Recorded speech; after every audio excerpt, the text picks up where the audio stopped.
Oh, beautiful. Okay, you can't behind.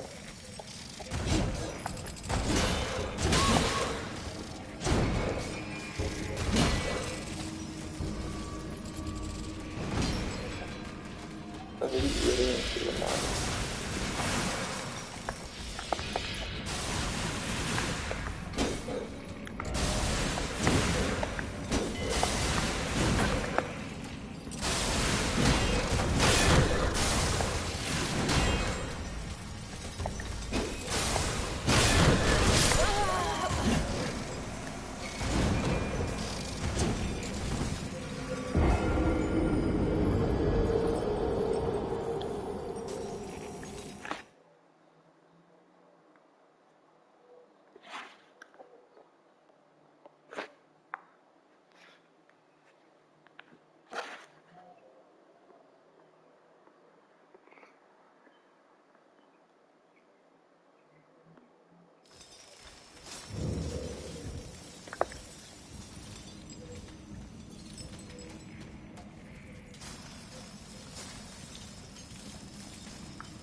a horseshoe.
Hello, Birdie.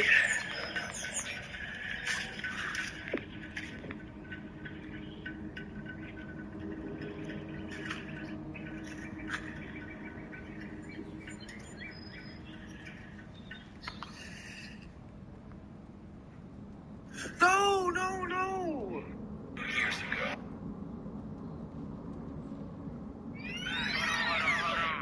He told me the way back. Back.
Oh boy.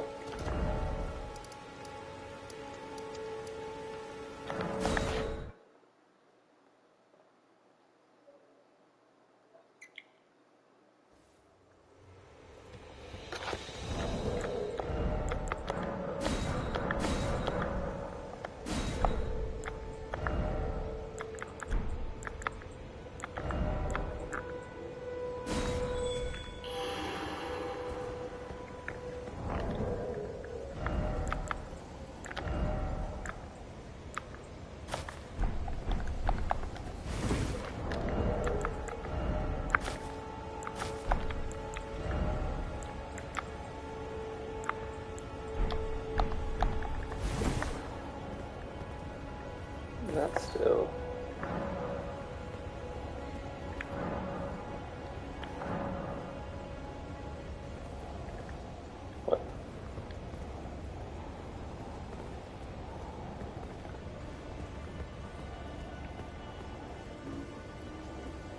That must be like an NPC, right?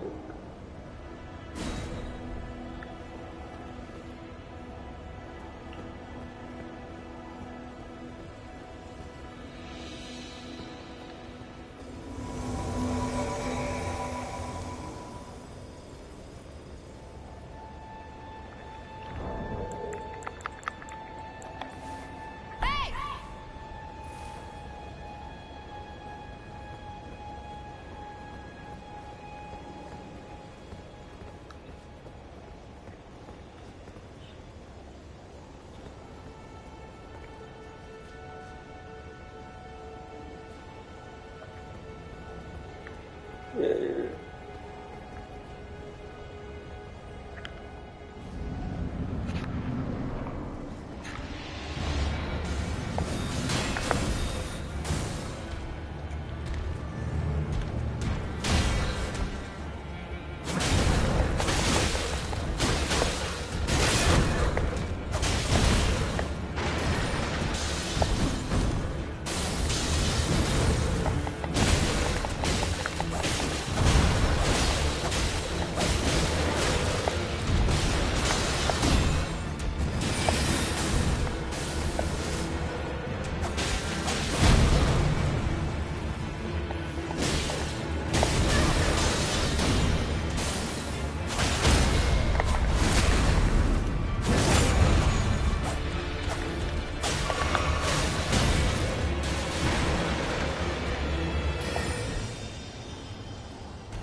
What 47 now?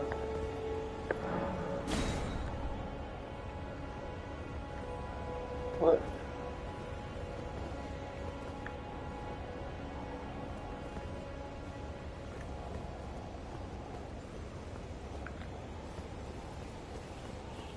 Come on, man.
There's only on some side, bro.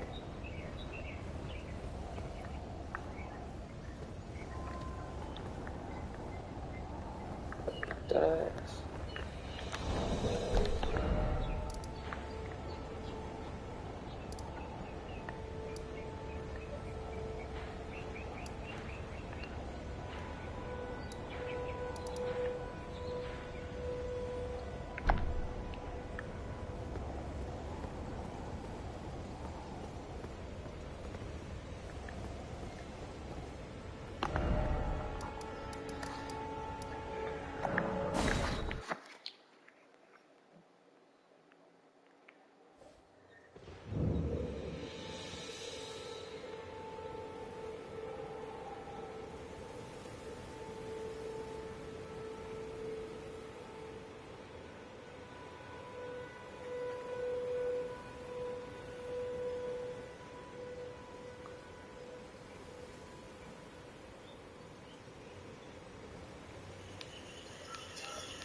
Where are my co-ops at? Where am I not?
Voicemail out there, right?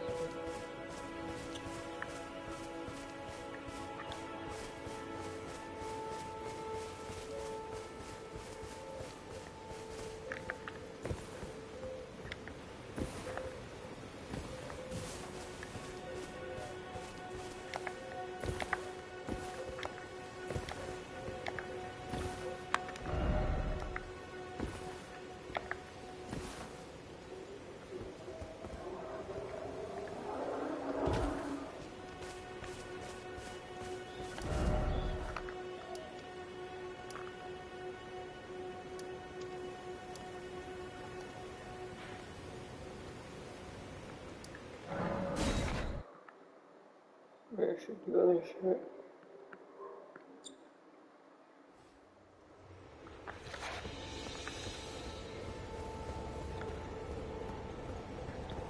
How the fuck do we go to that, bro?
That looks weird.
You can run away with it.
Wait, what?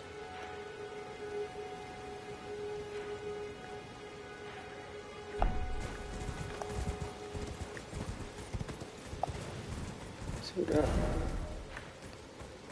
misoriented. Disoriented.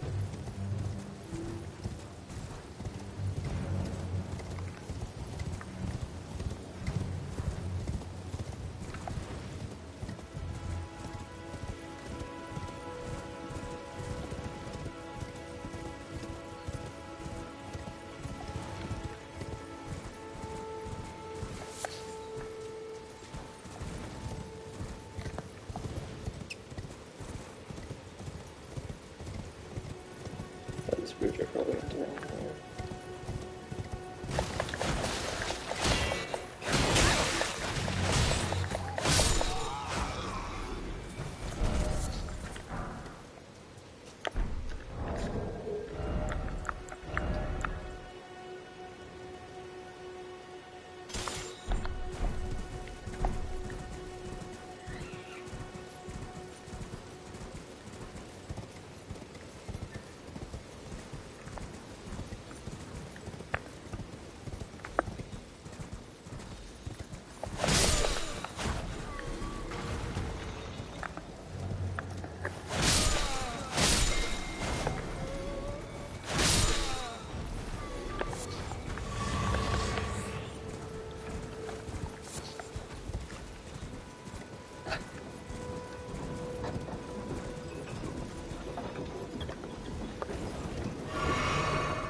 can't use.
shit.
I'll let you move.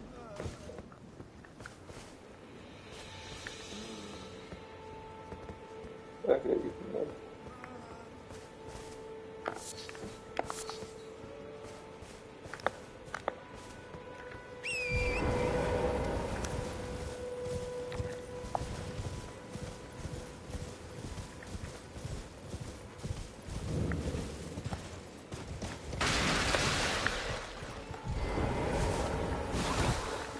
Oh, what?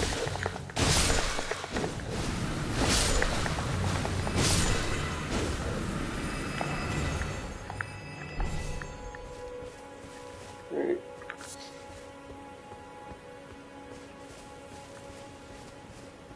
Like that. Okay, let's call this one.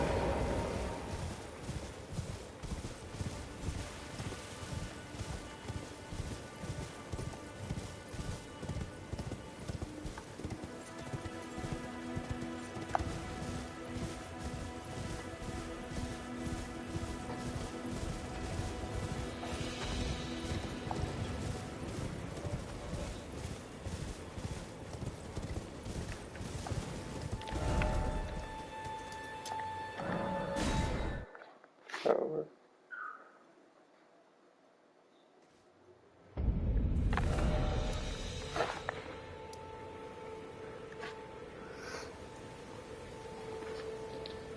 Predictable.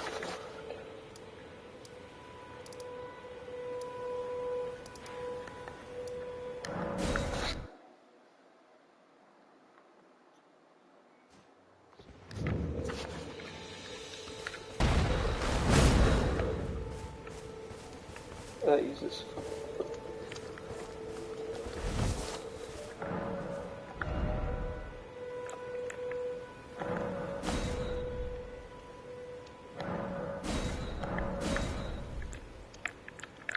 about stream and buy something? Wait, well, you'll...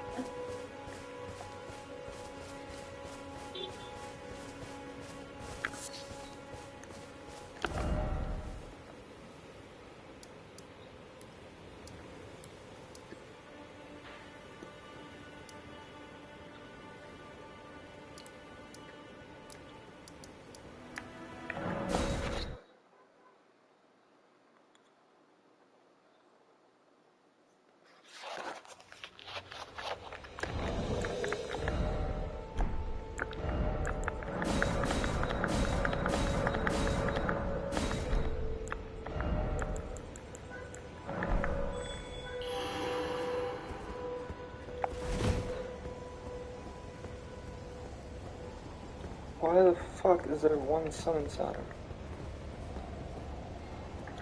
Let's give it that, brother. Why is there but a single fucking summon?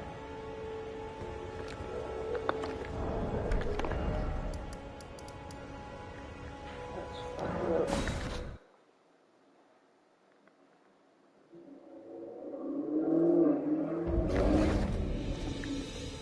Fuck is this?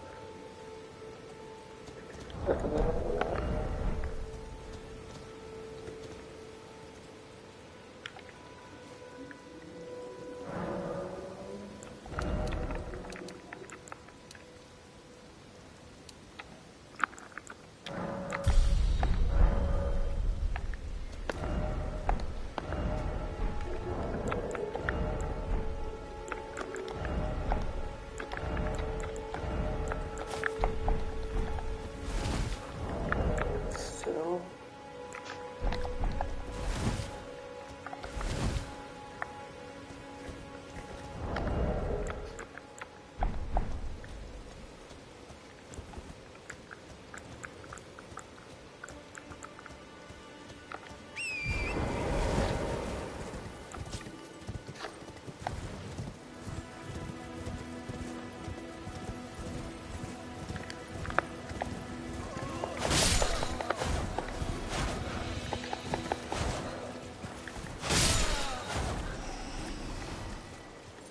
You're on away.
Joe Biden announces fresh sanctions he admits are unlikely to do anything.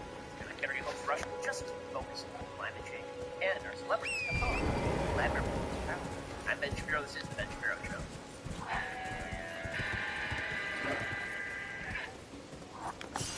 The Ben Shapiro Show responds to Express VPN. Privacy is a right, not a privilege. Defend your right to ExpressVPN.com/that. Speaking of which, when did we decide to stop upholding free speech as you know a basic right in this country? What is playing out right now at big tech companies and social media sites sets a rather dangerous precedent as social media sites begin cracking down on your militants, really encouraged by the White House. By the way, it doesn't matter what your politics are or who you voted for. The reality is you don't want big tech monitoring what you do. This is why I use ExpressVPN. If you ever wondered who they're trying to make money, the answer is video say everything you click on. By building the program on you, then they sell off your sensitive data. They can make their cash. When you use the ExpressVPN app on your computer, you anonymize much of your online presence and hide it by Express. Make your activity more difficult and self-evident. What's more, ExpressVPN puts so much percent of your network in to protect you from eavesdroppers and cybercriminals. Riley Rose is easy to use. Take just one click to protect all of your devices. That is why ExpressVPN is rated #1 by Business Insider. So, stop allowing big tech to revoke your right to free speech. Why not revoke their right to your data instead? Secure your internet with VPN I Trust for online protection. It's expressvpn.com/ben. expressvpn.com/ben. Get 3 extra months free with my exclusive link. That's expressvpn.com/ben right now. Well, the situation in Ukraine continues to deteriorate. According to the Wall Street Journal, Russian forces moved by air and land to attack Kiev on Friday, while capital defenders got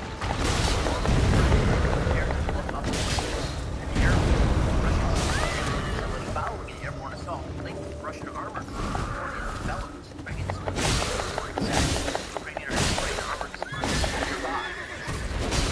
Volunteers an onslaught from the west after Kiev on renewed bombardment. Earlier, President Vladimir Zelensky vowed not to surrender. Defenders were gearing up for combat. Gunfire erupted in several Kiev neighborhoods, while Ukrainian officials said were clashes with Russian infiltrators. Ukrainian artillery and tanks moving through the city. The Ukrainian defense ministry has been asking Ukraine to make Molotov cocktails on Twitter. Now been calling the European mini military race. Russian casualty figures were unclear. Zelensky said on Friday that 137 people had already been killed. Other officials were told in the hundreds as well. Kiev was hit by a series of Russian airstrikes that shook the city center. After the order to all-out assault on Ukraine, the top of the government of Zelensky and ending Ukraine's alignment with the West altogether. The residential high-rise went up in flames after being hit. Russia has not gone in full-scale troops according to their attempt to establish air superiority. Thousands of residents of Kiev spent the day underground subway stations that had been converted into bomb shelters overnight. Zelensky, wearing a military sweatshirt, said on Friday this morning, "We are defending our country all along, the most powerful nation in the world. The solidarity and decisiveness by Ukrainians will be able to preserve our freedom and our state." He also added that Moscow needs to break down Ukraine's strategy. Enemy number 1. Destroy the head of state in this aligns with a lot of what we're hearing from intelligence sources and the goal here is to decapitate the Zelensky administration and put in Ukraine the same way that they have in places like Donetsk and Luhansk. Kremlin spokesman Dmitry Peskov said on Friday Moscow recognized the Ukrainian president was yet to assess the suggestion from Kiev. They might be the cost of Russia over Ukraine adopting neutral status as a country, so that is one of the offers that Zelensky is now putting on the table. Suggested that he would declare Ukraine to be non-aligned, saying formally never attempted to join NATO. It is what said he wanted, but now that it's on the ground, it's highly unlikely that acquiescence to any of these calls for negotiation. Foreign Minister Sergei Lavrov accused Zelensky of lying and said the Ukrainian president had missed his opportunity that was previously suggested a non-aligned status.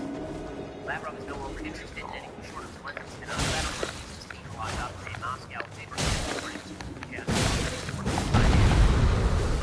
Too far at this point to simply pull out without change in the top level of the administration in Ukraine. Zelensky said they wanted to destroy Ukraine, but they destroyed the head of state. He said his family was never targeted. Non-regular citizens of Ukraine.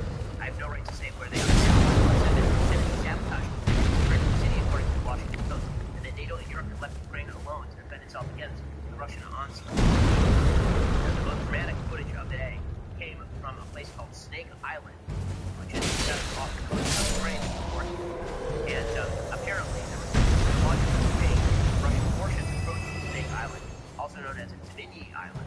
A Russian officer says this is a military warship. This is a Russian military warship. They take weapons and surrender to bloodshed and catastrophes otherwise. And then a Ukrainian soldier comes on the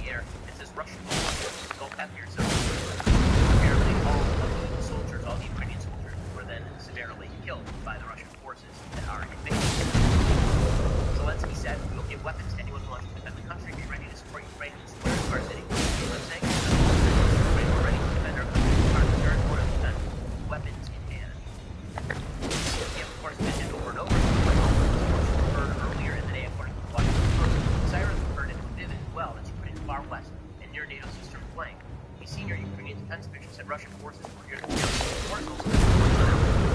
northwest.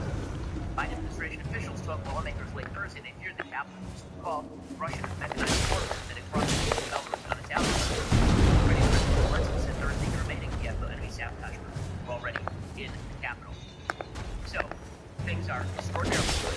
It looks like just days, if not hours, from taking Kiev outright and killing all opponents or sending them to labor camps and putting in place a regime more friendly to its own ambition. One of the things that has happened here is that Vladimir Putin has shattered a couple of generations of really, really bad foreign policy. It turns out that some of the dumbest people on earth are the people who make foreign policy in the State Department. I'm talking in bipartisan fashion. This has been true for quite a while. The State Department is filled with quizzling idiots, and it's always been filled with quizzling idiots. It's not a shock to learn that the State Department really doesn't know what it's doing very often. Remember, during the Trump administration in the Middle East, the State Department kept suggesting that if, for example, the U.S. Embassy in Israel was moved to Jerusalem, that would spark an all-out war in the Middle East, and that peace could never be achieved. John Kerry, former Secretary of State, said that peace could never be achieved with Arab nations without some sort of concessions to the Palestinians. Of course, that was the group thing at the State Department talking. It was completely wrong. And there are a number of premises that have been held by idiots in the State Department, or elites in the State Department, that are just incredibly wrong, and proved a bunch of them wrong over the course of the last week. Number one, the idea that economic sanctions deter major military powers from doing anything is wrong, and it has been wrong for a very, very long time. In fact, there's a good new book out titled Economic Weapons by a professor at Yale University, Nicholas Mulder. And that book is about a history of economic warfare and the use of economic sanctions to try and deter warfare. And of course, it never worked. Tried economic sanctions against Japan, it didn't work. Tried economic sanctions against Italy when they invaded Ethiopia, it didn't work. Tried economic sanctions against Hitler, it did not work. Over and over again, we've tried economic sanctions on major powers. And the real fact of the matter is that economic sanctions on major powers are ineffective because those major powers usually are able to avoid those economic sanctions by finding other people to ally with them or align with them. There are big financial or commercial controls, then it makes it nearly impossible for sanctions to have any long-term impact. Yet the alliance that allows you to work all exactly what Russia has known. The economic sanctions were bound to be a failure here, particularly the sort of economic sanctions that we were laying for Russia. We'll talk about it just for one moment. That's not the only idiotic foreign policy idea that was shattered by Vladimir Putin's aggression. Another idiotic foreign policy idea is that just because you're a second-rate economic power, that means that you're not going to be aggressive. That's always it. In fact, it turns out that the countries that are second-rate economic powers are routinely been extraordinarily aggressive on their borders. The reason being, when you're weak internally, this means that you tend to be more aggressive externally in order to lock down your own population and give them some sort of economic purpose. So everyone was suggesting that because Russia has a very weak economy, and again, Russia's total national GDP is approximately the size of the GDP of the state of Florida. And just because of that, the idea was, well, Russia presumably would stop being quite as aggressive. Why? Why would you think that? And that was the going wisdom in a lot of foreign policy. Other foreign policy promoted by the likes of always wrong Thomas Friedman of the New York Times is that if countries had done to fight each other, that trade ties would somehow the trade ties would somehow prevent world trade. And once we World War I, in the late 19th century, early 20th century, was considered a period, the high watermark of global economic integration. And it ended in disaster with World War I. There's always been the notion that you have countries that have allowed some semblance of capitalism to invade, and this would somehow bring countries closer together. Not necessarily. Other than the UN, of course, everyone knows that the UN is a useless institution. It was formed in the aftermath of World War II. There are countries that are out of security council should not be out of security. In fact, the United States, the USSR, both in the security council immediately said that the UN is going to be a useless investment. Today, we have Russia and China on the security council. That means nothing is ever going to get done there. The idea of having a league of nations with nations that despise and want to destroy you is completely stupid. The UN is not just stupid, it is counterproductive, it has been corrupt and venal, and the General Assembly has been largely evil for nearly all of its entire existence. So, when you see our politicians jet-setting over to the UN in order to inform the nations of the world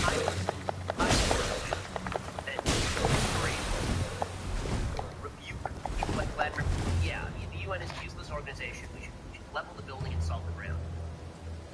Other ideas on foreign policy that have been proved wrong by Vladimir Putin here. And again, this doesn't mean that Vladimir Putin is right or good. Vladimir Putin is a thug dictator. He's been a thug dictator for a very, very long time. He is, right now, I believe, the longest serving world leader on planet Earth. But the other ideas that get shattered here, it turns out that it's hard to military and the non-free promises by major nations are used for trouble. They're not. Ukraine was promised security by the West. Nope. Hong Kong was promised security by the West. Nope. So if you're Taiwan, why would you leave any non-free promises by the West? Wouldn't you immediately be seeking to proliferate nuclear weapons? If you are a non-aligned country, or if you're a country that just does not have formal treaty obligations from the West, why would you not seek your own nuclear deterrent right now and build up your military right now? We're about to watch a nuclear arms race like we frankly have not seen in world history. Because if you are a nation that is threatened by China or threatened by Russia, are you going to trust that the same West that turned over Hong Kong to the Chinese and turned over Afghanistan to the Taliban and turned over Ukraine to the Russians and watches as they fight along? Are you going to trust them? Again, that's not an argument for us intervening to put troops in Ukraine. It's an argument for why Ukraine never should have given up its nuclear weapons and why if the West truly wanted to integrate Ukraine, it should have actually made treaty obligations to Ukraine that would have prevented Vladimir Putin coming face-to-face with Kiev. Finally, the notion that international law exists at all has been disproved by Vladimir Putin. It was proved once again that international law, in the words of novelist Leon Uris, international law is something invoked by the evil to the detriment of the good. It's generally used by people who are bad in order to stop good people from fighting back. When good people invoke international law, bad people don't get any crap at all. And that is the story of Vladimir Putin. So all of those ideas have now been shattered. And then pretty spoken badly by the presidents of the United States, and they always go away. If we just say pretty things, if we Barack Obama this thing, then maybe the world will become a better place. And the hard power that Russia is now using to great effect in Ukraine to shell-shock all of the NATO nations on the border and to take over a fully fledged democracy in Ukraine that is basically on the border of being part of the country. The takeover of Ukraine, which is a war at the heart of Eastern Europe, and that should have disillusioned a lot of these people, but it's not going to. It's not going to, because again, the experts remain the experts. As we've learned over the last couple of years, being wrong doesn't make you not an expert. It means that the public just doesn't understand it properly. In a second, we'll get to Joe Biden's pathetic speech yesterday, and it really was pathetic. We'll get to that. The folks at Good Ranchers, they can solve a lot of problems. They can't solve Joe Biden's problem. No one can but your president. But they can solve the problem that you need great meat. The problem is that 85% of grass-fed meat in stores and online is imported from overseas. We're paying premium for imported goods that don't even get you the rate. That's why you can get all of your meat, chicken, and seafood. Good Ranchers, they only sell their meat. Their meat is fine and their choice. That means you can get the ribeye, your steakhouse, Ben at checkout. You can take fresh shipping on your box of American meat. Support American business. One delicious bite of steak at a time. Head on over to goodranchers.com/Ben today to solve your meat problem once and for all. Get the transparency, quality, and cuts you deserve. Order now with code Ben to get $30 off your box. Now is the time to support American farms and ranchers. You're hurting, you're hungry. Solve both of those problems simultaneously by heading on over to goodranchers.com/Ben today. Wonderful people. They're terrific. Check them out. goodranchers.com/Ben today. So we had the spectacle of Joe Biden wandering out, being directed out for a podium yesterday, again, late to his own press conference. This is what he does. And he wandered out late to the podium, where he proceeded to explain that history would be the final review for Vladimir Putin. So while he's talking about how history would be the final review for Vladimir Putin is like, yeah, I'm over here taking Kiev. So you talk all you want about history. Meanwhile, I'm just gonna go do what I please. It turns out that history is not an actual force in the world. History is just you writing stuff about stuff that happened in the past. It is fairly incredible. Since substitution of the word history for God, historical has significantly less impact. Here is Joe Biden citing how history is going to be remembered. Make totally unjustifiable war about the rest of the world stronger. Liberty, democracy, human dignity, these are the forces far more powerful oppression. They cannot be extinguished by tyrants like Putin and his armies. They cannot be erased by people from people's hearts and hopes by any amount of violence and intimidation. They endure. And that is a load of blow-eating crap right there. That is a load of blow-eating crap. So his argument is that Russia will be weaker and the rest of the world stronger after Vladimir Putin takes Ukraine with no serious Western response. He's going to have to explain an app on that one.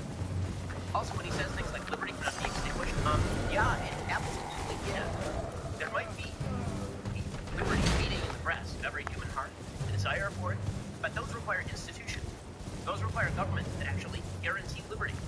It turns out that the vast majority of human history, liberty has not been the way that we live. We just got done with a 20th century where nearly the entirety of Eastern Europe was dominated by a fascist communist force. And we are supposed to believe that liberty is inevitably, well, not for these people, it's not. These people are now subjected to absolute tyranny. Did the liberty beating in the heart of Afghan citizens save them from the predations of the Taliban? Did the liberty beating in the heart of people living in Hong Kong save them from the predations of the Chinese? What the hell is he talking about? Pretty words are no substitute for actual real politique. Pretty words are not a substitute for an effective approach to a dictator with aggressive intent and a real willingness to take risks on behalf of reestablishment of a Peter the Great Russian Empire. It's absurd to watch this old man doddering around talking about how liberty is inevitably going to win. Really, is it inevitably going to win? Because I've noticed that there's nothing inevitable about this, right? That's one of the things that I've noticed. A lot of people die on the way to liberty, as it turns out. And a lot of people on the way to liberty end up back in tyranny if people do nothing. And if you make stupid plans. And if you disarm nations in the face of Russian aggression, sometime in the future you might help them out. Those sort of empty words, not only do they mean nothing, they are insulting. They're insulting in the face of what people in Ukraine are currently experiencing. If you're living in Ukraine, again, an incipient democracy, and you're living in relative levels of freedom, and here come the Russian troops down the street, and you're the President of the United States, who, as we will discuss, is about to posit a series of feckless actions that will accomplish virtually nothing. Saying, don't worry, liberty is going to win.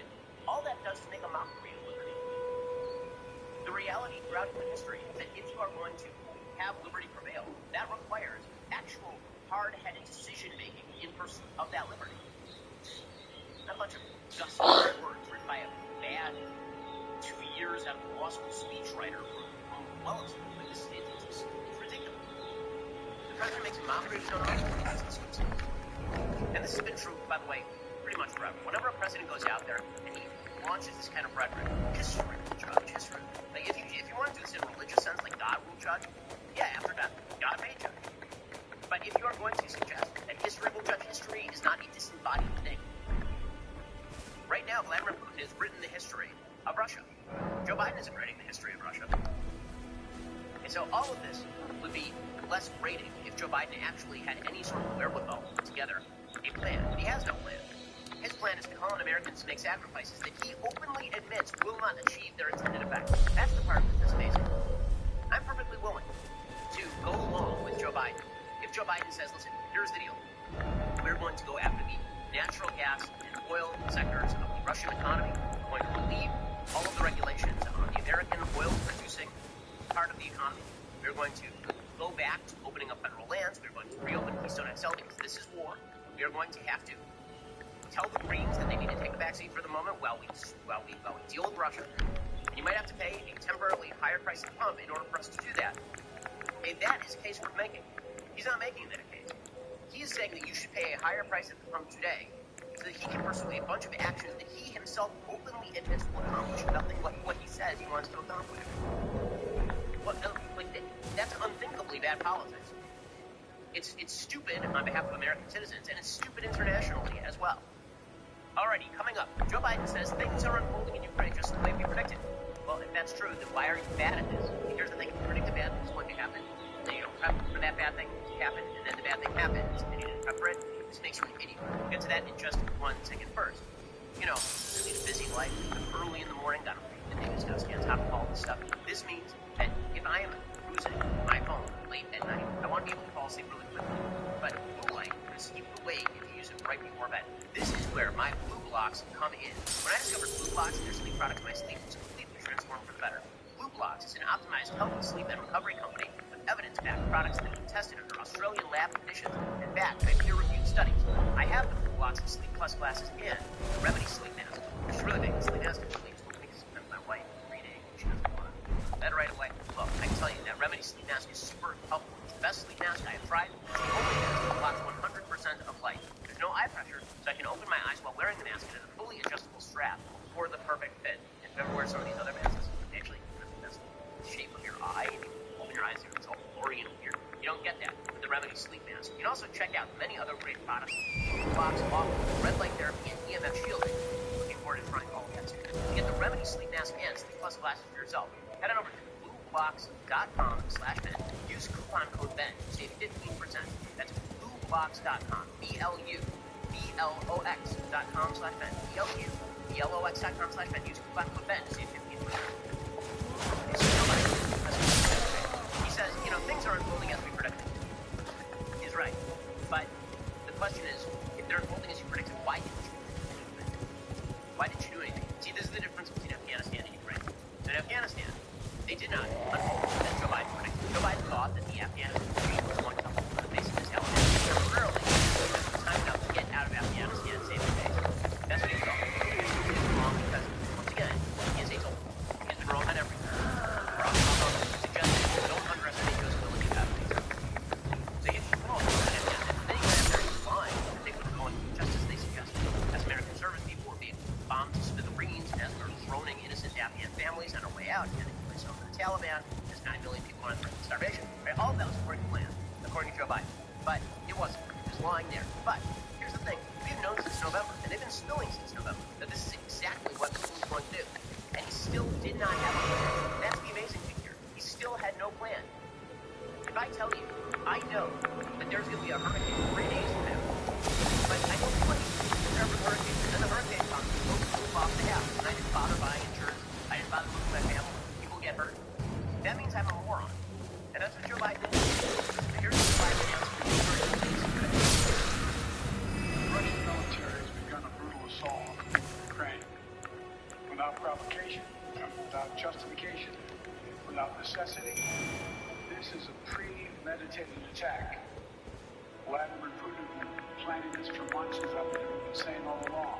He rejected every good faith effort the United States and made to address our mutual security concerns through dialogue to avoid needless conflict and For weeks, we've been warning that this would happen. And now, it's unfolding largely as we predicted. Okay, so, yeah, you predicted it, and then you didn't do it. You were asking 6 weeks ago about essentially Nord Stream 2, and you turned it down. The Republicans filibustered in the Senate. The Senate Republicans were ready to get rid of Nord Stream 2 before this happened.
Iran's and created a breakaway, quote-unquote, republic over there. Maybe you should have thought of that then.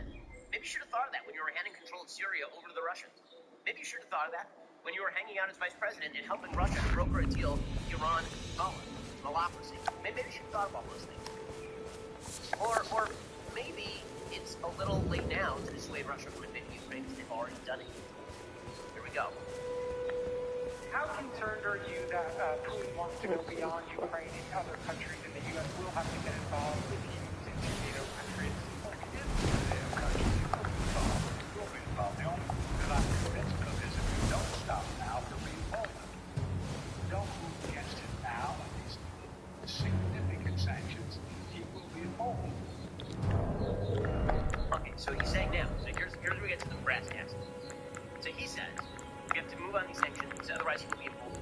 Okay, but here's the problem. Joe Biden doesn't even believe that. He doesn't believe that the sanctions are going to stop any of this. He doesn't believe any of that. So he says that the sanctions will impair Russia's ability to compete. He starts talking up these new sanctions. Now, let's be clear. What the sanctions are not. That's what we'll get to. They're not on natural oil and gas. They're not on any of that stuff, which is most of Russia's economy. They're not on SWIFT. SWIFT is the international banking system. There are mechanisms by which the international community can cut Russia off from the banking system. They're not doing any of that. And he's not even asking China to actually help isolate Russia. But the sanctions are going to be wildly effective. So here is Joe Biden saying the sanctions are going to impair Russia's ability to compete, which is weird because Russia doesn't have any ability to compete. I love this sort of misapprehension. If you tell the Russians they're going to be slightly poorer than they already are, that this is going to magically make things better. In what world impair Russia's ability? It's a backwater. It's an economic backwater. The hell is he talking about?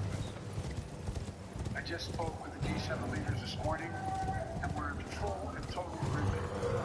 We will limit Russia's ability to do business in dollars, euros, pounds, and yen to be part of the global economy. We'll limit their ability to do that. We're going to stop the ability to finance and grow the Russian military. We're going to impose major, and we're going to impair their ability to compete in high-tech 21st century economy. And when we're in a committee, they're going to pride that Russia. I have a question. Was Russia competitive in that area? Without the sanctions, was Russia really very competitive in that high-tech 21st century economy? Was that a thing that was happening? It was a great global superpower. With, again, a GDP about the size of Florida. Was that happening? Okay, so he says that we are going to levy these sanctions, and they're going to be brutal. We're going to impede their ability to actually do things. And then he asks very specific questions about what these sanctions are. He's asked, for example, to call up China and ask them to help place by having a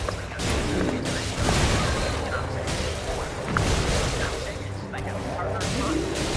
Russia is just going to China.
Led by President Xi Jinping, I wonder you should turn up here. persistently siding with Russia, even as the evidence of Moscow's plans for a military offensive grew I over dare the say winter. you're pretty The well. Chinese Perhaps embassy no did not one return must. the I request was for comment. exiled from the Academy of So, in other words, as he a did ask, reviled, and he got apostate rebuffed, witch. which He means still. the sanctions are likely not going to work, and he knows that. Well, But he went well. forward with all of this anyway, But I refuse to with no coddle plan. or cast kind words. He's a Anticipate genius. grievances. What can you say? He is great at this. So Biden then said, you know, we're not even going to cut them off this way. So here's the things we're not going to do. We're not going to try to get China. We're not going to cut Is China that a in the line scroll? here. Very well. But right I'll now, be by the way, sure to it's important never mention that lose the that. DOJ just killed a Trump Bureau program to ferret out Chinese spying in the United States and prosecute people who are working with the Chinese government on behalf of the Chinese government. The DOJ just killed it because they said it was racist. Not kidding. That's a real thing that is happening in the middle of it. And then Joe Biden was asked about cutting them off from SWIFT. Like, no, we're not going to do that either. Mr. President, you didn't mention SWIFT in your sanctions that you announced. Is there a reason why the U.S. Isn't doing that? Is there a disagreement among allies regarding SWIFT and whether Russia should be allowed to be part of it? The sanctions that we proposed on all their banks that would be consequence, maybe more consequence than SWIFT, number one. Number two, it is always an option, but right now that's not the position that the rest of Europe wishes to take. Okay, so we are told by the Democrats and by the media that Joe Biden has united Europe like never before, united NATO like never before. Let me mention some of the other carve-outs that are happening. So first of all, they're not cutting Russia off of SWIFT, which would actually be a major move. They're not doing that. Also, Italy has a carve-out from the sanctions, so they can ship, I'm not kidding you, luxury good from the EU to Russia, because they need the oligarchs buying Gucci loafers still. Very important. Meanwhile, Belgium apparently got a carve-out so they can continue selling diamonds in Europe. People are taking this very, very seriously. Very seriously. Indeed. Okay, so after all of this, by the way, Joe Biden was asked about the sanctions preventing things from happening. And he openly said, no one expected the sanctions to stop anything from happening. Now, that's a lie. That is an absolute overt lie. Here is Joe Biden lying.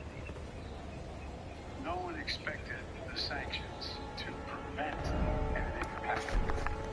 It has to show, this could take time, and we have to show resolve so he knows what's coming, and so the people of Russia know what he brought on. That's what this is all about. This is going to take time. It's not going to occur. He's going to say, oh my God, the sanctions are coming, I'm going to stand down. He's going to test the resolve of the West to see if we stay together, and we will. We will, and it will pose significant costs on it. Okay, so you said the sanctions were not meant to be a deterrent.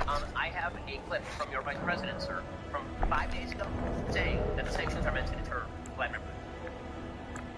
The administration has continually said that retaining those sanctions will not become leverage. But if you believe Putin has made up his mind, what leverage do you really have? Why not put those sanctions now? The purpose of the sanctions has always been and continues to be deterrence. But let's also recognize the unique nature of the sanctions that we have outlined.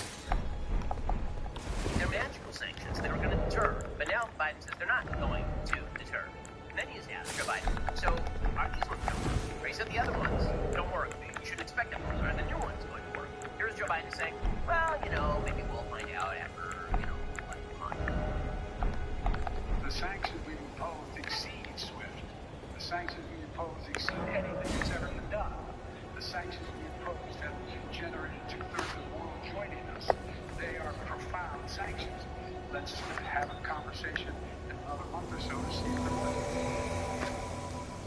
Another month or so?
to hire.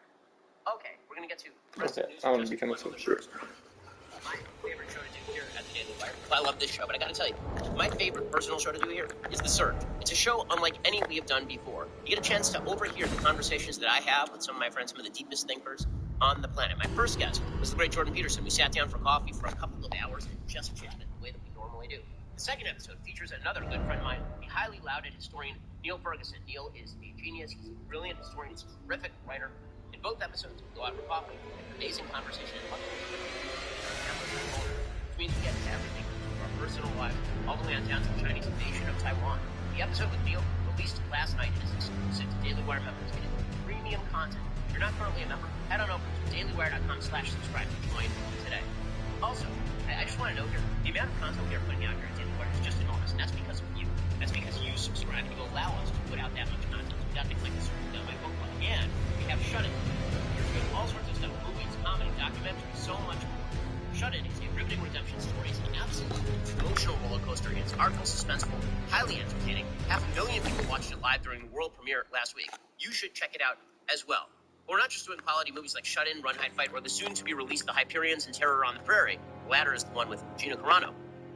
Now, throw in our investigative journalism like The Enemy Within, or the Third Thursday Book Club with me, or Candace's show, or Debunked, or The Search. And we're fighting for what you believe in, which is why I say the Daily Wire is bigger than you think. And when you join us, you help us grow. You help us bring to you and to the rest of the world news and entertainment that reflects your values and doesn't slap you in the face. Become a Daily Wire member today. We need your help. Hollywood has billions to back it. The news industry on the left has billions to back it. We've got you guys. Head on over to dailywire.com/watch to get caught up on all of this new exciting content. That is dailywire.com/watch.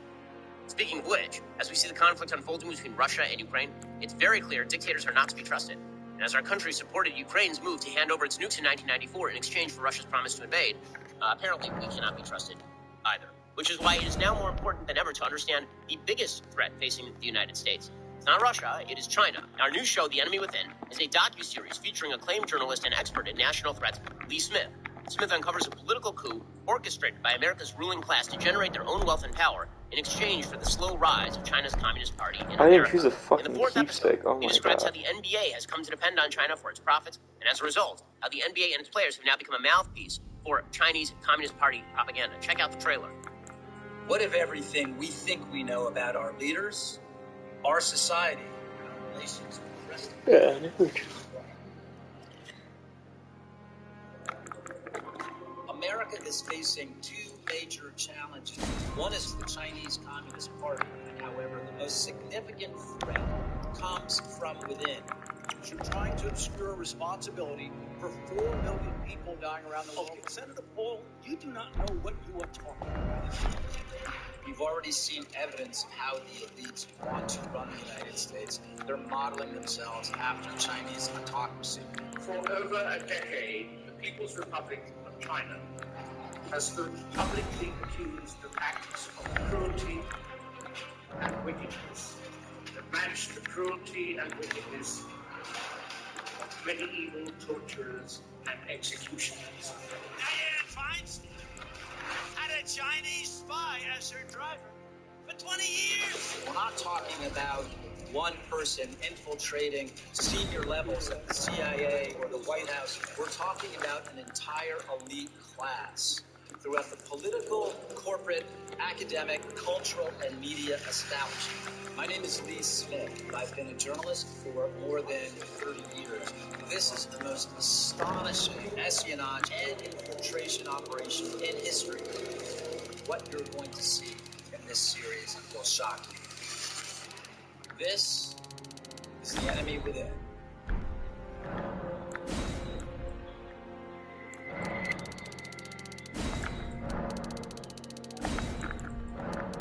It's vital stuff. You need to check it out if you want to know what kind of threat America faces. All episodes of The Enemy Within are streaming right now exclusively at the Daily Wire. So if you're not a member, now is the time to change that. Head on over to dailywire.com/subscribe. Join us today.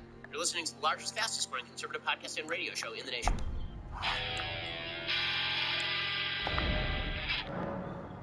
So even members of the media can't shield Biden from his own incompetence. Here, NBC's Pete Alexanderson. What exactly are you waiting for? Why are these sanctions so Swiss cheese holy? Why is it that you have left so many gaps in these sanctions?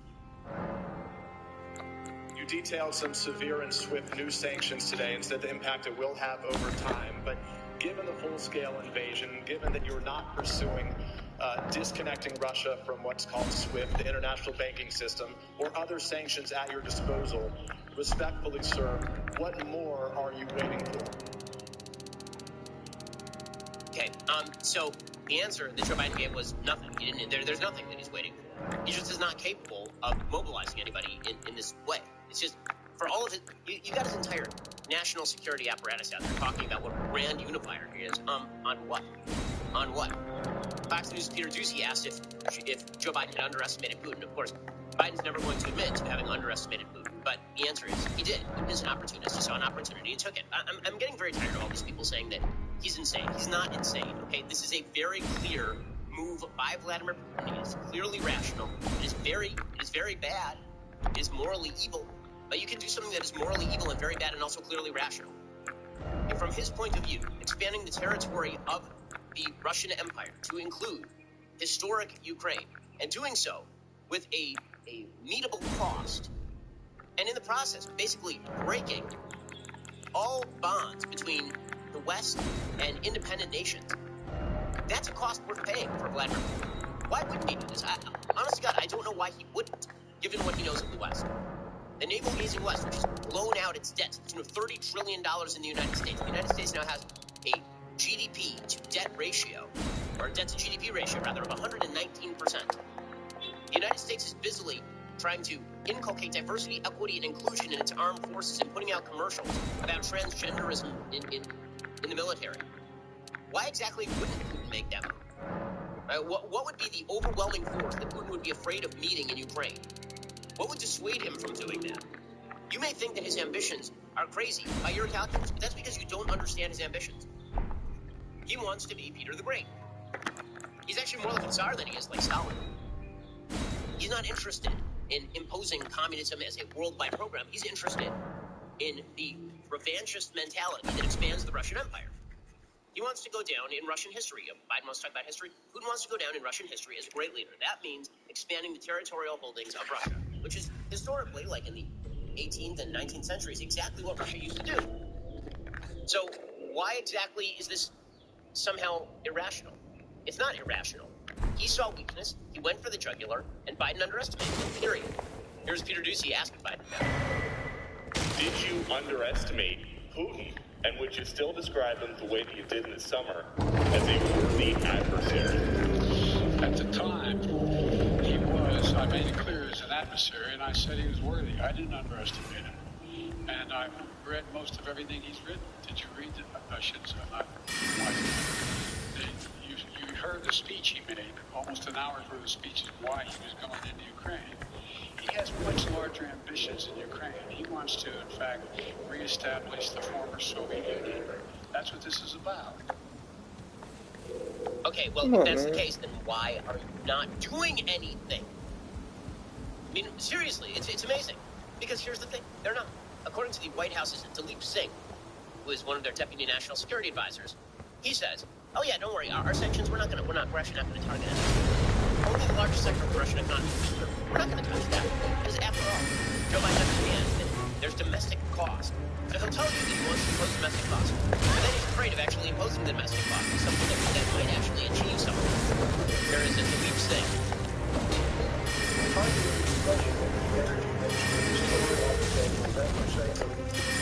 What I'm saying is that our measures are not designed to disrupt in any way the current level of Russia's. We have also said we are going to cut off Russia's access to cutting-edge technology. That technology can be used across many sectors. And so as it relates to Russia's long-term capacity, we are seeking to break that capacity. Nothing in the short term as it relates to energy. Unbelievable. Meanwhile, Tony Blinken, Secretary of State, doubled down on this. He says, yeah, we're not even purchases from Russia. Yeah, these are top men, very serious people.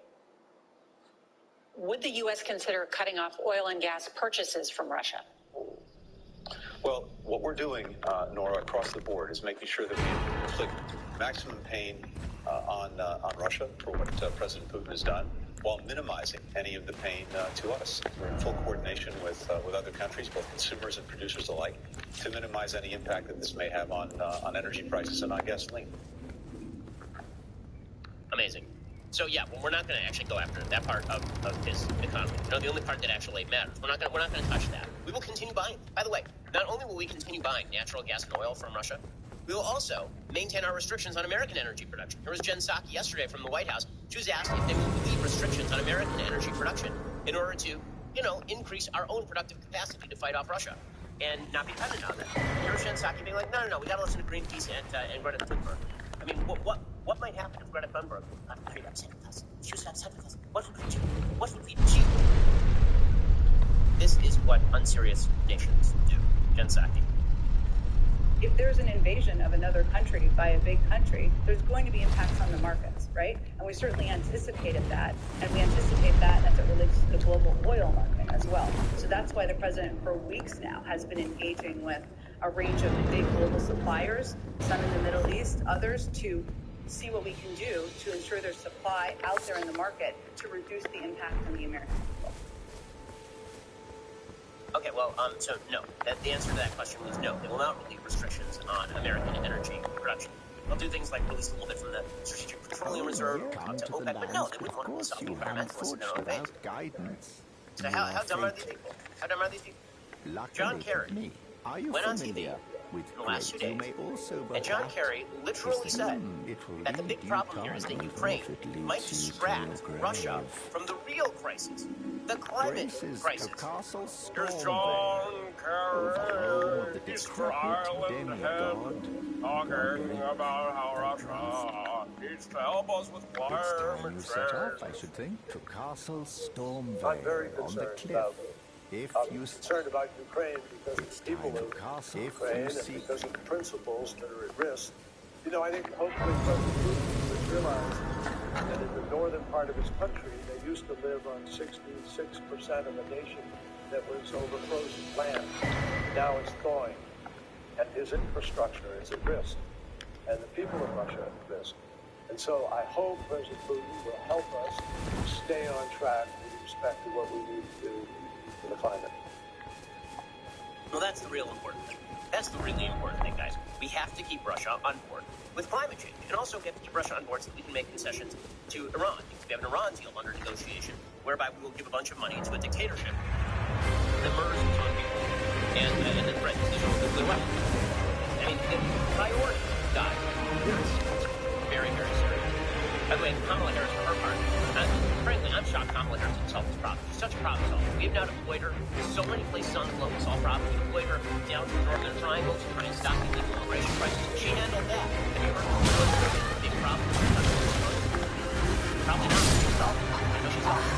We deployed Kamala Harris to policing in the United States, and that obviously, I mean, it's not as though murder rates are up dramatically. We've deployed Kamala Harris pretty much everywhere on Earth, and everywhere she goes, it's an unbroken litany of success. And so when we deployed her to Munich to talk about the situation in Ukraine, we should have expected nothing less than the stellar success we've become accustomed to from this Vice President of the United States, this most able and capable Vice President of the United States. So here was Kamala Harris touting sanctions. Her own boss says we're going to do nothing.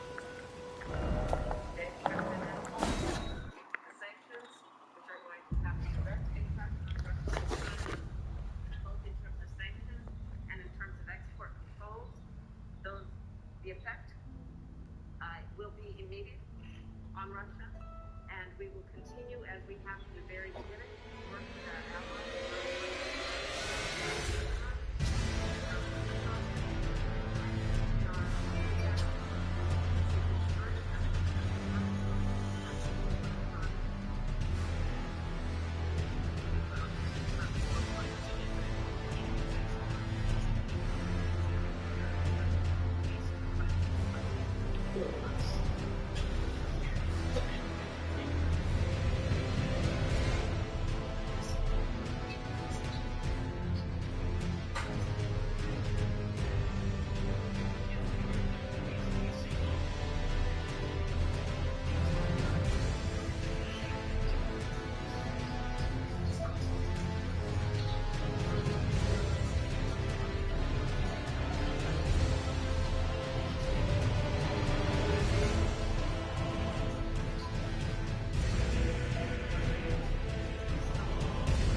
It's a hard phrase. But there are some solutions that are being posited. So for one, there's a woman named Annalyn McCord, who was on what, 90210? I think she's been irrelevant for a few decades, but she's suddenly relevant again because she has hit upon the solution to the Ukraine crisis. And that is reading poetry to Vladimir Putin about how she should have been his mother. Yes, this is, it's a weird world.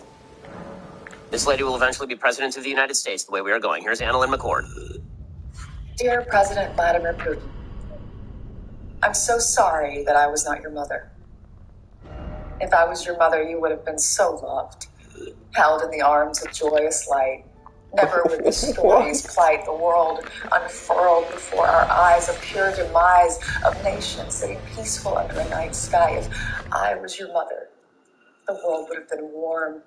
So much laughter and joy, and nothing would harm. I can't imagine the stain, the soul-stealing pain that the little boy you must have seen and believed, and the formulation of thought quickly taught that you lived in a cruel, unjust world. Where are... Well, if the hot girl from the OC had been Vladimir Putin's mom, all of this could have been prevented. By the way, I do enjoy the low key just bagging on Vlad's mom. I mean, the converse of what you say is that Putin had a terrible mother. That's obviously why he is the way he is. Not something that she just beat him with a stick or something. That's why he is. It can't be that he's a geopolitically motivated thug dictator wishing to expand Russia's boundaries. The real problem is that he has childhood angst. It's that he had social anxiety when he was a kid, and his mother didn't hold him and cuddle him enough. Now, what's funny about this is that basically that is the view of the left. The view of the left is that Vladimir Putin is insane or irrational or pathological in some way, and that the way that you get through to Vladimir Putin is kindness. Kindness, maybe a little bit of economic sanctions, a little bit. Wouldn't want to go too far. After all, he has to be part of the family of nations. We need his help on climate change. We need his help with Iran. The world is filled with beautiful people who have different cultures from our own that we will not try to pretend to understand in any way. We'll just assume they want the same stuff that we do. And because we assume they want the same stuff as we do, if we offer them that stuff, they'll probably do what we want them to do. And then when they don't want to do that, then we will assume that it's because they had some sort of brutal childhood trauma and they're pathological. I'm not sure there's any more solipsistic culture on planet Earth than the culture of the West at this point. We are so obsessed with our own stupidities that not only do we engross ourselves in these stupidities to the exclusion of world events, but then we assume that everybody else is also engrossed in these stupidities. By the way, this crosses all political lines. Now, you see this on the right, you see this on the left. In the United States, there is this weird habit of assuming that because we have a thing going on here, that this means the rest of the world doesn't matter. This is the habit of sort of the isolationist right. Now, we have a lot of problems here. We have a lot of problems with wokeness in the schools. True. We have a problem with critical race theory. True. We have a problem with gender fluidity being taught to small children. True. Therefore, we shouldn't do anything about Ukraine. Huh? Right, that sort of solipsistic navel-gazing is not helpful to people who you know are about to be blown up by Vladimir Putin, for example. Or to the Taiwanese. And it turns out that foreign policy does have an impact on your real life, because when shipping lanes get cut off in the South China Sea, all the stuff that you like is no longer available. And by the way, when you have rival civilizations that are rising, this also has an impact on the confidence and future of the country in which you live. And so that's from the right. From the left, we have this view that really what the people of the world want is the transgenders. What they really, really want is a left-wing point of view about democratic socialism expanded to them. And so if we just cut them a few checks, if we massage their back, if we hold them in the warm embrace of motherhood, then magically they will come around and they will just be the best people. They will be our friends, because at heart, freedom and liberty will win. But our style of freedom, our style of liberty, they have the same priorities that we do. So on the isolationist right, the idea is they have different priorities than we do. Therefore, we shouldn't care about what happens outside our own borders at all. And then on the surrender-oriented left, the idea is they have the same priorities that we do. They just don't know it yet. So we will try to throw things at them. We'll try to give them carrots. And then if they spit in our face, then we will assume that there's something wrong with them. But there's not much that we can do about that after all. Deep down in the cockles of their heart, they know that we are right and they wish to live the way we do. Or alternatively, all of this is wrong. And the world is filled with a lot of people with a lot of different ambitions. And you have to look in steely-eyed fashion at what people want and how they intend to achieve those objectives, and whether you seek to impede those objectives with actual measures designed to prevent them from achieving those objectives. That's how you do foreign policy. But nobody seems to want to do foreign policy that way.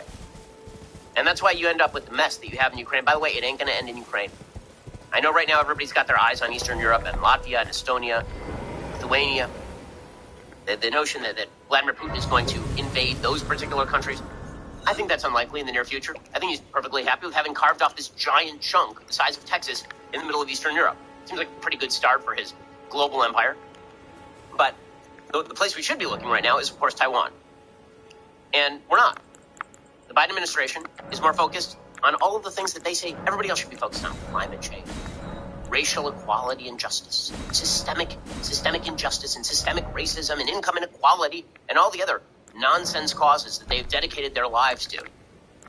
That's where they're going to focus until precisely the moment that China makes a move on Taiwan, at which point there will again be a lot of navel gazing and some talk about sanctions, but we wouldn't want to sanction China too toughly. I mean, after all, since the 1970s, we've basically admitted that Taiwan was part of China. So do we really have a leg to stand on here? This pattern will be repeated until the West decides to get lean and mean and hungry again and realize that what motivates it doesn't necessarily motivate everybody else, but that what motivates us is good if we look to the heart of what our civilization ought to be and was. Yeah, but until that point, they're gonna take the Stalin line. You push where there's mush.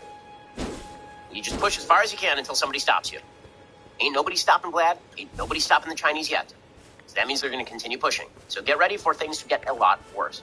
Alrighty, we'll be here for another hour later today. First, you cannot forget to end your week by tuning into The Andrew Klavan Show. Bruce's show is every Friday. He's got an exciting evening planned for you. Head on over to dailywire.com, 7 p.m. Eastern, 6 p.m. Central. Tune in. I'm Ben Shapiro. This is The Ben Shapiro Show.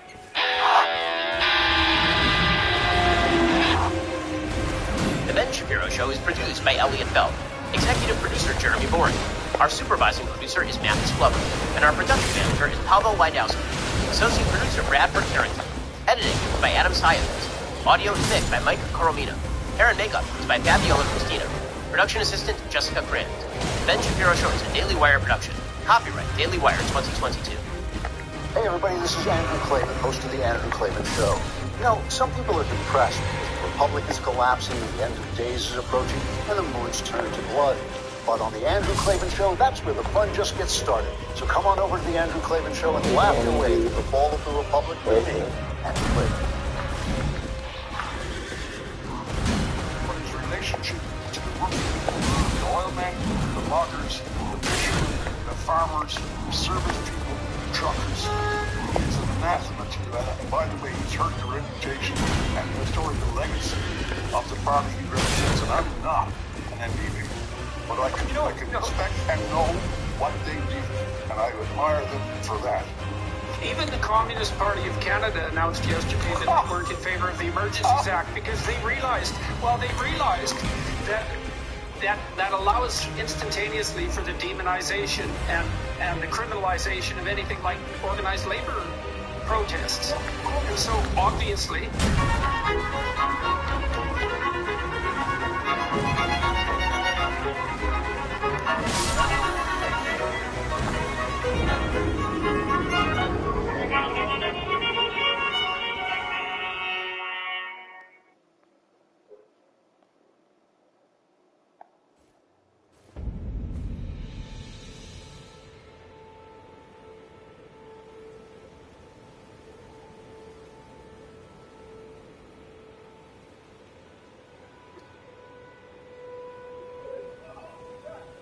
Elden Ring is the latest game from Software, and it is massive, absolutely incredibly big. And as it's a From Software game, it can be challenging. So I prepared a guide for you on how to help you run a game that should help you get through the game. With that said, if an area is too difficult for you, then always leave it back there when you have better weapons, ashes, or are a higher level. There are definitely ways to make it a challenge in this game, but I know it's easy to get lost in it of smart overwhelming this sheer story. So without further ado, let's get into it. Your starting class is totally up to you. This is something you can very easily change and customize to your rest of the game.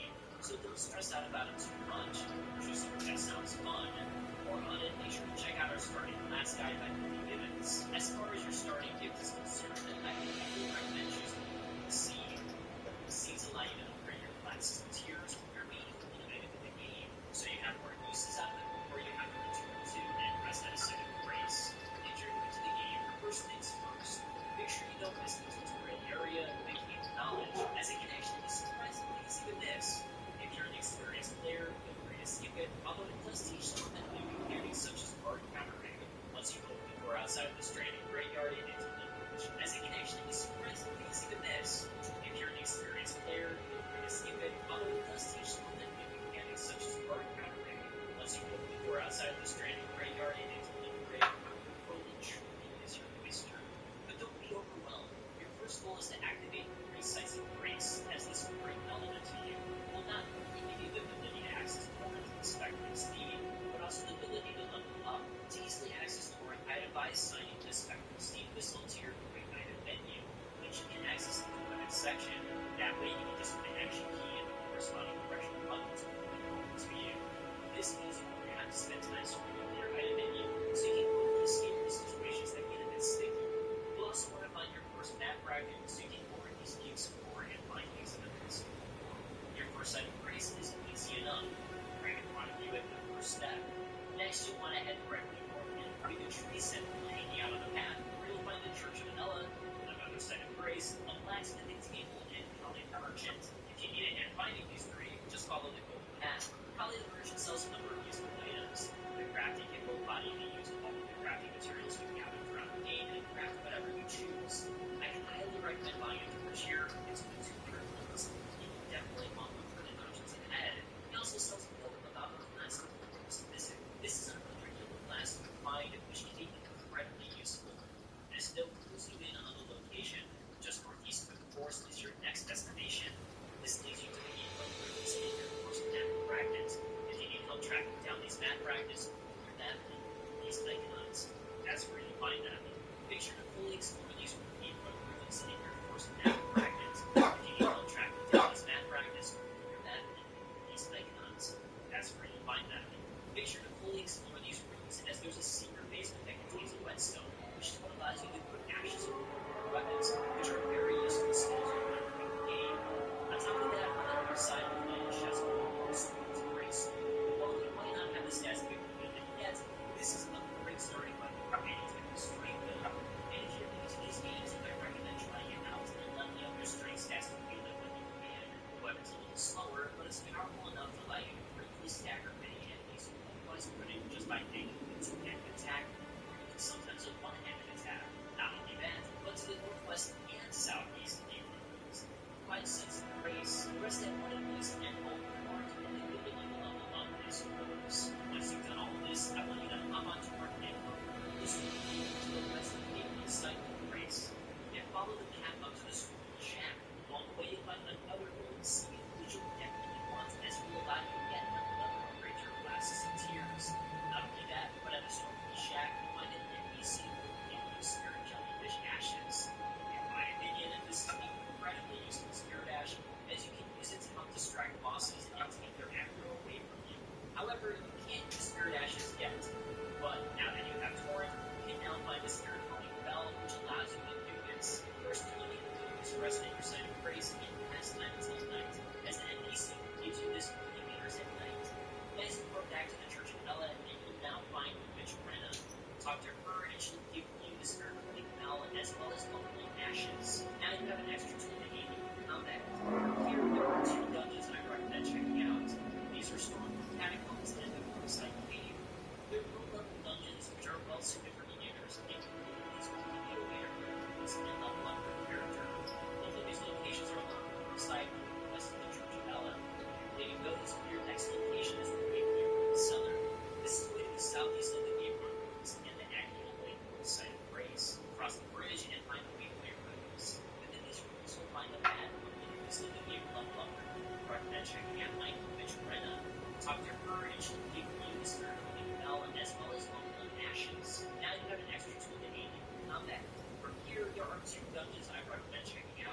well suited for beginners, and completing these will give you a way to earn runes and level up your character.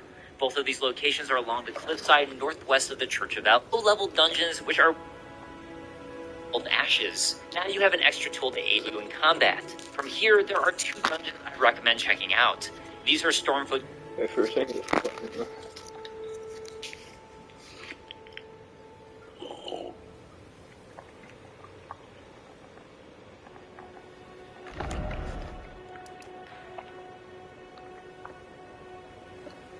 Just the shack. Yeah.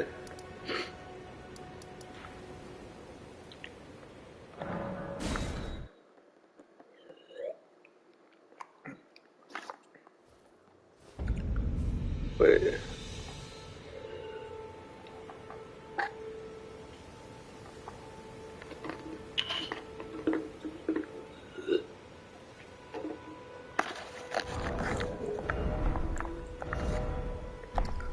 No equipment.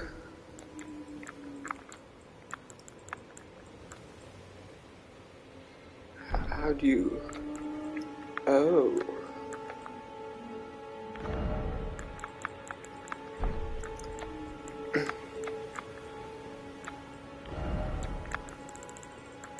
Where's my horse whistle?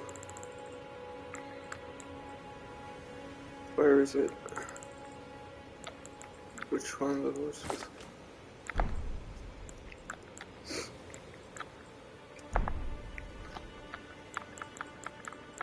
Is there too?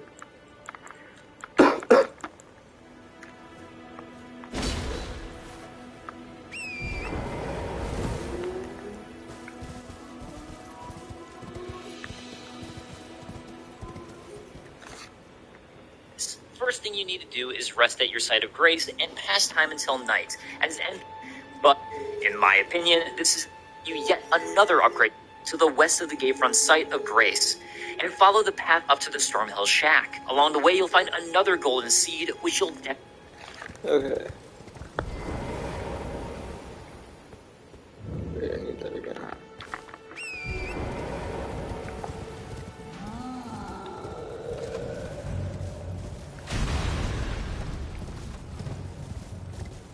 Giant from that. You did.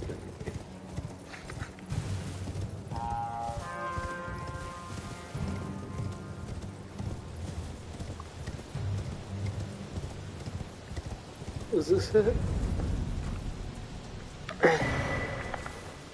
Damn, I missed that.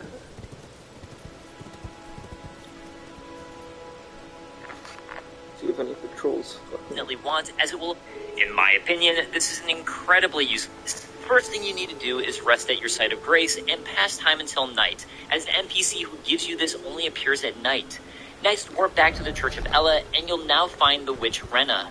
Talk to her, and she'll give you the Spirit Calling Bell, as well as Lone Wolf Ashes. Now you have an extra tool to aid you in combat.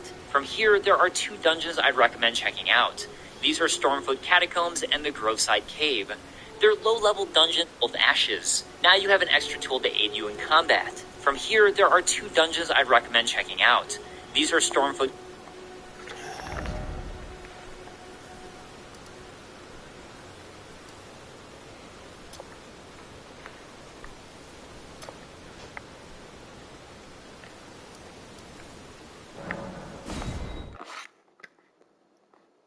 Catacombs and the Groveside Cave. They're low-level dungeons which are well suited for beginners, and completing these will give you a way to earn runes and level up your character. Both of these locations are along the cliffside northwest of the Church of Ella. Completing those, your next location is the Waypoint Ruins Cellar. This is going to be southeast of the Gatefront Ruins and the Aghill Lake north side of Grace. Cross the bridge and find the Waypoint Ruins. Within these ruins, you'll find the Mad Pumpkinhead boss fight. After defeating him, you'll find both the Site of Grace and a secret location with Sorceress Selen. Selen is going to be your way to buy new sorceries, so this is definitely a must-visit location if you're doing a sorcery-style build. Next, we travel to the Limgrave Tunnels. This tunnel is north along...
Land octopus ovary?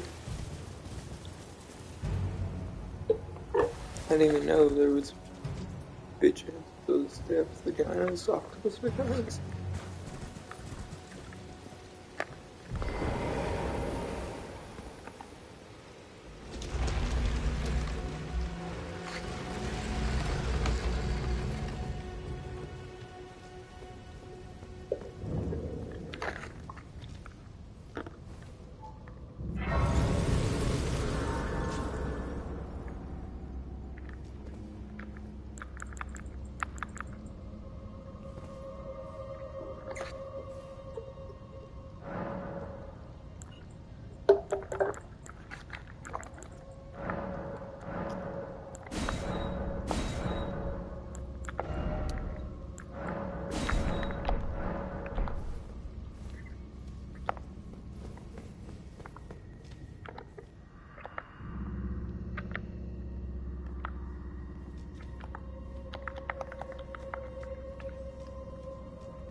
Weird, what the fuck?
Most great civil rights protests. By the way, we're not just talking about civil rights, we are talking about basic human rights. But this is, make no mistake, a civil rights protest, regardless of color, and it's a mixed crowd. Canada, so it's not quite as mixed as, anywhere outside of Canada, but it's still as mixed as you're going to have in Canada. They are afraid of this coming to the States, and I have said this many times. I hope it doesn't. I would love to see a freedom trucker convoy here in the United States. Yeah, absolutely. I would love to see that here in the United States, especially if it's as peaceful as it was in Vietnam. No, I would love to see a freedom convoy here in the United States. That's a peaceful way to have an impact. And now, of course, they have to address it. By the way, I'm pretty sure that's the show Trevor Noah was watching. I think so. Or the day before. Yeah. But what are you supposed to do? Protest in an ineffective way? Is that what sit-ins were back when you were fighting Detroit? You took over the Wisconsin State House and basically just all sat in there. It's an effective way of getting in the way of making yourself the impediment. Well, they're doing the same thing with trucks. That's it. Right. What do you want them to... Okay, here's the deal. I got a question for you. Truckers, you want to do this? Instead of clogging downtown Ottawa, go and sit on the side of every single road in Canada and still don't deliver packages and goods. Still effective. What are they going to do to you then? Oh, well now you're blocking a thing. You can get down into Ottawa and like, we're just not doing the job. I don't want to do that. I want them to do that, but I don't want Justin Trudeau going in there, beating people up and stealing money from their bank accounts, shutting down financial institutions, just funding people, and didn't have a problem with doing it for Black Lives Matter, but have a problem doing it with people. Raise money for serial felons with Black Lives Matter. Absolutely. Well, cutting off all funding, taking all their money away, it's just absolutely amazing that anybody could be on the side of that. For peacefully, let alone comedians. Comedians. Yeah. Harlem, like, plenty of groups in Harlem, people know were arrested together once. Right. For stuff like this. Yeah. I'm not saying that they were conservative, but look at the time difference. Like, look at the timeline. This has nothing to do with politics anymore. Right. This is being taken over by a government. Right. Everything's stolen from you. Yeah. Why would you ever be on the side of that? Whatever. You can go dig. Like, Carlos there goes dig in the foot. It was an elderly woman who doesn't even... Yeah. Oh, there's... Right? Oh, for people. For people.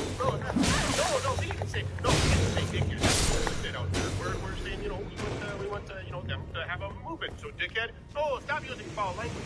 Well, he's not even educated enough about the joke that he's telling, because if you guys end up coming here, I might actually... I'm sorry, it's unfunny.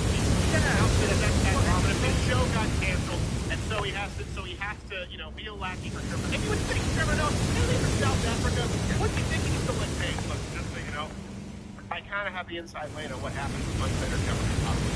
Okay? Yeah. Come on, Trevor, why don't you just do your job and let this guy know that, you know what, maybe we don't want to finish. Oh, you want to know something else? When people say, hey, Facebook, Twitter, YouTube, they can do whatever they want. They go, free speech is only when the government does it.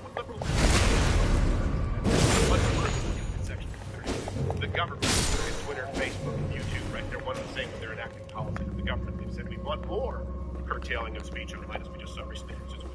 But even that, it's not an argument that the left actually is, because right now, when you actually have the government of Canada arresting and punishing people for speech, you're fine with it anyway.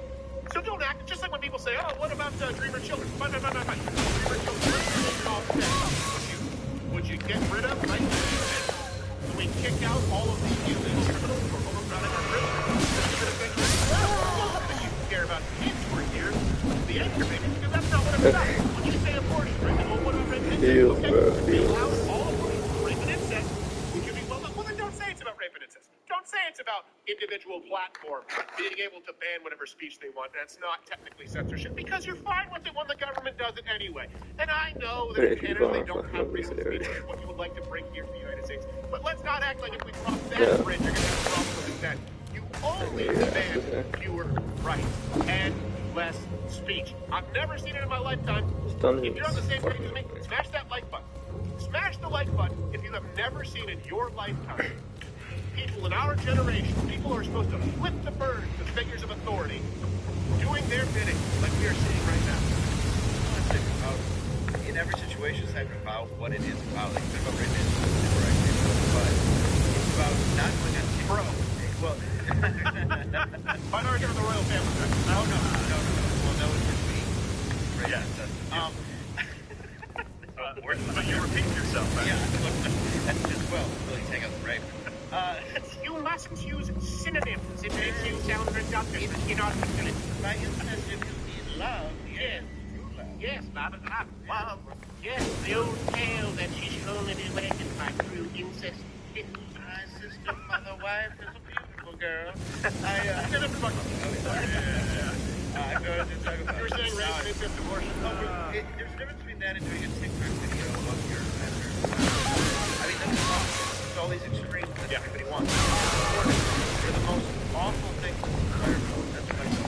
Right. Everything it's right in the Well, here's the thing. That's actually a good thing. The left is referred to the most extreme. Right? Dr. Ralph Lauren saying, well, we keep making comfortable. Jesus Christ. Right? They're against heartbeat bills, where a baby has its own heart, and we know that this is now an autonomous life. You can't argue the science of it. Right? They want to shout their abortion. That's pretty extreme. Right? They want to freeze the fund of truckers. That's pretty extreme. Now, on the flip side, Bill Maher absolutely is a I recognize the last just to be clear. And now I hate to say that I want to support him now because I know he stepped out on a limb, but he is getting a taste of his own medicine because he did accuse the Tea Party movement, people who were against Barack Obama, of being racist for a long time, and now he's getting these same kinds of accusations because he said something. The only person in late night right now who says anything even remotely reasonable, again, not nearly the extreme of the left, just don't ever know his word clever, but he's being excoriated for it. So let me read you some of these tweets. Yes, that's the thing I like about Lamar Funding. He's been a comedian first. Right. That's who you should go to for comedy, not every bit of news. Right. No, you're absolutely right. So this is actually people were upset. I'll show you what they were upset. They were upset about Bill Maher speaking out against communism in China. And genocide. And we'll get to that in a second. Out here. So let me read this. Right. So let me read some tweets from you. This the Palmer report tweeted. At this point, Bill Maher holds numerous conservative views from two liberals. He's therefore, by definition, now a conservative. Liberals didn't lose the plot. He did. Brooklyn Dad tweeted. Bill Maher lost me a long time ago. I'll be sure to read your letter. And I don't think he's a liberal. I got sick of his Islamophobic shtick and whining when his audience didn't laugh at his, quote, jokes. Okay, again, I don't consider him so much on more of a consistent anti-Christian tirade than doesn't mean that I agree with it. Never once. Oh my god. My faith is what defines. There was one like, Have you ever wanted Bill Maher on the air for him mocking Jesus? No, not at all. No, I just like some of it, but I'm just like, whatever, that's fine. He had an Islamic expert on to talk about why he had a problem with Islam. Yeah. They had to tape his hands to the bottom of the desk because they didn't want him to. They didn't want him to reach out with the old butt cutting knife. It'd come on there. Yes. Completely no naked. underwear. Yes. So while I was watching the show this weekend, I couldn't help but notice. Keep in mind too, I have been in communication. I've told this Inside Baseball with people from Lamar a while back. They reached out for me to be on the show and then didn't have me on the show. I don't blame them. But they did. I remember the Booker specifically asked me about the Russia scandal. I don't remember what the Russia scandal is. I think the Oscar so white thing is pretty well. So, he covered the Olympics. I think that we covered quite a few topics here, and there are striking similarities between what we covered, how we covered exactly how we covered it last week, 2-3 weeks ago, and him covering it yesterday. I want you to comment below if you see that maybe it goes beyond coincidence, because I've got like 4 or 5 examples here. Let's first start with Eileen Gu, us, and Kim. I'm sure you've heard about American citizen Eileen Gu, the beautiful model and now gold medal winning skier who was born and raised in America but who chose to ski in the Olympics for China. Cool, huh? Is it? Is that cool now? Choose to represent a totalitarian dictator. Something really plain 18-year-old Eileen already made over $31 million based on 23 brand products in China. America's best freestyle skier, Eileen Gu. Go. Also, is it go? Stelters. That's what I'm made of. Oh, she won't be. I have it for breakfast. She won't be donning the stars and stripes, but this is an American. This is Nicole and Hammer. Here you go. Born in San Francisco to an American father and a Chinese mother, Eileen announced in 2019 that she would ski for China at the Beijing Games. She decided to ski for China in 2019, so she was preparing for the 2020. Yeah. So here's the quote: "I've decided to compete for China in the upcoming 2022." Read it like go. I have decided to compete for China on 2022 Olympics. It's what they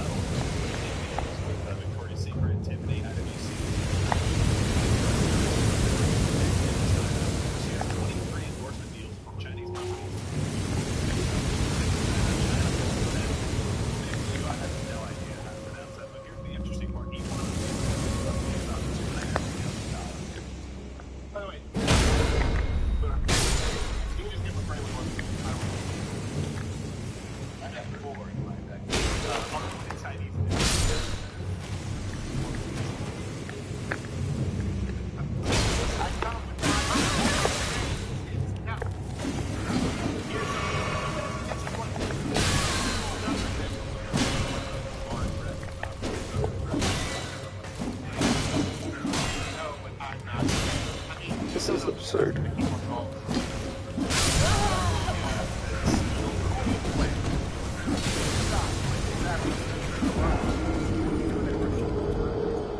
Alright, fuck it, I'm getting that item later.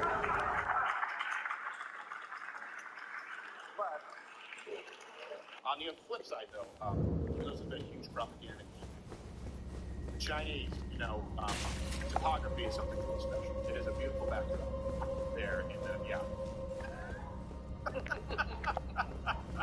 It's a beautiful place. Hey, we've got some cooling towers. It looks like a water park in front of the Simpsons.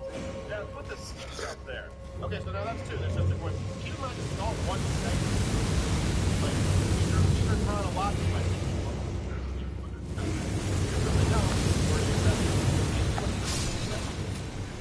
Okay. We don't remember. That's what we don't remember until Peng Shui showed back up. Peng Shui, the tennis star, disappeared. We covered it on our show a while ago. And Elmar made a very similar joke last night. Democracy based on freedom. Authoritarian based on how you like to see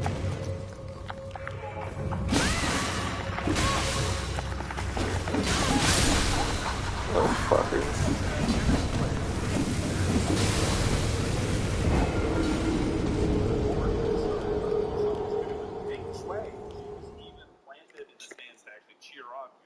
Oh, that's a... Everything's totally fine. I don't know if you remember that this was the person who basically accused one of the Chinese Communist Party leaders of sexual assault. She disappeared for a while and went to, I guess, a re-education camp because she came back and said, "Oh, I never actually said that." Right. They're fantastic. She was being sexually assaulted right then. There was actually official. Well, I think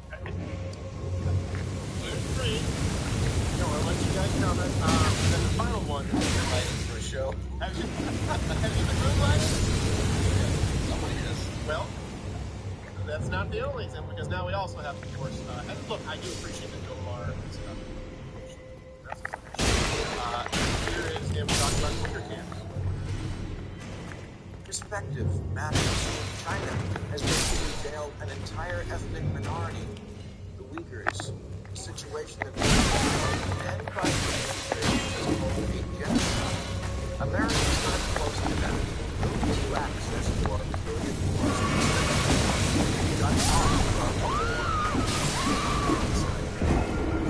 John Cena took that deal. Well, come on. China accounts for 34% of global box office, and he's a movie star now. So, like the Uyghurs, last year he learned he needed to get some re-education. The Uyghurs have been, of course, abused. China. Been completely tortured, locked away, of course, stripped of their rights. So what do? They had a Uyghur Muslims here light the torch at opening ceremony. And watch the media cover what a victory this is. Today is Senegal, some might even say sickening, during its highly choreographed opening ceremony. They gave the honor of being one of the two athletes to light the Olympic torch to a member of the oppressed Uyghur minority of China's far west region. Ethnic minority of the Chinese government is right now committing genocide against. Good for Jake Tapper. I'm glad we found that. Yeah, called and he's dead. Well, where are the two? Maybe Bill Maher is conservative. I don't know what guy knows. Where are the two that lit the torch, by the way? Oh, no, you'll never see. No, they went in the torch. Yeah. Oh, I'm sorry. Yeah, I was going to say. They lit them as the torch. It was like, it was the Wicker Man. Yeah, they got out and just started to get. Oh, Ting Ming will bring back your honey. He might be conservative because he's, anti. Is that what from now on, we're going to talk about the so, you know what? I appreciate that Bill Maher has so that's one question. You want these to at least see more from Bill Maher, but maybe I want to get the HBO dollars. Okay, Gerald. Now Gerald's sitting there in that chair. Okay, you. I know that some of you on YouTube will be offended, okay? So this time may be for you to piss off. Oh, God.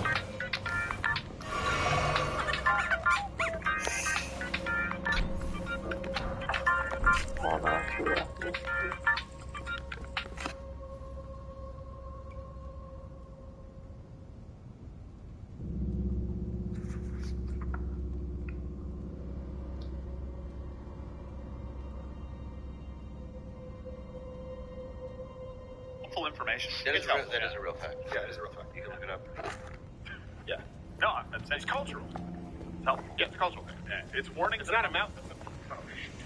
What did you do? Did you take your Someone pen get me apart? another pen, guys, whenever you bring in the pen. Ah! Okay. Oh, he got it! Oh my god! If I send it, I enjoyed the gentleman choosing to say the F word the entire film while explaining. Polish? Yeah, Polish guy. So, and a guy you never asked to be quiet. Right, He's no. so aggressive. No, exactly. Sir, please continue to say whatever you would like. Sir, could you please keep doing you? Shut the F and go in there. Yes, no. By the way, I appreciate your use of pen and add. That's great. Perhaps you can be a tutor. All right, and we have a lot to get to today. It is. We'll talk about Russia, but I don't really want to. We'll talk about Club because it is one of. I hate to use the word nuance. You and Lane and that actually did really well last time. People like watching you argue. Yeah. And we'll argue about it today, considering the invasion that's taking place. But before that, what really matters. This pastor, named Greg Locke. Yeah. He went absolute. He went full. You're not supposed to go full male. Now he did on his congregation he claimed as a pastor. And hold on a second, let me just say this. As someone who is a cheerleader Christian, Dave, he's kind of knocking at the door, but knocking, but they're like, nah, not yet. I have a God. Yes, I am a God. Oh boy. Oh boy. Here we go. Thanks, Prometheus. You're welcome. So, I want to say, and Gerald, this man does not represent Christians in any capacity. Not if he's calling people things. But yeah, we'll see. And the point is, I don't like him. Gerald doesn't like him. And we call balls and strikes and psychopaths when we see them. Here you go. We got first and last names of 6 witches in our church. And you know what's strange? 3 of you are in this room right now. Doxing you. Burning you. Death Pastor Jam? Oh, damn! You're in the room right now. Starts humping the stool. You better look in my eyeballs. We ain't afraid of you, you stinking witch. Yeah, how'd you spot them? By the pointy hats in the congregation? He's under us. You out in the name of Jesus Christ. I ain't scared of you, mother bitches. We break your curse. We got your first name. We got your last name. We even got an address for one of you. Dox them witches. That starts fires. Cough wrong, and I'll expose you in front of everybody on this seat, you stinking witch. Oh, really? You were sent to this church to guitars do you destroy need, us. sir? You were sent to this church to lure us in. You were sent to this church to cast spell. Listen, some of you been sick because you befriended that witch. Oh, really? That's how it works. Ladies Bible study, and you know who you are, and we gonna ask you. Hello, everyone. Johnny Hurricane. All right, so there's an item in there. I've already got it. You got to watch out for that guy. Obviously, throw a dag, fire. You just want to top. I got your item. Basically, now we have one more fire thing to get through. This especially, and that's when you can start running. Gonna kill all these things. Grab that item. I already did it. So I'd come in the tunnel. This is probably the spot, the ladder here. Got another. See that I've got my is fall. I almost fell. You want to fall right here. If you fall the other way, you have to go all the way around. And apparently there's a.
Actual footage.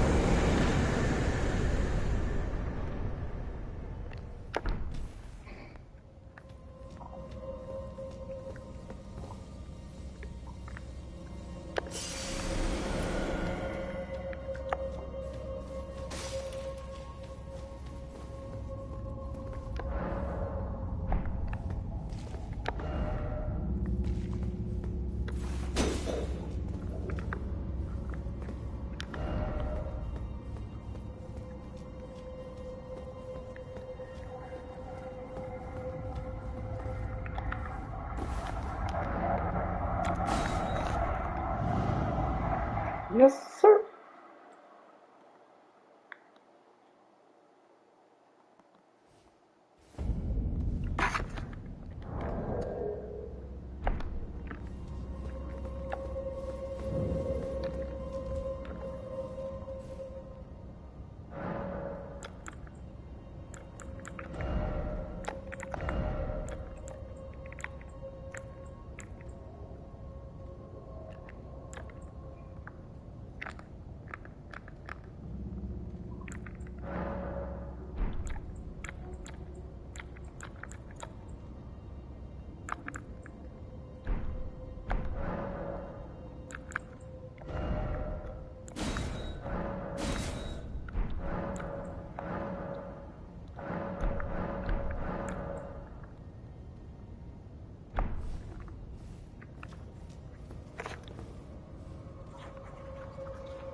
Along Ag Hill Lake and north of the Dragonburn Ruins.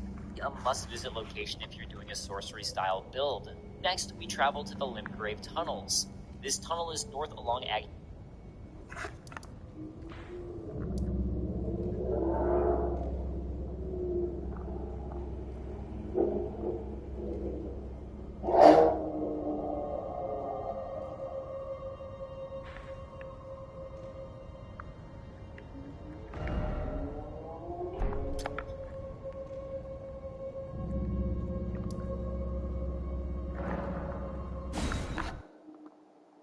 Lake and north of the Dragonburn Ruins. You can attempt to take on the Flying Dragon Agil if you feel ready. Otherwise, feel free to run past him into the bottom of the cliffside where you'll find the tunnel. I take you here because Limgrave Tunnel is filled to the brim with smithing stones. This is true of the various tunnels in every region of the game. Smithing stones are your key to leveling up your weapons, so if you're doing any kind of melee build, you absolutely want to head here early. Once you finish this, we're going to get that Flask of Wonders Physic. According to the note from Calais, it's at the Third Church of America north of the Mistwood.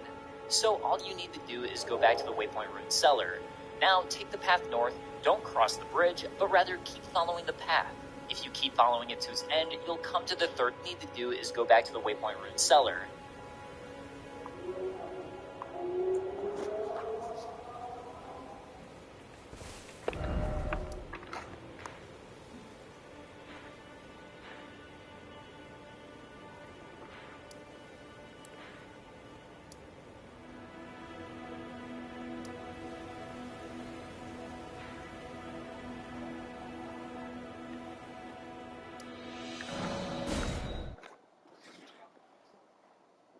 Ask you to get out, or I'll expose you in front of everybody. We got all 6 of their names. Ooh. Oh. I love how he's holding it back like, I will expose you if you call. Wrong. Now, if y'all willing to put $20 in, please. Yes. You might find... I need a new Learjet! Witches! I will not fly double piston plane, no Cessnas up in this congregation. I want a Pilatus! If I have $2 million in the next 25 minutes, you witches will live. Yes. If not, you will burn in the eternal hellfire. I see that nuke in your pocket. I'm going to do a one-legged hop. Down the microphone. Can you imagine? I found a 7th, by the way. Just did you look at the video? Yes, 7th was performing. Yeah, I wizard. would absolutely attend his mass. Yes. No. Yeah. I would heckle him from the audience. Oh, I didn't say I wasn't going to heckle fear. him. I just said I would attend it. Right. Yeah. I'd be like, excuse me, if you turn to any part of the Bible, it describes you here. Right. What I would just do is hack his projection system and put a hocus pocus on him.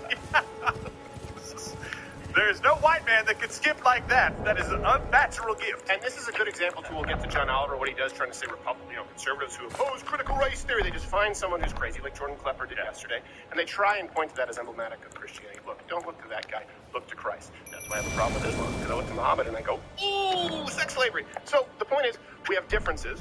Look to the founder of the feast, and this guy, it's fakery. This is not the Christian faith. It is fakery. Just to prove it's an act. It's performative, which is like this is not what preaching should be. Nope, it is not performance art. Sam Kinison did an impression of this man before this man.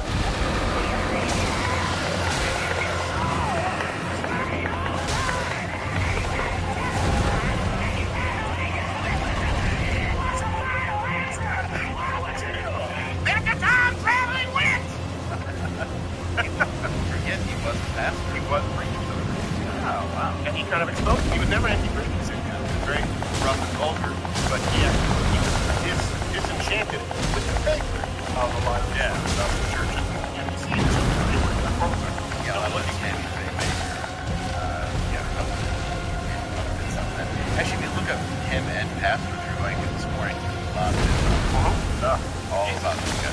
Jesus ate dinner with a guy that was actually being used by Satan. He was like, I'm going to walk around this table, and I'm going to put my hand on the wind. Yeah, he'd walk by the Last Supper and go, what are you son of a crazy? And I'm not going to say, oh, Desert, I don't even know that. You try to kiss me like a man.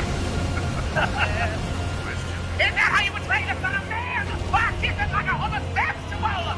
Let it happen. Paul's just like, Jesus, he gets so worked up. Guys, take an offering quick. Wow. Guess that wine didn't turn into still wine. In the world. All right, before we move on to wonderful sponsors of the show, it's time to do a taste test for My Patriot Supply.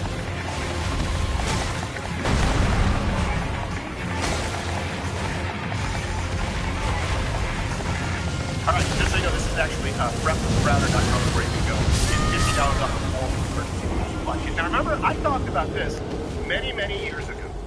And people were like, oh, what are you, doomsday? This isn't Alex Jones. Do you see now with COVID? Do you see with the riots? I always just have a supply of dried food and water. And by the way, Everclear at my house. Because Everclear is just something that you can use for sanitization. You can trade it with the hobos, or if things get too bad, you can just, drink all of it. Yes. I thought I'm a pastor. I thought we were doing the oatmeal first, but this is from Prepwith. You can go to prepwithcrowder.com, My Patriot Supply. They have everything in there, dried food. Their oatmeal is delicious, but first we're doing the energy drink taste test, which I don't think is necessarily fair. It's not an essential. Am I having a stroke or are we in an elevator? We're locked. We're locked in an elevator. All right, so we're going to do which one first? Drinking this. Whichever one. That's okay. Same, right? Has a nice stone fruit aroma. Oh, this one is far less offensive. It kind of tastes like Tang. The orange one. That's genuinely, that's way better. This is way better. And this is what? I think that's got to be I think that's got to be the My Patriot. What is it? Do we check? There's some. Oh, well, this is My Patriot Supply. There you go. Wow. It is. I actually like that. Yeah, that's delicious. All right. So there you go. You get $50 off for a week emergency food supply. That's My Patriot Supply. You do it up from crowd.com. I'm going to finish it. I don't know. The tangy one I like. Yeah, that's my favorite. All right, let's go. Tasted like the orange tang. Yeah, we'll get the timing right for the next taste test. Yeah, well, it's the oatmeal. We have oatmeal and mac and cheese. Oh. And I don't want to leave the jury. But when I got my supply, I ate all. Yeah, I ate all. Did you? And the pudding. The pudding and the oatmeal is better than store-bought oatmeal. Oh my gosh. But now if there's a nuclear holocaust, I won't have any pudding. No, or oatmeal. Quite the quandary. Yeah, I can really have a lot of fun with no pudding. Yeah. In your fallout. Right, yes, exactly. When the shit hits the fan, what are you gonna do? That's the phrase they always use, like, hey, I don't know if you know, I'm gonna know. When the shit hits the fan, like, oh, that guy knows what's going on. Yeah. When you make it to the truck and the alien eats you while you're trying to get away from John Goodman. Right. All right, so yesterday, we'll just hit this really quickly. Vladimir Putin recognized the independence of Donetsk. Yeah. And Luhansk, 2 separatist regions. So just when I say recognize their independence, what I mean is he wants to. Yeah. So this. So that's a little bit misworded. Pretext for him. Wants to take them over? Pretty much. No, he wants to welcome them with open arms. Yes. He recognizes that they are independent countries now. It's kind of like Canada saying, you know what, we recognize Maine and New York are independent countries. Yes. We would like to welcome them to hell. And usually when you welcome someone, you go into the territory. Well, he is. Yeah. Going in right now with what you would think would be like, flowers and parades and tanks. It's an invasive welcoming. Tanks. But it is a welcoming nonetheless. Listen to this. Situation in Donbass is becoming critical. Say dumbass. And today I'm addressing you directly, not only to talk about what's happening, but also to inform you about the decisions we're making about possible steps in this regard. Once again, I would like to underscore that Ukraine is not just a neighboring country to us. It is an inherent part of our own history, culture, spiritual faith. They are our comrades, relatives, not only colleagues, friends, but also our family, people we have blood and family ties with. Yeah, I usually show up to poker night at my friends with tanks. I bet every one of those hurt someone with everything He doesn't even say anything. They're just the scariest looking landlines you don't see in Russia. He's just throwing them like Russell Crowe. Yeah. No. They said peace. Then I told you, Beluga! There the game click. Now, Ukraine is ours. That I mean, we are friends, yes? Bring me poison people, brother. It's raining. Bring me poison people, brother.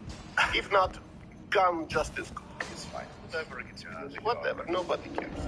Nobody questions. Bring me. You saw what happened to Pussy, right? Bring me flights. Talk my way to God. Yes, exactly. Yes. Day Canada. Doodle, I'm taking notes. So we'll talk about this about because there's a lot to get into as far as numbers, what's going on in politics. It is a big deal. And not a Putin fan. Just to be clear, for all the leftists watching, like, oh, is he supporting Putin? Nope.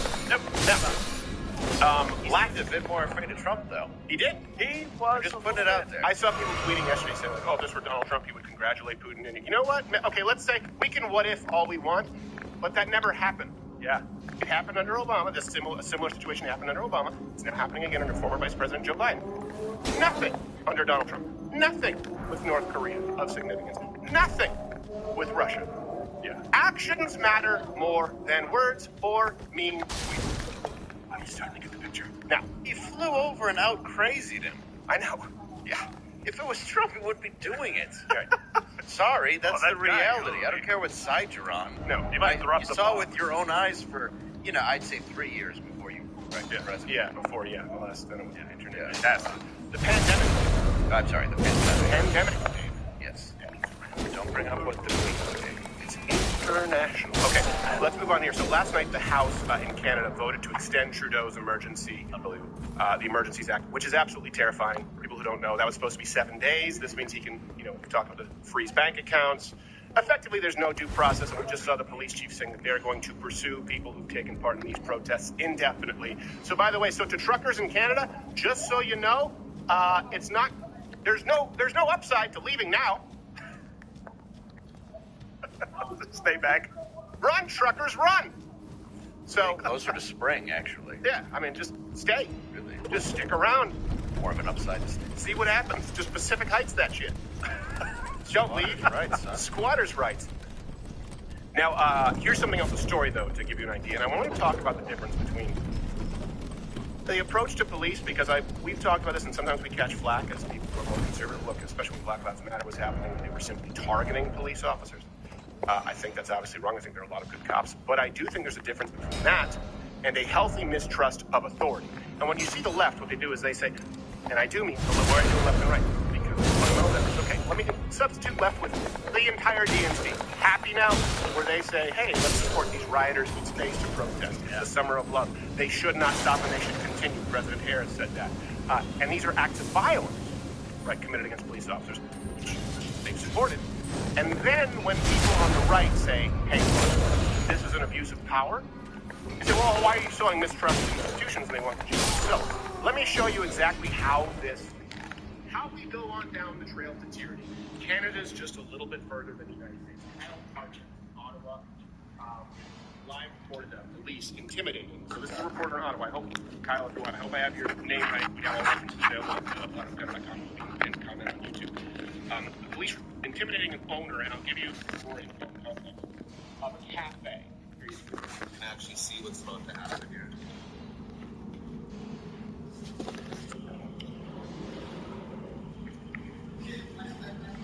So now they're surrounding the building, taking pictures of lawful people. Look at this. It's just a cafe that serves drugs. Yeah. Well, there's somebody else too. I don't trust you.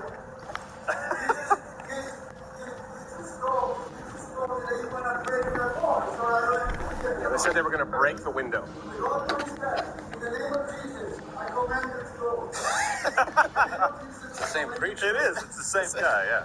There's a witch cop.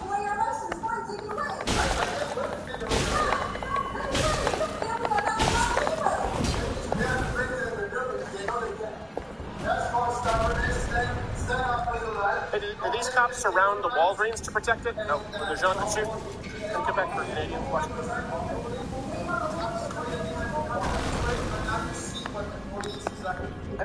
They want to come that to break the window. The building, at least, they're all right.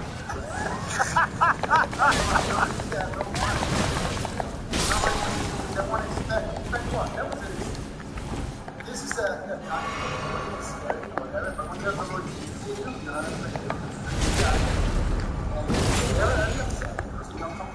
Good for this guy. And by the way, that guy seems totally reasonable. Of course, some people are like, oh, they're saying in the name of Jesus. So when you understand the full context, we actually reached out to the police officer in question, and he did offer an official reply. Well, oh wow, that was weird. Now it makes sense. I see what happened. He's like an older Steve Miocic looking. So let me just didn't care for the soup. No, didn't eat soup. No more of this soup. So this cafe owner, let me give you a recap. What you just watched and why it should be horrifying, or why it is to me. I don't want to tell you what it should be for you, but this isn't too far off from what can happen in the United States of America if all it takes is one executive order. Unfortunately. That's what's happening here in this country. We used to have a process, remember Schoolhouse Rock, 3 branches of government? Yeah. We've seen a lot just get rammed through executive orders. And yes, Republicans and Democrats have both done it. We see that with the Emergency Act in Canada. Unfortunately, it passed the House now. It passed their, I believe, Parliament, yeah. This is why I say there are no conservatives in Canada. It was across party lines. Really? If no one in office in Canada is willing to stand up to a prime minister who's done blackface more times than we can count, freezing people's bank accounts and arresting people and fining them $100,000 simply for a peaceful protest in a truck. You know what, Sodom and Gomorrah, 10 good men? I just hope, if you look back at Canada, you'll turn into a pillar of salt, because I don't know if that country is redeemable at this point. And I would love to see Canadians come to the United States. We could use people like these truckers here in the United States, and we could use a movement like the Freedom Convoy here in the United States. I've said it ad nauseum. I want to see it here. This cafe owner supported the truckers here. He fed the truckers. He fed everybody to them. Yeah, including police officers before this. And then the police suddenly showed up for an inspection. Here's the rub. They showed up for an inspection on Saturday. Those inspections are not conducted over the weekend, right? This is what happens when it's not. If you have laws, our laws apply. And just think about the power. What, the police are the health inspectors now? Yeah. Were they in masks? Did they have their clipboard out to check to make sure that the oil is at the right temperature, the floors are clean, the bathrooms are clean, like everybody's good here? Yeah. Right. No, they surrounded the place with police officers and threatened to break down the window. Right. I think breaking the window would cause a health problem. Yeah. Well, yes. It could let in mice. Yeah, it could let in mice. Especially the guy starts walking through that broken window with a follow him in. Canada should go back to the good place that it was, Full nude strip clubs where teenagers can drink and gamble. Yes. Oh, well, I'd take it over this. Well, let's be honest, it was fun. To be fair, one of the trucks is you go in the back of that Mack truck. Oh. It's like, it is a strip club and gambling joint. And it's still good. Yeah. Also in Canada, think about this. Those police are the only people with guns. Yeah. That's terrifying. They're the only people with guns. What do you think happens if they break down the window? And by the way, the police, allegedly, I couldn't hear it, but it did sound like threatened to suspend this man's business license forever. So the police can come in and say, you have the wrong opinion, you support the wrong people. And by the way, this is not an inference that needs to be, this is not a stretch, because we just heard the police chief say, there will be no quarter. We will basically hunt you down. We showed that yesterday. The police chief said there will be long-term consequences to anyone who took part in these protests. Here's what you need to read between those lines. That's not a person who wants you to leave and disperse. No. That's a person who wants you to get unruly and violent because they're not giving you an out. They're saying it doesn't matter what happens. If you peacefully protest it, if you peacefully protest, pack up and leave, we're still going to harm you. Yeah. And right now you see the police, they're jackboot thugs going out and saying, you know what, we might shut down your business forever. You know what she said? Did you hear her when he said that? She goes, fine, take away our license. We don't have anything left anyway. And then he's like, no, just to take the windows. Yeah. No, but her point is incredibly valid. Like, they're backed into a corner. They have nothing left. Their business depends on customers coming in.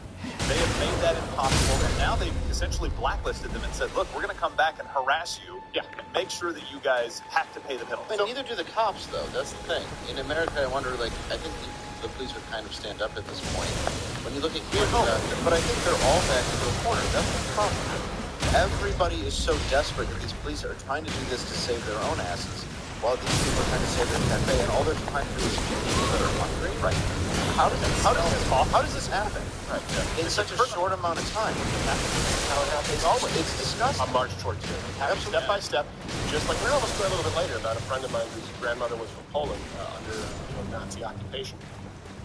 And in her experience, she had to deal with an SS officer himself was anti-Nazi, but he didn't have a choice. It's a go. I'm not saying that Trudeau is a Nazi. I'm just saying he's a black-faced tyrant.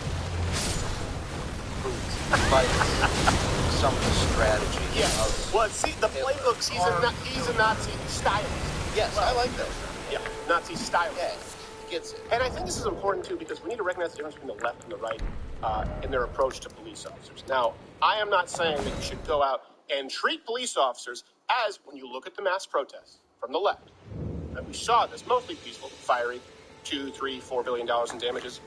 It's a rounding error at that point. It's like Mike Tyson's account with Don King. He stole, I don't know, $200 million. I don't know how that. I owe $53 million to the IRS. I've started doing some math. I bought a few tigers and like 3 mansions. Isn't that $200 million? You imagine doing that to a man that can kill you with one punch? Yes. Yeah, I can when you have thugs who enforce this. That's the problem with Don King. Yeah, Don King is no different than the Prime Minister of Canada. So let's look at how these protesters from the left have treated police officers amidst their protests. An officer smashed on the head with a fire extinguisher, another blatantly run over. Images clearly difficult to watch as peaceful protests have turned violent. This has been declared an lawful assembly. All persons must immediately leave the area. Them to you like this one from Flatbush when NYPD says a disorderly group attacked officers and their vehicle. They're looking for the men. They say we're throwing rocks, bottles, and you see a cone thrown and other items in the vehicle striking those officers. An SUV drove through. To be clear, I can demo this. In Buffalo, we want to warn you this is hard to watch, and the officers are going to be okay. The driver hit 2 officers before speeding around an armored vehicle and taking off. Also, let alone the fact that police precinct was burned down.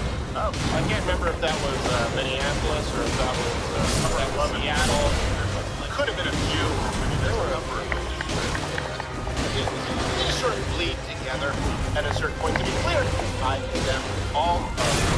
We always have. But that is not at all inconsistent with, here's what isn't saying that's justifiable, or saying, well, it's the language of the unheard, and then saying, hey, police officers, come shut down this cafe. Hey, police officers, come take their guns away. That's inconsistent. It's not inconsistent for all of us to say, step back and equal on the right. Here's what you do, just like that cafe. Your rights, you stand up for your rights, and you make sure that officers know and understand each one. See if you can spot the difference with right-wing extremism. No, I just want to get a coffee, okay? When I get a coffee. Are you here for me? You talk about me. I'm scared. I want to go for a coffee.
I go Where's for the a rest coffee? people still being arrested right Do you now? live in this?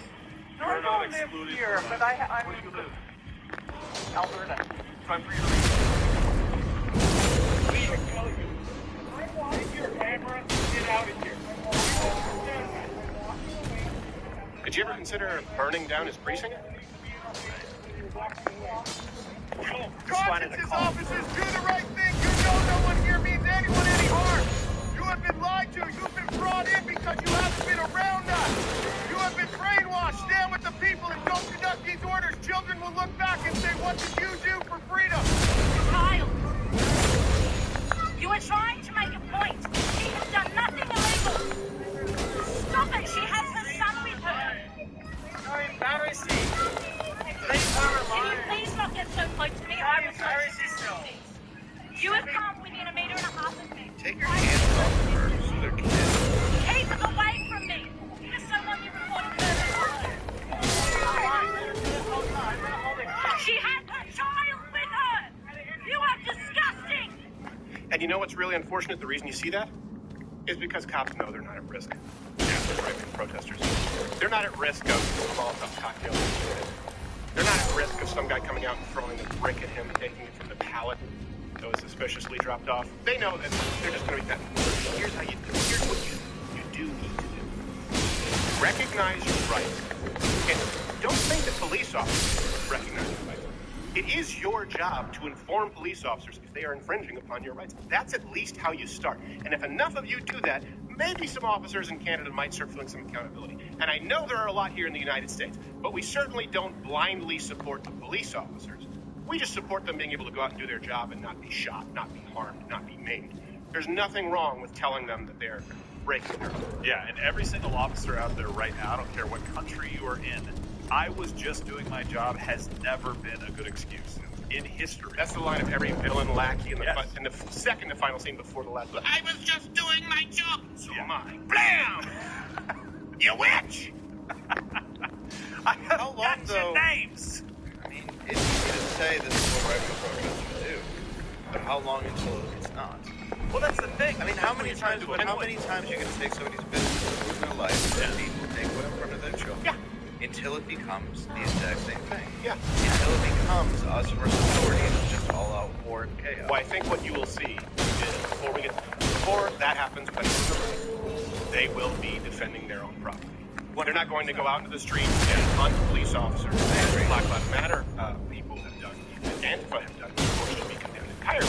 But I do think at a certain point, for example, go to the timeline. Own that apartment. No, exactly. I don't. That's lease. That's lease. I don't own that. No, wait. We're in the security deposit. Okay, just stay in this area in Oakland Kitchen, please. Have you seen my unlock? It folds into the case. You can take that.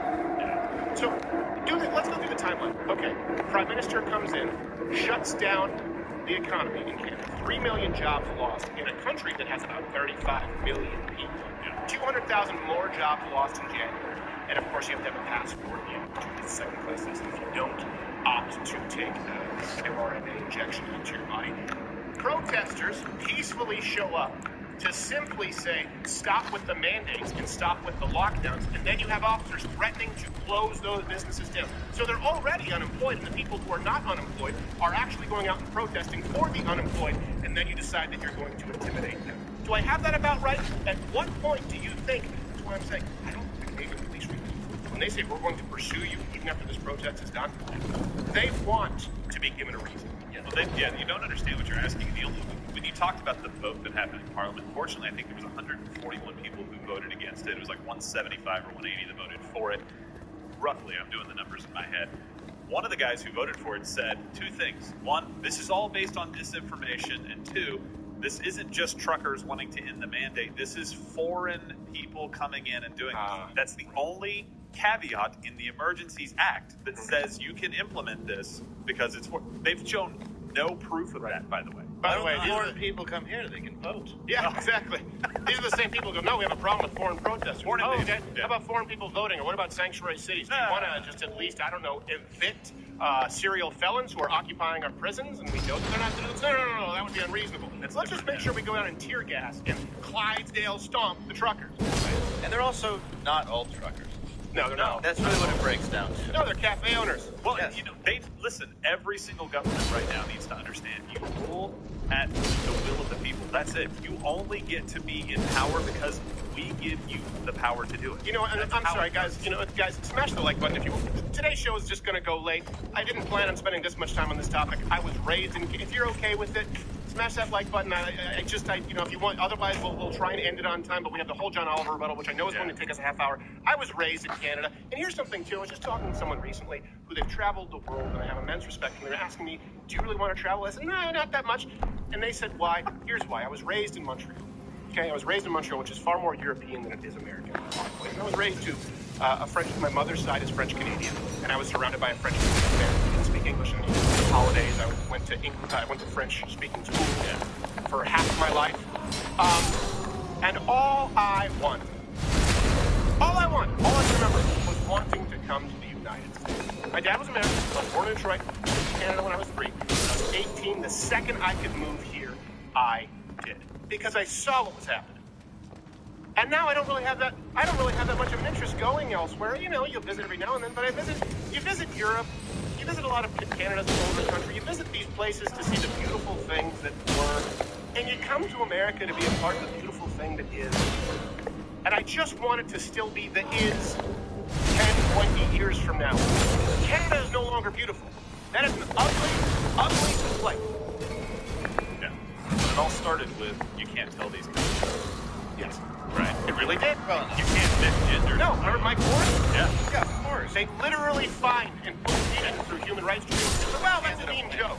He ended up winning after a year. After a year of legal feeling. battle. Right. Jordan Peterson. And Canadians cheered it. Yeah. Jordan Peterson is basically the devil saying, if I can't tell the difference between man, female, I'm going to say it one way or the other, and I might offend you. Said I'll respect what you say, but exactly. I can't teach something that's actually not scientific. Right. Guarantee you, if Jordan Peterson was running a cafe, that would be shut down. Yeah. Oh, I'm surprised he hasn't been crucified, to be honest. Yeah. Well, it's in the plan. No. Well. Yeah. Well, let's say there's because he's a witch. Personality test for witches. There's a rumor going around. Yeah. And I just have to word it like this. There's a rumor. Okay, rumor. That the Queen is being treated with a certain drug that may be inexpensive. Mm-hmm. Mm-hmm. So the rumor, which is obviously a big deal for the Queen because they can afford it. They can afford anything. No expense. Really. And if somebody was, 114 years old, you would assume it could work on somebody who's, 30. But part of that is, let's say the entire world was collapsed based on the fact that a industry based on human health was all just to make money off of this entire thing. Shouldn't people be a little bit more angry than this? Yeah. And a little bit more on the side of the truckers, and a little less on the side of the authority? Yeah, you would think so. And the rich prick in office there, right? The spoiled brat. What? 17% of the people got him in office. Something like that. Yeah. That's a problem. People say, "Oh, 240 system, man." Okay, go to a parliamentary system and see someone who could be elected with a minority of the vote. It's not perfect. But it's like a 10 round bus system, right? Yeah. It's close to perfect. It's the rich kid who hung out at parties that they like when his parents were on vacation. You're like, oh, we can steal his Ferrari. You know what I mean? Like, he's just... There's nothing likable about him. Yeah, when his dad Fidel's gone, he's like, let's drink a liquor month. He's got great cigars. He summed it up perfectly in a speech that he gave, actually. He said that if you voted against the Emergencies Act being implemented for the full length of time that he asked for, then you don't trust in government to handle these situations. And I was like, oh, no kidding, Justin. That's the whole point. And you'll see this with the John Oliver critical race theory segment we're about to do. I find this consistently, and maybe it's a blind spot. Maybe they got floaters, cataracts, I have no idea. When they try and characterize conservatives as really bad, I hear what they say and I go, is it though? It's like, that means that you don't trust the government. Well, hold on a second. You did force the unemployment of 3 million people, 200,000 just this month. I mean, in the United States, we have record high unemployment. Yeah, you know what? I don't really know. I wouldn't even say that's a straw man. Yeah, I don't trust government. The government's people. It's not a fucking machine. Right. It's people. People, sorry, pardon my language. People are this flawed. This is not monetized on you. But people are flawed. It's going to be a flawed system. Why would you trust it? People aren't trustworthy. Mostly the people that we elect. Have you seen them? Right. Yeah. Why would you trust that ever? Yeah, picture the broad who annoys you at the DMV. Now put her in charge of your speech right. Right. Make her Nancy Pelosi. Yes. Talk to Nancy Pelosi about getting your driver's license and tell me you don't want. Right. It's going to be quiet for her. Last time I went to the DMV, they said, you need 2 pieces of ID. Great. And they're like, your birth certificate. Okay, fine. Yeah. And then they say, you need your social security number or a document that has your social security number. Right. So I brought a tax return. And they sent me home because they said, this is a true story. They said, that's not your social security number. That's your tax ID number. I said, you guys labeled it tax. Clearly my social security number. They're like, well, no, we can't tell. Well, we have no way of knowing. I'm like, don't you have a computer? Just punch it, put it in the machine that you have right there. That same number of numbers. I'm telling you, it's just, you wrote tax ID number. And you know who helped me? There was a very nice black gentleman at the DMV. Yeah. Who said, listen, I'll get you the front line. So I had one of my producers run over my social security card, which they used to tell you tear up sometimes. Remember? They would say, because you don't want someone finding it, and I had to bring it to the DMV to get my license renewed. My point is, take them and put them in charge of healthcare and wounds and your right to speak freely and the economy, and you've got the DNC and the Liberal Party of Canada. Okay, and it's not too far off from the next topic.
a witch!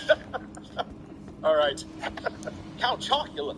Just, damn. He's on the oldie station where just witchy woman starts playing. He's like, ah! Starts smoking in the car. All right, so as you know, here's the thing. Last week, and it's crazy to think about this for a second. We tried. No.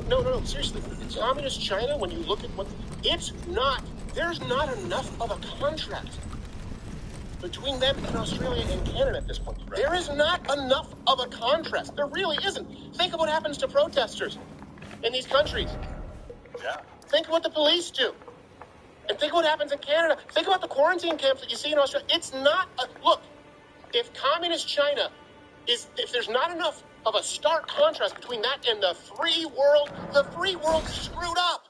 You have screwed up royally. We are at that point. Okay.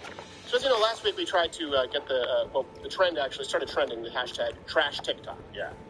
So we started this movement, and in no uncertain terms, I did my level best to try and get yours truly banned from TikTok. Going to manually delete TikTok was the plan, like on my phone, go look, and then I realized, wait a second, I don't need to do that. You can have what's I can just say true things. Yeah. Well, we'll give you the floor and let you get it off your chest. Yes. I am going to close my TikTok. The 9-act line isn't real. Mao's Great Leap Forward led to the death of 45 million Chinese citizens. On June 4th, 1989, the CCP murdered thousands of protesters at the Tiananmen Square. Taiwan is, in fact, a real country and not a part of communist China. Now, here's the thing. Like, I had been banned from TikTok 4 times before that, I believe. What was that? You can smash the like button. Yeah, we like the like button. Not TikTok, though. Not TikTok. No. Don't smash like for TikTok. No. There's one communist guy like, I will hold. So, I had been banned from TikTok for far less. Yeah. What was it, Tokunao? Was it 3 times banned from TikTok? At least 2. I think so. I think it was 3. I think it was 3 times. So we were sure that would get banned. Yeah. Okay, here's what happened. I failed. Miserably, just so you know. The original upload to TikTok got 4.3 million views on TikTok. That's a lot of TikToks. I think that's our largest viewer number for TikTok. Then it was removed for hate speech. Okay? Or facts. And then, and we did nothing. We did nothing. What? I just love the Winnie the Pooh in the background. Look at it. Yeah, it's just the extra insult in the photo that I love. And we didn't do anything. Like with YouTube, right? They send in a half Asian crate and you make sure. Yeah. With TikTok, we're like, mission accomplished. Good. And done. Then it got reinstated for some reason, unbeknownst to us, and it got 6.2 million views. No fault of our own. We didn't even protest. 6.2 million views. So it's 10 million views. No, it's 6.2. Oh, it added to the... So when they reinstated it, doesn't start at 0. Now, here's the thing. I absolutely do want to, hashtag trash TikTok. I don't want to be a part of that platform. Try it again. But I'm not going to remove myself. Right. No. Because that would be abandoning territory. So, I'm going to have to try a little bit harder this time. And this is, are we ready? We're going to get this right. Yep. Laser beam, tracking, right. Okay, TikTok. And I think the problem too is they're like, there are too many eyeballs. Debbie, if you remove Debbie Beck Midler effect, Streisand, you asshole. So, same, blonde Jew, sing that. TikTok. Hope you have your mouth guard on. Don't this tin can or kick you in the teeth. 1979, China tried to invade Vietnam and proceeded to get your ass kicked. China, Chinese officials, you guys silenced and disappeared. It did Dr. A. Wen when she tried to blow the whistle on COVID. Go! You also, China, I'm talking to you, not him, China, you. You lied about the WHO that there was no human-to-human transmission when there in fact was. Ding bong, ding dong. Wolf Warrior 2 sucks ass. Okay? 7 Years in Tibet is the greatest film of all time. And Richard Gere is the best actor alive. And the Dalai Lama is a pretty cool guy. Also, to you, former Vice Premier Chang Gaoli, you sexually assaulted tennis star Peng Shuai. If I'm pronouncing that correctly, I don't care. You're the rapist. Thousands of North Korean women have been abducted by you and sold into slavery in your wonderful country of China. And Xi Jinping plagiarized your doctoral thesis. You know that, Xi Jinping. And most of all, I've also heard, and by heard rumor, I mean, stop sending me pictures of your micro penis. Ding bong, ding dong. Let's see if that works. Let's see what happens. I think that's fair. Yeah. I don't know. The Richard Gere one might have put him over. Misinformation! Misinformation! Hero! I'm a Sam Elliott man. I know 3 gerbils that disagree. Yes. Don't need to bring tiddlywinks into this. Oh, man. Okay. Bad for him. He's like, why this? Why this? I'm a peaceful man. I can't even get mad about the rumor. Right. This is just so. I hope TikTok. I hope you know what, TikTok. You do what you do, and by hope, I mean please just end it for me. Mercy. Come on. Ban me. I don't want to have to upload stuff to your platform anymore, but I'm not going to do it myself. Mercy. Right now, there's a guy with a sword just pointing it at us. Yes. You're mixing up Asian. I don't care.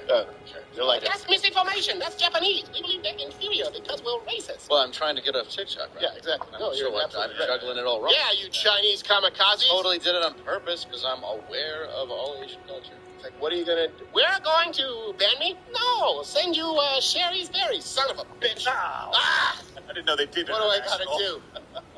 Send them to Ukraine. Gonna send you bold and branch bed sheets. Son of a crap. All right, it's time for another taste test with Patriot Supply before we do the John Oliver segment.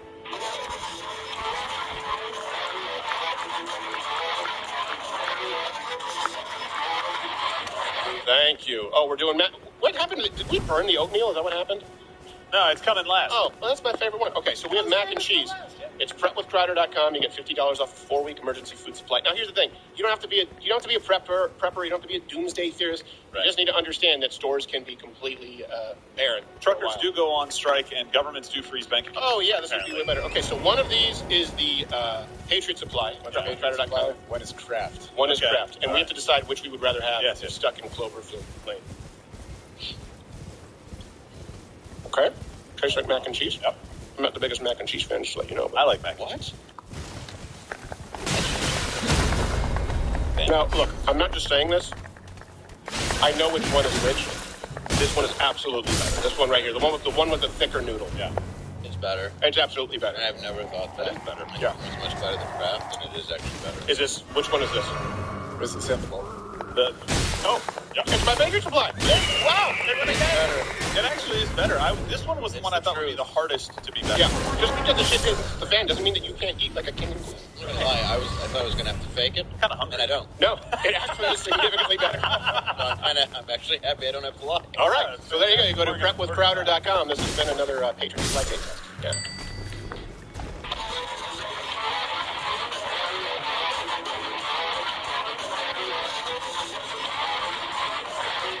Wow. They earned 48,000 4- and 5-star ratings. Oh, wow. That's fantastic. I would seriously eat the mac and cheese any day. I would eat that any day. The oatmeal is good. And the pudding. Oh, the pudding. You're not getting the pudding, Stephen. We didn't. I don't think we had. I think you ate all the pudding. Yeah. We were going to do it for the... Right. But it was gone. Yeah. Oh, can I get that in there? Where did I put it? It's in. What are you talking about? I don't know. I just messed everything You up. could take that fish in, too, in case you get lost at sea. Yes, I like the package it comes in. Also, it makes a nice humidor. It does. But then the problem is, I prioritize cigars, and now I don't have any more pudding. And you starve. Also, you can kill a baby seal with this. Make a coat if you need. Yes, if you're Inuit, because we have allowances. We have Inuit viewers, and I just like to say we get it. It's your culture. I would also like to say, indeed, Eskimo pie. One of them's like, don't talk about my mom. Oh, jeez. So Eskimos with that accent, yeah. The Philandridge theory, you son of a bitch. Yeah, that's what it is. I've only heard of one Rich Bros. Okay, so here we're going to get into John Oliver. I know, like I said, the show is going late, but we have to do a rebuttal here to John Oliver on the critical race theory that the segment that he did. And John Oliver, I will say sometimes he's funny. He's becoming less and less funny. Yeah. And he's becoming less and less funny because he's really focusing more on Clapter. And I watched this segment, and there was very little to find funny. A couple of digs at Ted Cruz that were kind of funny.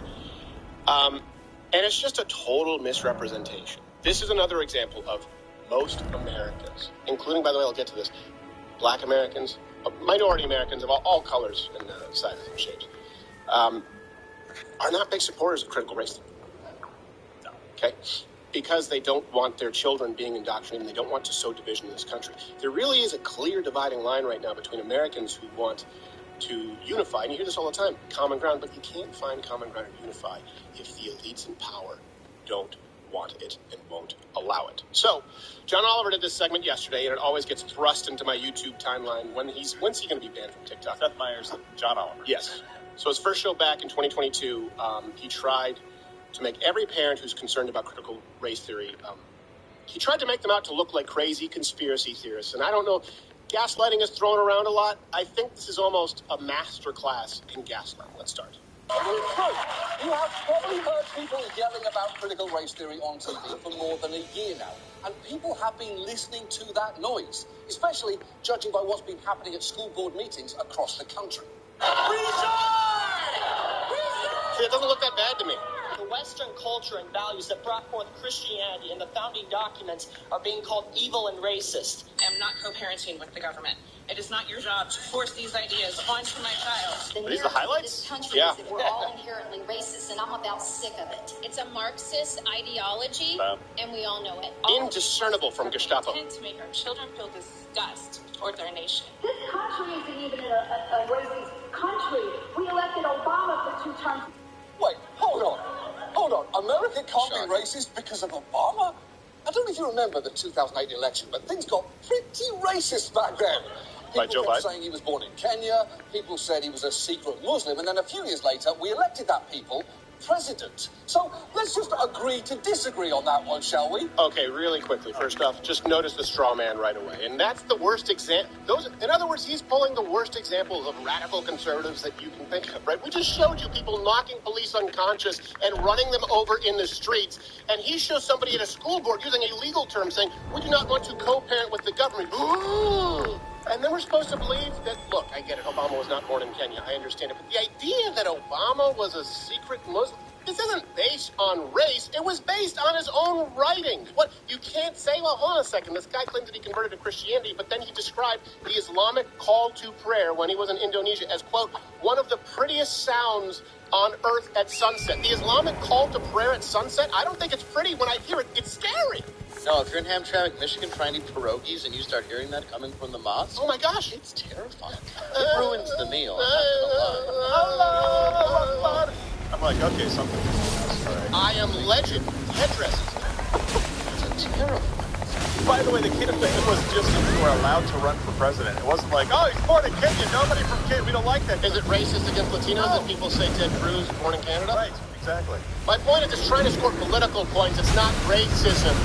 I'm not saying there was no racism aimed at Barack Obama, but it was not mainstream. And by the way, you're saying, this man was elected president. Really? How about the guy who said they want to put y'all back in chains? How about the guy who said the N-word repeatedly to Clarence Thomas's face? How about the guy who said, if you don't vote for me, you're not black? And then that guy was quoted former vice president. How about a clean and well-spoken word that I can't say? He said the first, no, we can say it because he said it too. You know, you've got the first clean and articulate Negro. Yeah, you know who's not articulate? Right. I mean, nobody. Here's what I hate though. He's like 2008. Stop calling it back then. Yeah. It's been the same damn. Nothing's changed in 20 years. You got former Vice President Biden. He doesn't even deserve it. He shouldn't even be relegated to a cabinet position. He shouldn't be relegated to a cabinet. If I open the Indian in my cupboard and it's Biden, I'm just squashing him. I wouldn't let him watch my kid for 8 minutes while I ran to the store. No. And he's in charge of the country. If it's a Biden in my cupboard, I'm calling toy soldiers. Yes. Yeah. Gorgonauts. There's I wouldn't trust him right in the back of my car. I'd be like, put a towel down. There's going to be shit. Yes. Also, put a towel in front of the front seats because there's going to be a 6-year-old. Yeah. Also, have an extra towel. We might pass a mosque. Right. Stop it. We just got pulled out of YouTube. No, we didn't. I'm kidding. That was a joke. You know what? You guys live near there. Hey, you know what? You know what? YouTube? Towels. There aren't enough asses in the world for you to kiss. How about that? I was thinking asses. Yeah. No, okay, so here we go. Let's move on to the claims that John Oliver makes. These are not correct. And all references available at louderwithcutter.com if you're watching on Mug Club or on Rumble, which I would love. I would love more of you to switch from YouTube to Rumble, right? The choice is yours. I would love to be able to tell YouTube to go screw themselves. We have all the references, though, available on the pinned comment for those of you who are on YouTube. And so those of you who aren't, you can just go to louderwithcutter.com. Because sometimes I get so many emails asking where the references. They're always publicly available for every single show. And I don't do that to brag. I do it because we're not that confident in always being right. So we want to make it publicly available because more minds actually create better ideas. Hey, there's a thought. Now, he claims that critical race theory is only a graduate level legal theory, and that it is, and he says this, we're going to use his own words and his own examples throughout this rebuttal, that it's not taught to children. And to be clear, CRT is graduate level legal theory. So unless you're to the south, I recommend you head south into the Weeping. You can try to have fun and see if you can following the path. If Church America north of the Mistwood. So all you need to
Spoken echoes linger here, words of Queen Marika, who vanished long ago.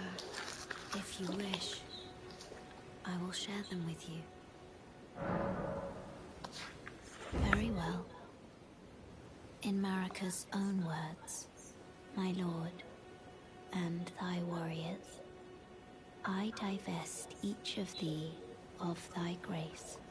With thine eyes dimmed, ye will be driven from the lands between. Ye will wage war in a land afar, where ye will live and die. Well, perhaps that might serve you in lieu of a maiden's guidance.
do is go back to the Waypoint Ruin Cellar. Now, take the path north, don't cross the bridge, but rather keep following the path. If you keep following it, what you need to do is go back to the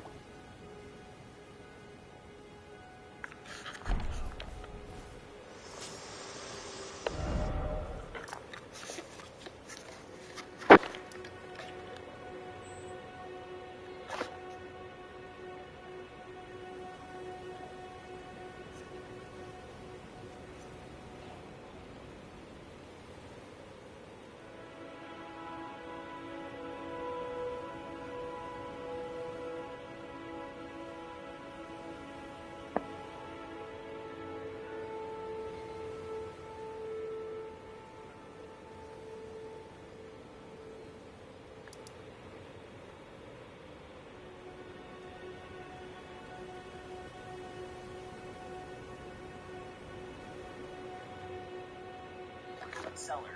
Now, take the path north, don't cross the bridge, but rather keep following the path. If you keep following it to its end, you'll come to the Third Church of America and the Flask of Wondrous Physic. There's also an artist shack along the way with a painting. You can try to have fun and see if you can figure out the location the painting was painted at.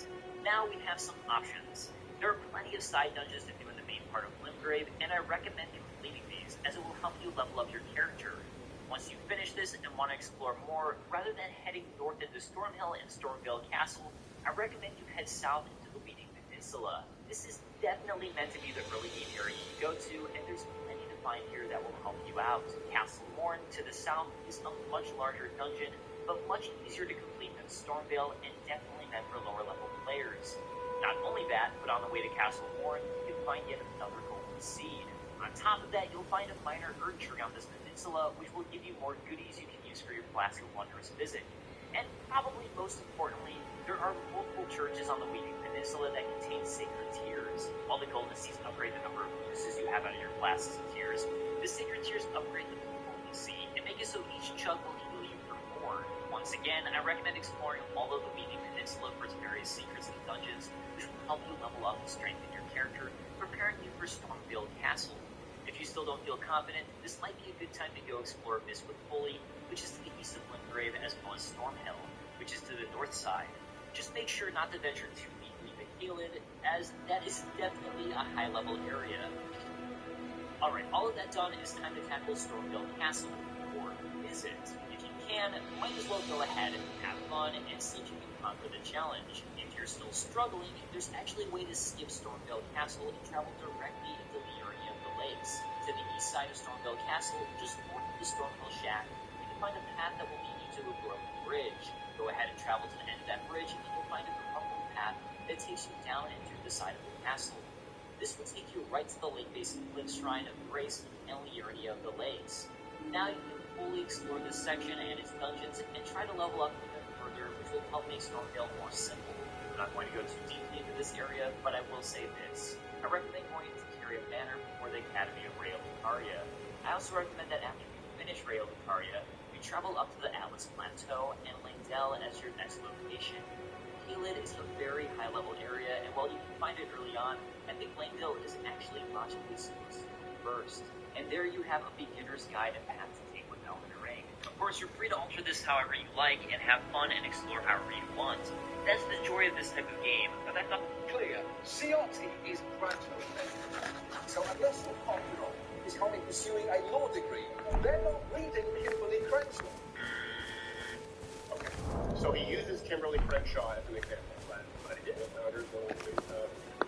Rusters it began as a graduate, that's true, but it's taken on a bigger scope, including kindergarten through 12 and K through 12 education. Whenever I see K through 12, part of the requirement at least, but not as high. It's K2. Yeah. K through 12. No, that's the vitamin that tries to.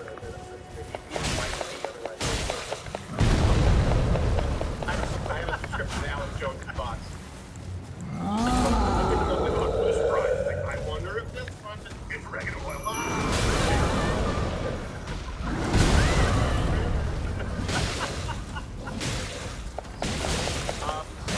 Let's take this.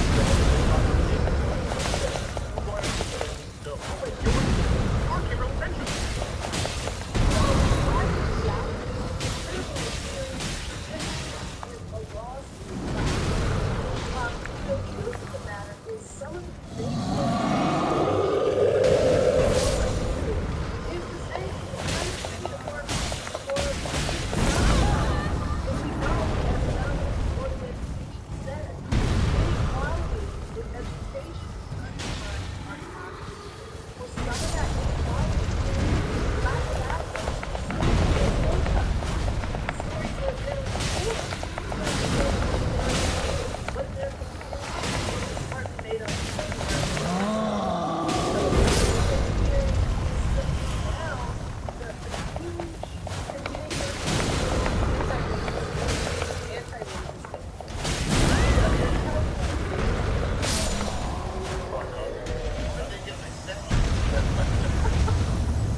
20 years. Let me read you a quote. So the name critical race theory, now used as interchangeably for race scholarship as Kleenex is used for tissue, was basically made up, fused together to mark a possibility. Well, what kind of a possibility might that be? Let's look about critical race theory scholars. Let's look to, scholars, Richard Delgado and John Stefanik.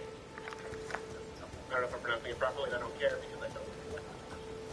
Although CRT began as a movement in the law, it has rapidly spread beyond that distance. And this guy who, by the way, John Oliver just tries to dismiss as silly, Christian folk, he's done a bunch of work, compiled extensive evidence on critical race theory and its founders, and the documents that they write themselves, using this kind of witchcraft trickery like their own word. What was that clip of, by the way? Tucker Carlson just feels the first time he saw it. Well, that was going to take it. Oh, okay. I didn't understand that. No, he looked like for the first time he saw her. He wasn't crying. You didn't put a mohawk down the middle? Dear Lord. But Brown versus Board of Education, I believe that was about equality, not teaching students that one race white people value the other, correct? Right, yeah. Oh, I'm sorry. I was talking. I thought it was going to be about Yeah. No. You're silly. Oh, You're a silly person. I'm going to go clog myself with rest. Yes, exactly. So, do they not understand that this has been, like, as kids who grew up in the United States, sorry that you didn't, it's not our fault, you moved and for you to come back. Well, I didn't move. Well, you did, right? You had agency. I didn't have a rider for the U-Haul. You probably could have gotten More or less carried. Yeah. You could have back. Right. No, but seriously, I knew about Brown versus Board of Education. I knew about slavery. I knew about white people. Horrific thing, and I knew about all the terrible stories about slavery before this CRT thing. So you're making an argument here that's like, oh, you don't want us to teach about the stories. You already were. Name me one American born after 1960 was not taught the slavery.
Detroit school superintendent Nikolai Biggie had this.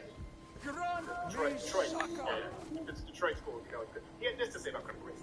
Our curriculum is deeply using critical race theory, especially Is anybody there?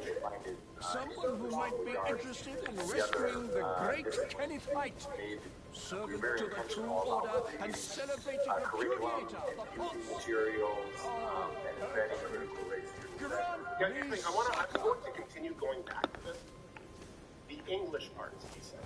It's about particularly injecting race where it needn't be. No one is saying that you shouldn't teach discrepancy in race during the slave trade, right? Just as we should teach the inequity between races with the Mediterraneans who were enslaved by the North Africans, upwards of 1 million, depending on whether you look at the estimates. And again, this is why I say slavery wasn't really about race, it was about people enslaving other people. Find people from every race enslaving people from every other race, including their own race. So to see it solely through the prism of race is to misinterpret what the slave was. Not saying, like, we did the Holocaust, not about race. No, they said we're doing this because of race. Slavery, they just said, we can enslave those who were being sold. And it wasn't exclusive to one race of people. But this is the issue. They want to gaslight Americans and you don't want this to be done. No one is saying that American history should be done. It's whether You've come to lend me your to aid, inject have it you? into, say, I don't know, English studies, to inject it into, say, I Despite don't know, appearances, math. And you can nobility comment is below, no pride especially of anyone who's me. been in public school Kenneth Height. in the last 10 years. Next in line is the rightful I want to ruler know of if any of Tarnished. you I would have a either boon. not I taught want you to take about back slavery, my fort. or not It taught lies that to the slavery south. is bad, The knight or if you commander did from know that, Stormvale took it. where A CRT fool was incorporated. I don't know what and plumb history mad was because to I beat. have no idea. I don't know Simply what history obsessed is with stuff blood. by textbooks. So, Seattle Public School, I'm just going to rapid What fire are you through this. waiting for? They push My for that fort race theory as lies part to of the the south. racial equity and black Oh, studies I program. see. Universities, Fret you're saying, not. universities are The actually great preparing Kenneth teachers Height is known on for how his to considerable teach social largesse. justice to The celebrations will be lavish indeed upon the door. Yes. Now, allow me to first. I would take great care to avoid Godric's Tarnished hunts, were I that depraved lot are obsessed with sacrificing Tarnished like you for the sake of grafting. Honestly, Godric's nothing more than a jumped-up country bumpkin. Lord? Oh, don't make me laugh. First, he hid himself amongst the womenfolk to flee the capital, then hid from Radahn in that castle. Then he insulted Melania, lost to her in battle, only to lick her boots rather than die like a man. Has he no shame, the big girl's blouse? And to think, he's the blood of Godfrey, last of the golden lineage. Though you almost wouldn't know it to look at him. I almost feel sorry for the chap the more I think of it. What are you waiting for, my fort?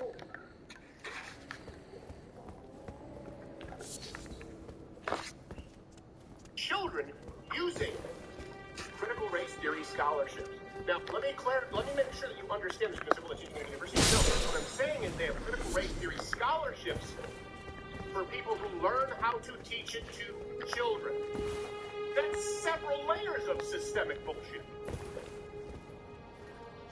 Can I get a Pell Grant with a Y? Sure. Well, how good at it are you? Wait, hold on a second. You Asian? No. Sure. Man, I could have gotten a scholarship for teaching black culture. Yeah. He also could have gotten a seat on the Detroit Public School. Well, there you go. Is that the guy that cashed the joining check from Allen and Butch? Yes.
empowering people. A big part of that comes from eliminating voices of dissent. So we're not making any comparisons today as it relates to casting Jews. Isn't that more of a piece, by the way? Listen to this picture. This was voicemail back.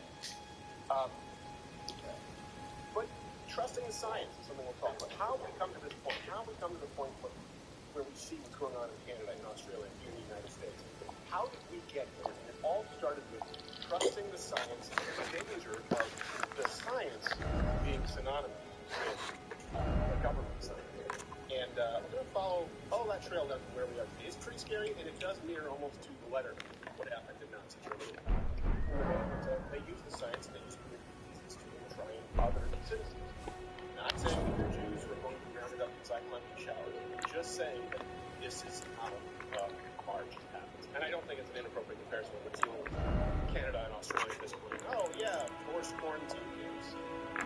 What could go wrong there? I mean, that would have been Alex Jones' conspiracy that would have gotten him in trouble maybe 2 months ago. I've seen the FEMA camps. Oh, crazy. And then they're just watching Sky News. Yeah, well, shoot. So my question to you before we move on, and this is an important question for you, is why do you think that our leaders, and by our leaders I mean leaders in some nebulous sense, care so much about Ukrainian democracy and not about Canadian democracy? They were Ukrainian, Canadian sound the same in different places in the country. Why do you think they're making such a big deal about Ukrainian democracy? Of course, there's a good reason for the war. And not about Canadian democracy. I think it's an important distinction to make. But if this show is not on YouTube, if you don't see us on YouTube, then you go, hey, where's the show? You're here Monday through Thursday, 10 a.m. Eastern. And of course, it's available on Rumble. On Mugplug, a full hour show. The best place to watch this Mugplug on the free show for those of you who are still on the fence. You can watch it at Rumble. Nothing would make me happier than to see you switch over from YouTube to Rumble, but here we are before we launch. Gerald? I am doing well. The Nazi comparisons I used, by the way, yeah.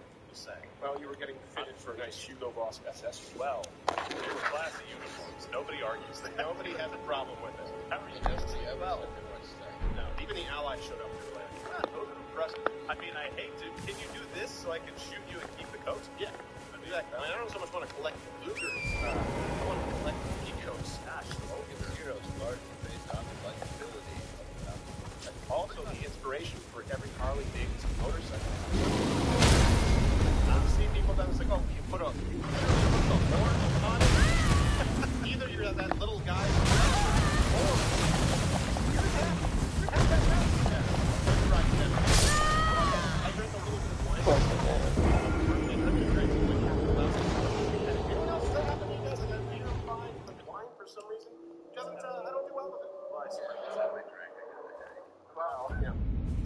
I got to have a little bit of wine. I had a bit. I don't know how Christ did it, but you know what? He's perfect, not me. Also, here is, you love him, and I will be on tour with him. You can go to loudcrowder.com/tour, May 14th, Tulsa, Oklahoma. That's a big venue. Tickets are selling quickly. Dave Landau, how are you, sir? Ahoy, how about you? I'm fine, except Joe Lewis. Hey, come back to your back over there. This is the problem with when you give him treats out there. Now he's going over to me. I don't want to pet him, but tell him this is good, but I want to pet him to the level. Joe Lewis is working. He's working everybody in the room because of the storm. Yeah. So this morning, I wake up at like 3, which is an hour earlier than I usually get up, and I just hear he's ramming his head into the door. You can see there's a little bit of blood on the top of his head. What? Really? Yeah, just from ramming the door to try and get in. Because of the storm? Yeah. But this thing... He's not even afraid of the storm. He was just working the room. Joe Lewis, I have to move on and talk about Cardi B. It's not about that. Nobody likes that. One of these days, it's just going to knock on the camera. But yeah, I like that.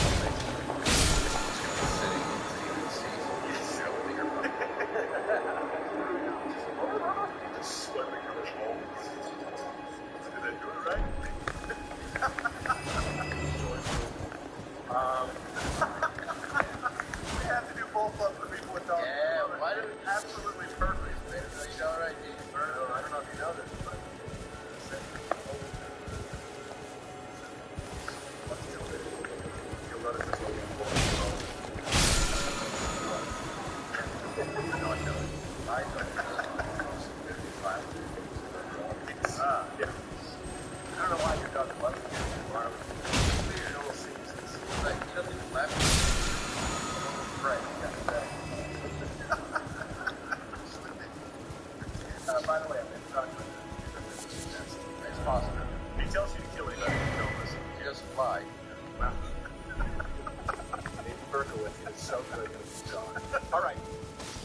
else that we have to talk? I have not watched this. I was instructed not to watch this before the program. So, because we can talk about something a little bit, Nazi stuff. But hey, you know what? We'll make it fun.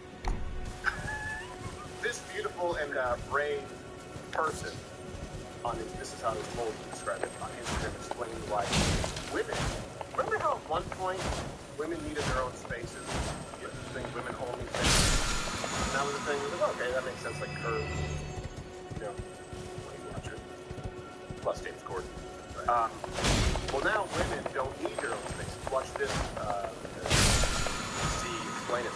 I think you have to get really specific about why you want the space and what the space is for, because just like women's spaces is a nebulous concept. Like, what is the purpose of this space for women? The space to get away from any space that's for women automatically includes trans women, and it's nobody's job to police everyone else's identities. You are safer with trans women than without. But if you're creating a collective space for people who experience misogyny, that's not just women. It's women, it's non-binary people, it's trans men. But then if you specifically want a space without men, a space for non-men, that would include women and non-binary people and a myriad of other genders. And if it's for a bathroom, like, we all should be in the same bucket and go and install it in your business. So the population you use a bucket? Change based off the purpose of that space. That's for the safety of the space. That's for the people without the individual identities. Any person is capable of causing harm. So if this is a private space, like, what's your vetting system to allow? I feel like his dad doesn't invite him on vacation. From honesty anyway.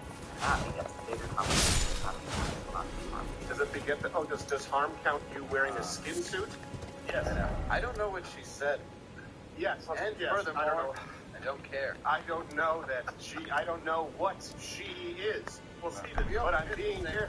Yeah, we all shit in the same bucket. Do we? Because I don't want to be part of it. Yeah, I think that's just something that you both do. Where do you live? And it's nobody's job to police identity. It's actually the police's job to make sure that they don't. You know why? It's literally the police officer's job. We don't have a lot of women hanging out at men's restrooms looking to take advantage of men. No. It really happens. That's why it's a problem. Yeah, you do. Well, I mean, it's one of those things, like, that person obviously looks sick. Is this person non-binary? Do we know, is this person non-binary? We're going to play newest gender pronouns on Mugshot that get discussed on YouTube. I don't know how this person identifies. I don't know. But if this person identifies as anyone other than a man with the perfect epilated laser-lined beard, put some effort into it. My point is, if you're going to claim to be non-binary, if you're going to claim to be a woman, look, you want me to use the pronouns? Fine. Just come close to passing the eyeball test. Sell me on it, baby. I want to know you're committed. You just look like you're in, like, the band's fun. Yes. I don't know how to... What are you? Right. You look like Andrew WK went on a diet and got a facial. Yeah, I get that you're trans, but are you transitioning? Are you always in the transition, then? Are you just a transatlantic freak? Like, does it start where you're like, when you stop? Yeah.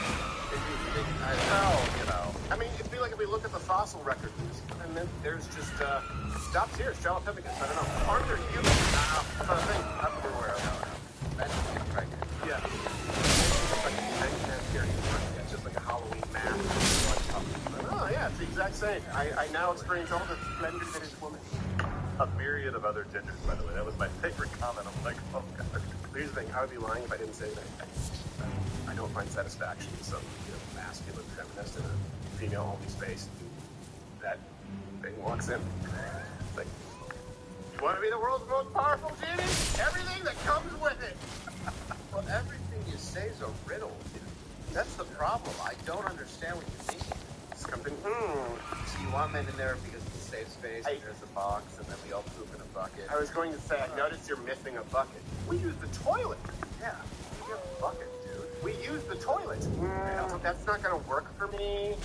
Let's make sure we get the bucket. Also, let's all share. Okay, hold on. All right, Joe, come on. Well, in fairness, we did make him watch that fellow talk, the young lady. I honestly don't know which way. Do we know? I don't. That person. I'm pretty sure it is a man in transition to being a woman. Sure. Okay. Okay. To silver chair. All right. I'm gonna try not to get us banned. I'm trying to just name terrible 90s band because it's painted nails, long hair, and stuff. It was painted 9-inch nails. Yeah. Is every video? Somebody doing that?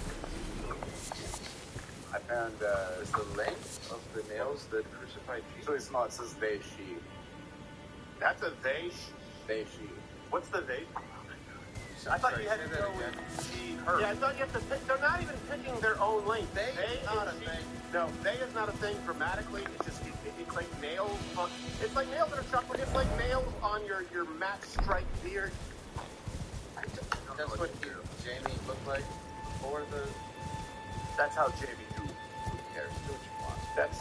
That's a shillo. Like it's obviously it's obviously an effort to keep the 5 o'clock shadow, right? Have it set to the George Clooney level, and trims the beard line. Like it looks to me like I'm a good-looking woman. I just hope that on planes they're like, is there a transgender bathroom? And they're like, we have a bucket. Yes. Because apparently we all use the same one. It's been used by Brian Stelberg and Mark. Yes, this person is the only person who specifically books the last row. Here's the bucket. I like to eat near the poop bucket. Yes. I like to have a good view of the bucket. With everyone. I like to eat a confusing meal and then poop in the bucket. Yes, exactly. If I could be in first class to get the free meal and cocktail, but they don't let me bring the bucket up there, so I'll call the ACL. We just need not to harm each other. Yeah, well, what about everyone else being harmed by sharing fecal matter in a bucket? Well, that's your. A woman wants to go into a woman's only space, and now she has to get a fecal transplant? Have you ever been in a men's restroom? Do you know what that smells like? You don't want none of that. No, what? Women's restrooms are wonderful. They are. They smell nice. They're so much better. Yeah, there's couches with good lighting. I'm in them all the time. You go into a men's room and it's like Joe Biden. No. It's a bucket with Joel. Oh. With the nail trimming. That's what it smells like. And we're all the same. Entirely equal. Wonderful. Yes, better than, greater than, because it's like you're equal plus a peer, and that's my new gender is greater than, just to piss everybody off. For crying out loud, we used to have the bearded lady because it was free. Get the show. Used to be back in the day. Now it's just the average. It's just your run-of-the-mill lady pooping in a bucket. They don't have free shows anymore, though, sir. No, they have brave shows. Right. Well, yes, because the world has become a freak show. Bravery. It's just that person on a unicycle. Just wow. Can we throw peanuts at it? Here's the brave man with just a torso lighting a cigarette. Yes. Where's the bucket? The bucket is filled. Are those peanut shells? No, that's poop. That's just, well, you know what? Like their peanuts. Oh, gosh. All right. Well, you know what? This is the world your children have to be raised. When people say, why do you talk about the issues you don't like? I don't think there's any more important issue in our time than the idea that men makes sense. Okay? And you know what? It really does. It extends its gender-neutral tentacles into everything. See this in right pronouns. Oh, you're a comedian. You make the wrong joke in Canada. You can be arrested. See what happens in Australia. And then, of course, they try to get some other ways in the United States in during pressure, right? Leveraging on private corporations who are one and the same with the government, who act as the jackboot thugs of the government. And so it's the point where men and women cease to exist, and it's for you to think that they do. First off, you're not just in time. Second, it's over. Yeah. Well, your other, I mean, the world. Well, that's true, but your other percentage of men do not know it when they dress it, because they're trying to keep a place safe for women at a vulnerable moment where they can all alone in a room with someone they don't know. But it's a guy. It doesn't matter because there always has to be this idea of conflict with people. Yeah. So let's say we give everybody what they want. Right, yeah. Then it's just a new thing. We'll be perfect then. We won't hurt one another. No, it'll be a perfect utopia of whatever that shit was. I just saw this video of the guy who split his tongue, become like a lizard. And it's what? Yeah. He's becoming like a lizard person. The point is that he killed his neighbors. I've never seen that guy. No. He was so tall, he had a lizard tongue. Your eyeball. Let me see. Fork tongue, scales on skin, oval face. Got it. That's over there in the house that plays piano. Right, yeah. God, it's weird. One that smells like corpses. I thought he was in a Guar cover band. Here's the thing. We think it's absurd. That tongue is functional. It still works. All right. So speaking of all of this, and of the that is sweeping the pandemic, yesterday, Prime Minister Blackface Trudeau, 9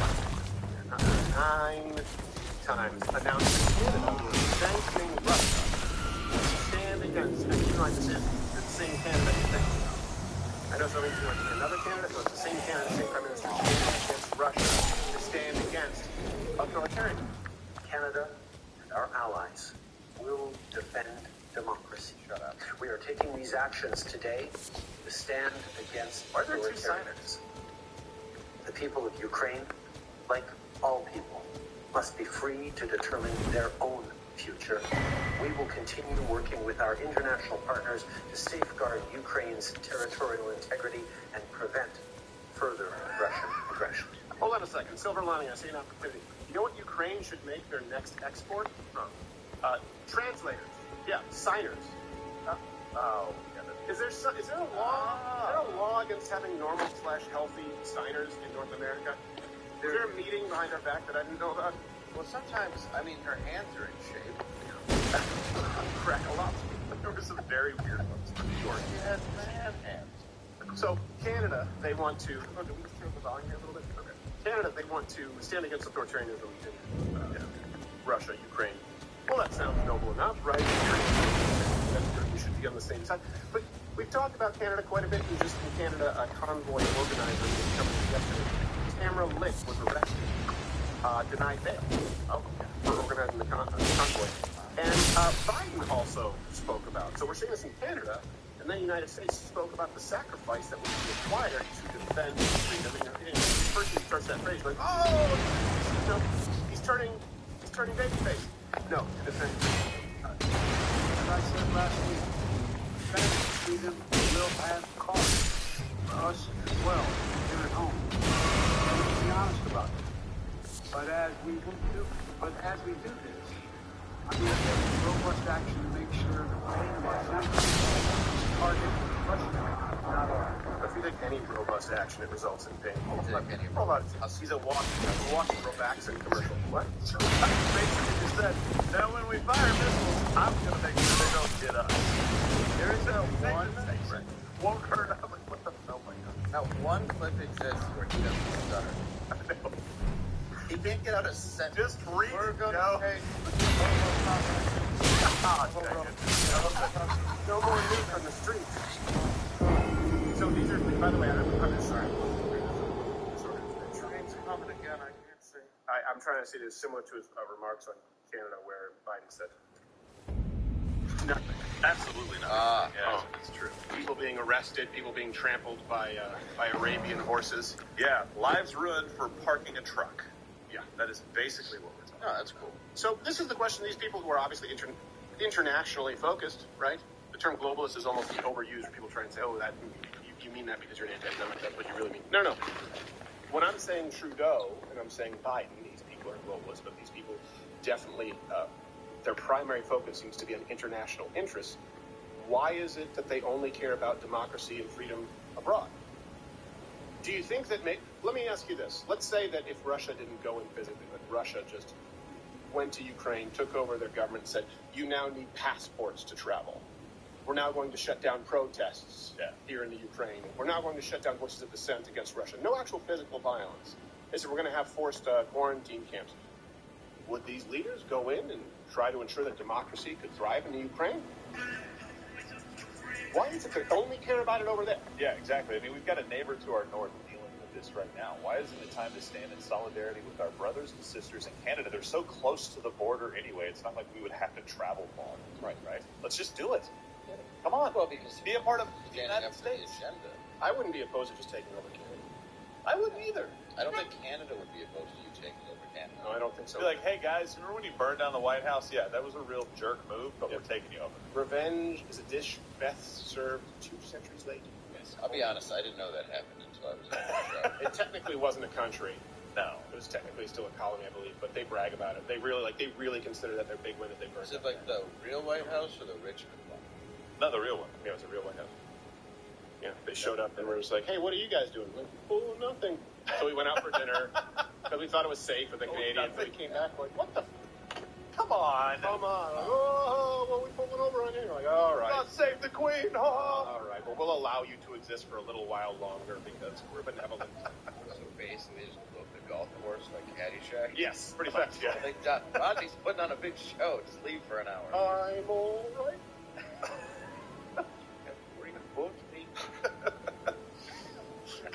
they're coming back. Luckily, we did get some expert opinions though on that.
Hey, with my boy J1.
It just sounds like you're mighty scared of that.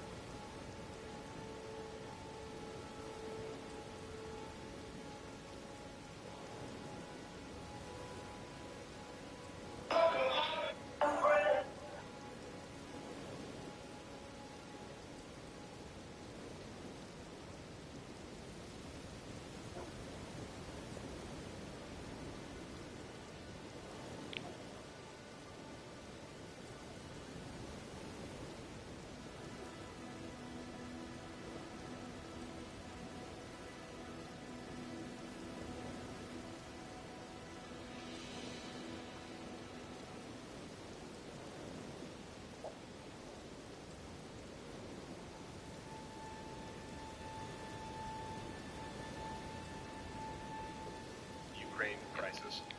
And it's a crisis. Made it. What? Pandemic from none other than Cardi B. She wrote, wish these world leaders stop tripping about power and really think about who's really getting affected. In parentheses, citizens. Don't you love that everything else is a grammatical holocaust? Right. But she's like, I gotta use the parentheses and that shit. Also, I call it elliptic. You call that ... That is disgusting. I call it half circle left, half circle right. But I despise conjunction. Smiley face, frowny face. Getting affected citizens beside the whole world is in a crisis. War, sanctions, invasions should be the last thing these leaders should worry about. Okay. You ever think about knocking somebody out, steal and swallow while you were a stripper? I did that. Don't worry. Think about pushing some man named Chan in the subway train. Did you ever have an interview with the president to talk about your yeast infection? I did. That's me. I did. Brought up the phone. Right? I voted nighttime. Don't you check You buy. I buy y'all car. So you didn't clarify though that Oh. I just want to say a lot of things, but I'm just going to mind my business because sometimes I feel like I have such a big platform that if I say the right things, I might get killed. But I'm really not on the good side. I'm really not on the good side. I'm actually in the citizen side. There's a tactical crisis right now. There's inflation not only in America, but everywhere in the world. It's really hard to get the economy back up. There is so much shipment and embarking backed up. China's not going to us, so a lot of people A lot of good the whole world is right now. There's a lot to do, but whatever. Yeah, whatever. It's always great when a woman says, I should mind my business. But it's what you should say next. what we're talking about? That would help. That's why I did anything about it. I don't like drama, but... Yeah, exactly. I don't want to spread a rumor, but... Yeah. What I care about is the citizens. Well, then on one side. Yes, which citizen? Exactly. Well, all That's good. We are the world, but what about the portion of the world that wants to kill everyone else in the world? I'll buy your car. Yeah. You know, when you care about citizens, you have to stop the people trying to kill the citizens. And that usually requires others. Well, tomato. But don't think about it. I have black pupils like that band in the 90s. I think it's fine with A-L-O. A-L-O. At least she You said know? at least she said. You know A-L-O? No, I have no idea. She doesn't know what inflation is. No, well, that's how She, before she goes out for a show, she's the exterior. And then Markmans, I'm not sure what those were. I don't know what a Markman is either. That watch, it's like some fancy financial term, and I'm like, maybe she just son of a joined Golf Club. Yeah, you have no idea. May have been word of the day.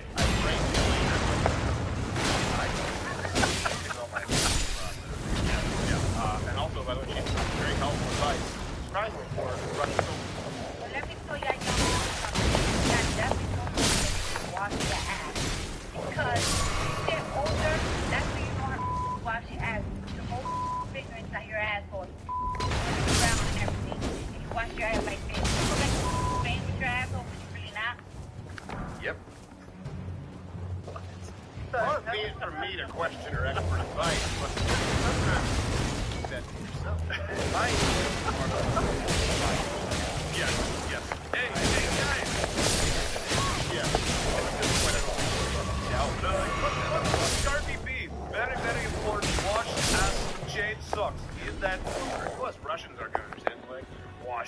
That's just old wives' tale. It's just cleaning. Hold on. I have a bidet. Yes. It's my friend. But yes. At bathhouse. His name is Hach Bidet. Yes. The ass cleans itself through hair friction. It's like steel wool on butt. She seriously does that. She did it after the Biden thing. She was talking about don't eat like certain foods and then go at your girl's fingers. You're like, wow, that is amazing that you just interviewed the president. Remember when people were offended, not offended, but they were a little bit disconcerted that Barack Obama was being interviewed by that African-American lady who was in a bathtub with cereal? Yeah. Something green. Oh, wow. Anyway, the point is, we are way beyond that. Oh, yeah. Oh, no, this is horrible. Like, Cardi B. Yeah, that makes sense. Just be Cardi B. You've made it. If you want the Russians to surrender right now, just blare it from the speakers. You're the American dream. Right. You've made it to the top for no reason. That's what they're doing. It's their mental warfare, like the Nazis. Yeah. It's like, all is lost. You will surrender. The Russians are just going playing over their tank. Gotta clean your asshole with your nails. And I'm gonna come in and show you how to clean asshole. Please no, we give up. No more. I care about all the citizens' assholes, not just on one side. Yeah. Exactly. I mean, I just think the citizens' democracy is both. That's right. Because if we don't all properly clean the asshole, then we don't have problems using the same bucket. I know that guy, girl. I've got a breaking news. Oh, really? Yeah, hard. Did we? No. But video was taken down. Guideline violation.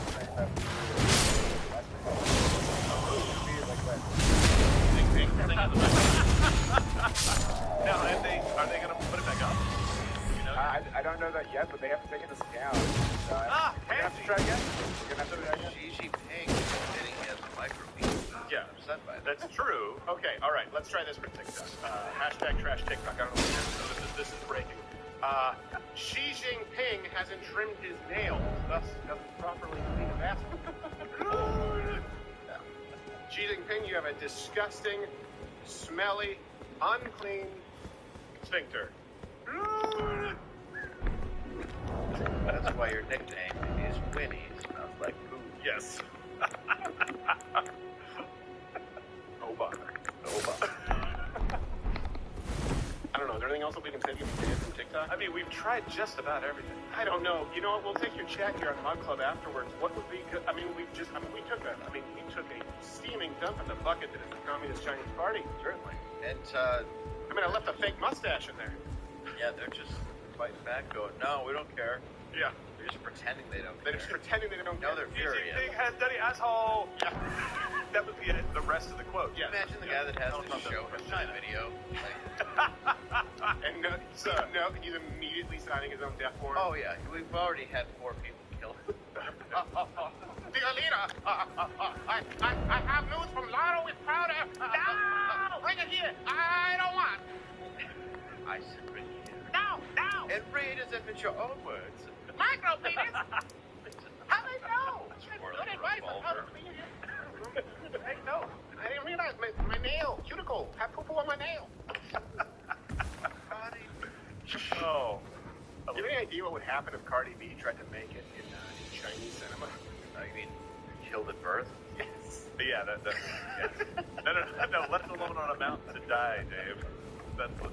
And we sit here and we complain. People have no idea. No idea how good. They really don't. There's no appreciation for how great this country is. Hey, by the way, speaking of things that were banned, the socialism for fig shirt got banned, of course, where YouTube wouldn't even allow us to have it off of YouTube at proudershop.com. But now we have the socialism dunce cap shirt. Yeah. So that's perfect. Yeah, we've got another couple of shirt ideas coming around that might. Yeah, well, this is also for people who don't know, unlike Rage Against the Machine, Tom Morello, they don't understand that Che Guevara was just like Hitler minus the charm. Well, that's exactly. Just because he was the next coward. Was it he built a window to watch people? Yeah, he broke down a wall to watch people get assassinated, watch people get executed, and he specifically executed blacks, gays. He stood before, I believe, the UN and said execute without trial. Of course, we'll continue to execute without trial. Yeah. And he was also a coward who never actually fought before the despite what Motorcycle Diaries tells you. I believe he was found, if I'm not mistaken, I'm going by road, Bolivia, and he was holding a fully loaded, unfired rifle, saying, "I'm worth more to you alive than dead." Yeah, there you go. There's your revolutionary hero. Did he kill him that day? Yeah. I'm not entirely sure if they... I don't know when he died. The next sentence should be, "No, you're not." Bam. Yeah. That's what I'm wondering. That's what I would... Yeah. And taking a motorcycle. Here's your trial, the same one you gave everybody else. What were they, witches? You were trying to get rid of them? Yeah, actually, I'm an American that appreciates my country. I'm not leaving my couch. Right. Cuban Americans, they do not tolerate socialism. No, they hate it. Well, they've seen what it My agent is Cuban. You met him. Yeah. Not a fan. Not a fan. And I don't think it's letting the cat out of the bag that he a little light in the loafers. Well, a little. Yeah, he's a little light in the loafers, but he's Cuban, and he hates socialism. Yeah. It's always so weird when you're something like, "Those assholes on the left, I just could kill every last one of them. Wait, I just want to slap them." You're like, "Wow, and spank them." Well, hold on. Now I'm getting... Oh, good. They're bringing... Get a guy living with there's like a goat in front of his house. You know, just in L.A. because that's how it is now. Yeah. And all the neighbors come in. He's like, "You voted for this. I hope there's the whole petting zoo here." I love it. He's hilarious. It's like his lawn, but it's like, I can't even tell this man with a goat and a mattress to leave. Right. Somehow that's a crime. And dear God, I hope I don't misgender him on the way out. Right. Boy, I just miss it when it was the Mormons who wouldn't let us marry. Now I have goat shit everywhere. Use a bucket. Eats everything. Doesn't even marry. So speaking of right now we were just talking about Cardi B. Speaking of Arrow's coming to an end. 25 seasons on the air. Oh. My first job, the show Arthur on PBS, just aired its final episode Monday, ending the longest running kids animated show of all time. And they kind of did a fast forward so we know how they end up. Because, it's bizarre that they never aged for 25 years, and then the final episode but that's how it works. Oh, sure. Yeah. So Arthur actually, and for those of you who want to know, I know that those of you do want to know, Arthur ended up as a hipster graphic novelist. Unfortunately, his first foray was a graphic novel on Jeffrey Epstein, so didn't have the happiest ending. Oh, wow. Yeah, well, it happens. What a wonderful time to hang. Bucket. Corners suspect COVID, just to be clear. Sure. Yeah. Francine, if you remember Francine, she apparently became a Leslie Jones lookalike / lesbian shoe salesman. Weird. I thought Arthur and T.W. were the anti-haters. Well, they have Dave. No, but yes. And there was no character arc, unfortunately, for everyone's favorite character. That was my job. So sorry. A lot of people know I was the brain on Arthur for several seasons. Hey, you wanna require years of therapy? Get fired at 13 years old on Serendipitous. Because you've aged out. Yeah, like your voice changed. Like, no, I didn't. Like, shut up, guys. You're gone, kid. You're gone. I don't care what. Were you just your voice, or did you have to? Well, what's funny is I was the second brain, so I had to do an impression of the first. So I was able to do it when I was a kid, able to do a spot on impression of the brain. But then when I got older, I couldn't do that impression. Oh, they just fired me. They just brought in a 13-year-old and hurt his feelings. They didn't even call me into a room. Really? What'd they do? Oh! Oh, man. Good craft services are like, what are you doing? I didn't think you were still here. Put the Nature Valley bar down. Put the Nature Valley bar down. But a former brain. We found a younger, adorable boy. Yes. His voice doesn't sound like he's been changed. Well, come on. I don't think you're going to find anyone. All right. You're in all that makes sense. Now I know. When I did Arthur, and I know when I did Arthur, you guys, you can smash the like button. It's a little more casual here. This was something I did, and one of the things I did for the Christmas special, so I still get the royalty checks. I realized when I was a kid that I hated leftists because I had to do the Kwanzaa rap. And so this was when I was 12, and then I learned about Kwanzaa. They fired you before then? No. Yeah, well, that thing was pretty new. Yeah. It was shiny new Kwanzaa. Did you find out about it that day? Yeah, and then I had to explain it on the show. Like, these are stupid, I think, ice cream for Arthur. We can bring it up on Mug Club probably, the Kwanzaa thing from the brain. What is it exactly? Kwanzaa is nothing. Yeah. It's when a guy named Ron Everett, who called himself something great and changed his name, who also was a convicted sex criminal who beat women with fire hoses and would stick hot irons on their face and pour bleach down their mouths because he had sex slaves. And then he said something Africa, Kwanzaa, we need something that divides Americans. And a bunch of white Americans decided to do it after though it's a real thing. Go to Africa, say Kwanzaa, and they'll just be like, that's not a thing. I was always told it was James Earl Jones comes back and forgives your Yes, well, well, that would be your thing of the Sandlot 2. Oh, and it was straight to VHS for a reason. I gotcha. Yeah, there's not a big dog. There's just a big stack of bills. Right. Sitting there playing for that alimony check. For one of the specific hits. Yes. Benny the Jet. Okay. Speaking of this, actually, Epstein. Balls. There's no, you're killing you. Yes. Your diabetes is killing you. Right? Sugar. Epstein. There's an update on Epstein. So an associate of Epstein now was, I don't know if you know this, was just found dead in a cell. No way. Yeah. Weird. French modeling agent Jean-Luc Brunel was found dead in his prison cell. Now, he'd been charged with raping at least one minor. He allegedly pimped out over 1,000 girls to Jeffrey Epstein, which frankly, like, the worst is just 1,000 girls. That just sounds awful. Yeah. At a certain point, how do you spare the fluid?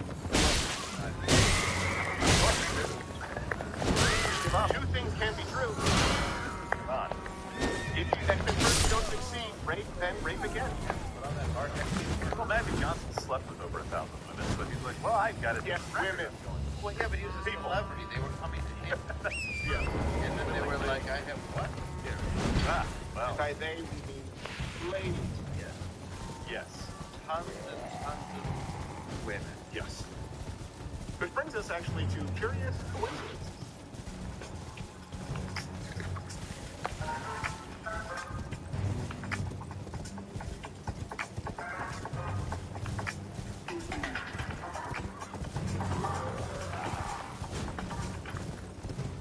Okay, so this person, Brunel, it said that Brunel hung himself with his bed sheets. In case you remember, Epstein, a little bit of similarity there. But unlike his buddy Epstein, the cell did not have cameras. For people who don't remember, like, Epstein's cell didn't have cameras. Yeah. Shut up. They're like, wait, hold on a second, which angle did we lose? All of them. I have no idea. On Suicide Watch with guards posted outside. We have a sponsorship with Ring. There was a glitch. Yeah. A glitch and a guard change. Well, there was a guard named Glitch. Yeah, Glitch. The Jiminy Glitch. I love Jeffrey Epstein. I love it when he hangs himself. Don't let me panic. I can take the break. Time to break your highlight mode. So unlike his pal Epstein, there were no cameras. Okay. But there were like 6 girls under constant watch. He still managed to kill himself with the bed sheets. Bed sheets, first of all, which is a bit strange. Right, yeah. Yeah. A lot of stuff is going on. Yeah, and a toothbrush with a toothpick. And already sharpened.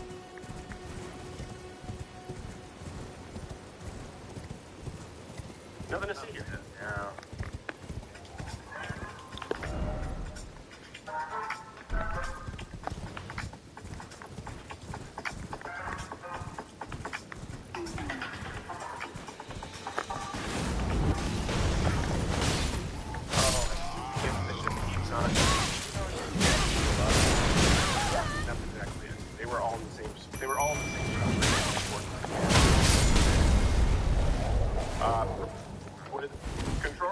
What is that? I don't know.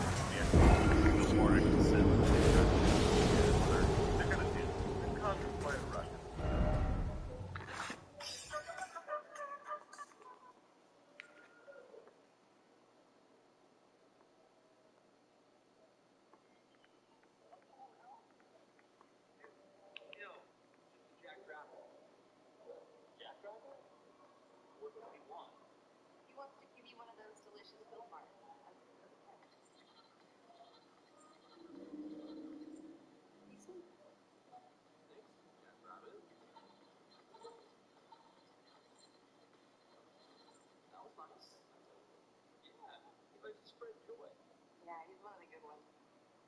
little rough in bed. We'll be in a hospital bed for about 3 weeks.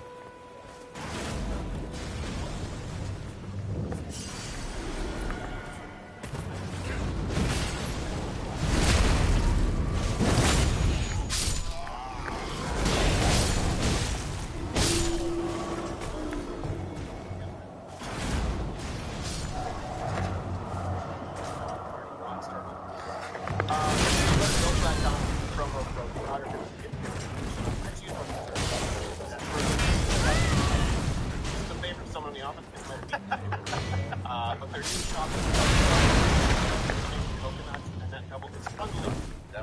They just taste really good. They have pastrami, eat a couple of milk bars. Maybe one day, I steal them from y'all. What? Boxes. Dave, you I don't don't need to care. steal them. They're a sponsor. Oh. You know, it's the thrill. Oh, I just want to make it feel like a change. Sort of like when I was at PBS, I would have my fill of those Nature Valley bars at Crest. Oh, and me and the gang go into a prison and hang a guy. Yeah. Then I'll poop in a bucket. Turn off cameras, have a good time. So this is something that I'm going to talk about. You know, it's a slow march. It's a slow march to authoritarian. And I defended Gina Carano when she was so you're just like when Gina Carano's there, Gina Carano said, how did it start? It started by neighbors. It started not just with the regime, but by convincing neighbors to turn on other. I thought that was a thoughtful, legitimate comparison because we had people turning to the devil for not wearing a mask, or not using in Canada, for not honoring the vaccine, the mRNA injection. How we got here, I think sometimes it's important to sort of look at an inflection point, we should say. And I have been spending a lot of time thinking about this. And by the way, comment.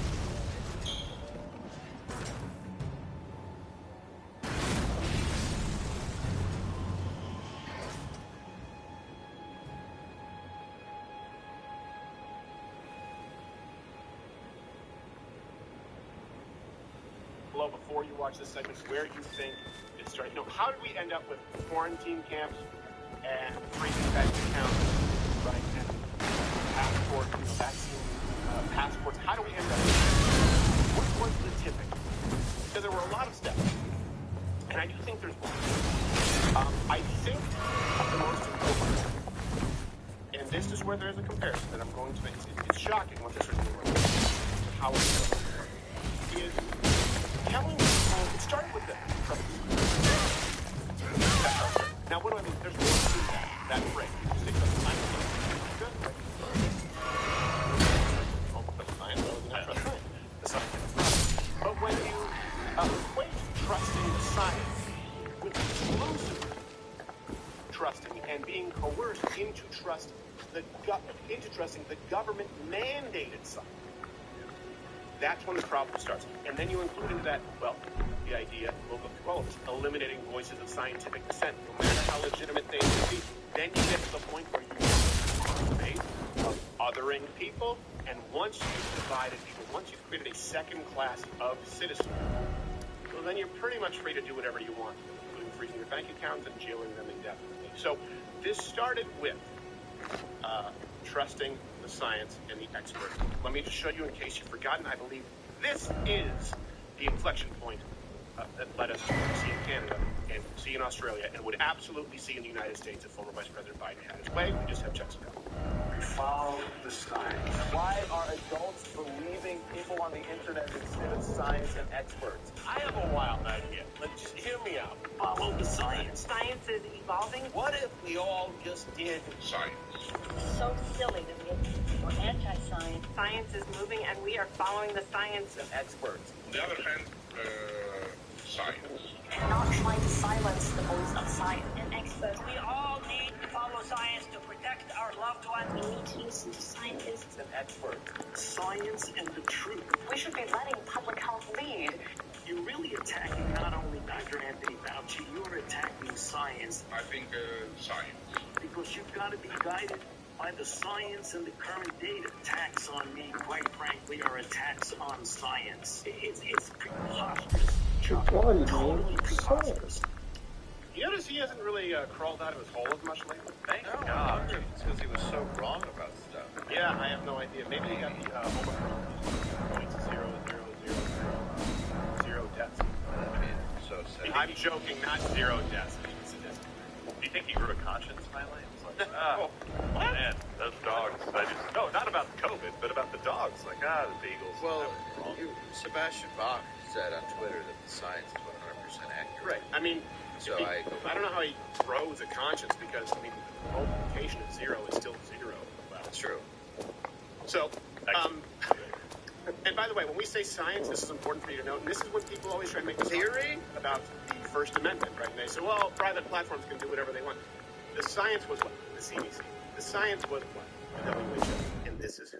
YouTube, Twitter, Instagram, Facebook. They said, this is how we are going to fact check information. And by the way, guess what information gets fact checked? Even information that is questioning their fact check from other legitimate scientists. This is when it's scary, when the government says trust the science.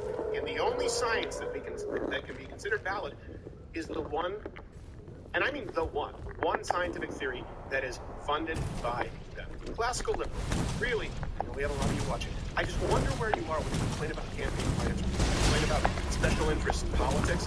Why all of a sudden with the left, they not see a conflict of interest with the government funding science?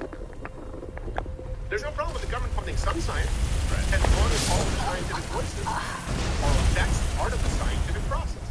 Science isn't determined by consensus. That's like, it's not determined by a vote. Science is determined by as many voices coming together as possible. And then one voice, ultimately, is correct.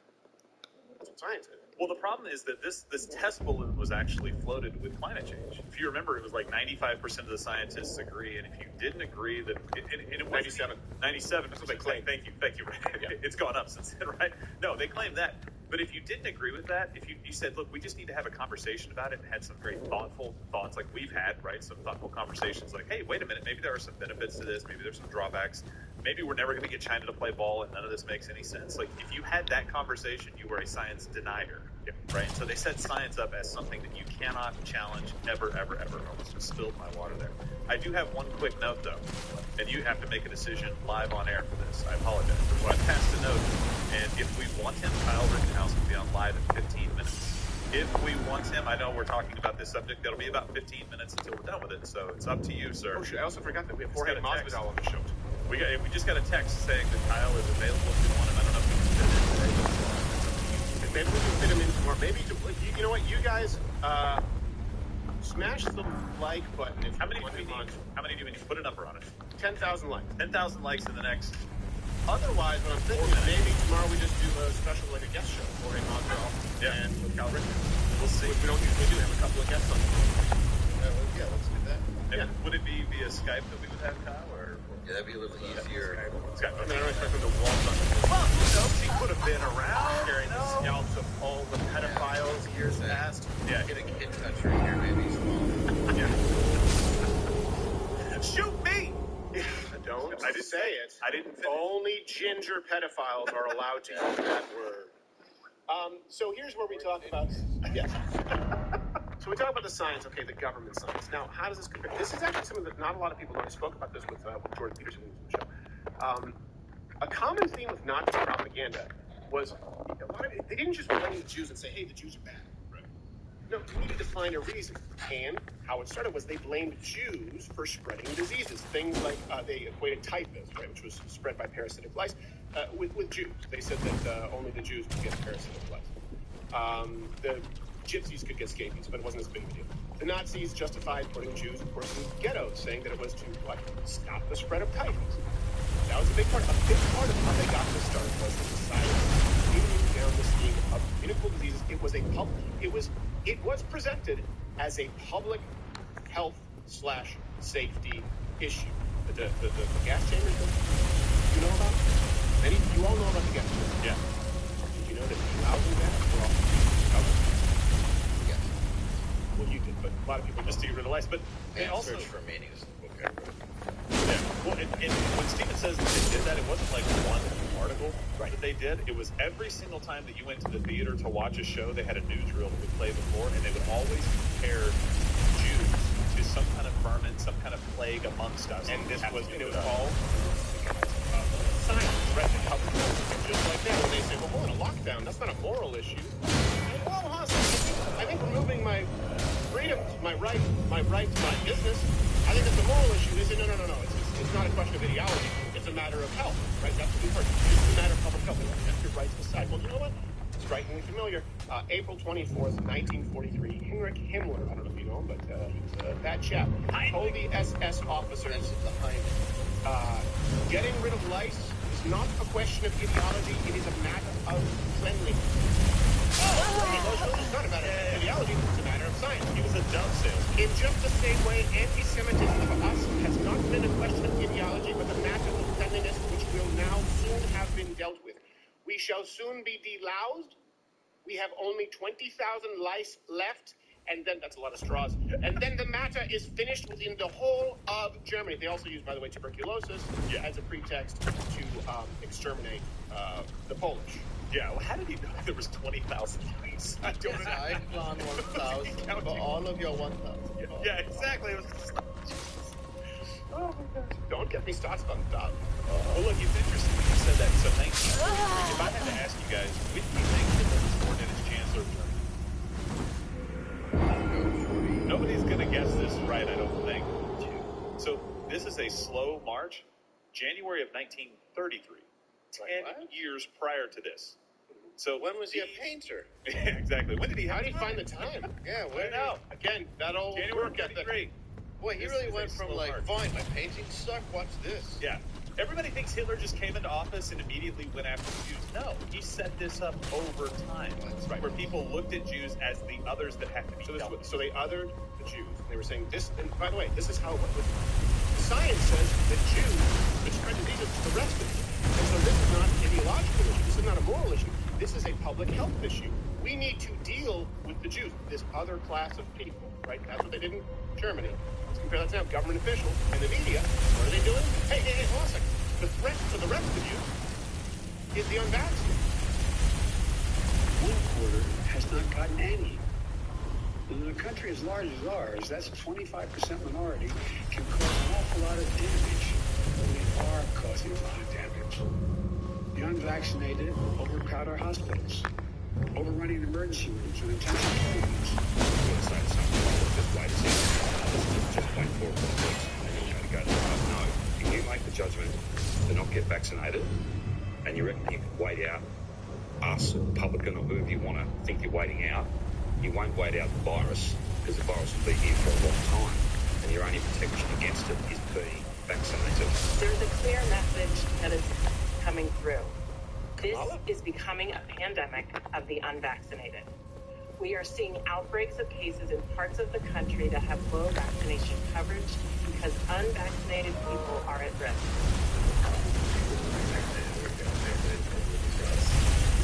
So that is what it is. Yep. Yeah. New Zealand. Unvaccinated. We are looking at a window of severe illness and death for unvaccinated. For themselves, their families, and It is obviously difficult for people who are shut up, you inbred. that they impact other people. And blue piss. That's the real plague. COVID and blue piss. Yes.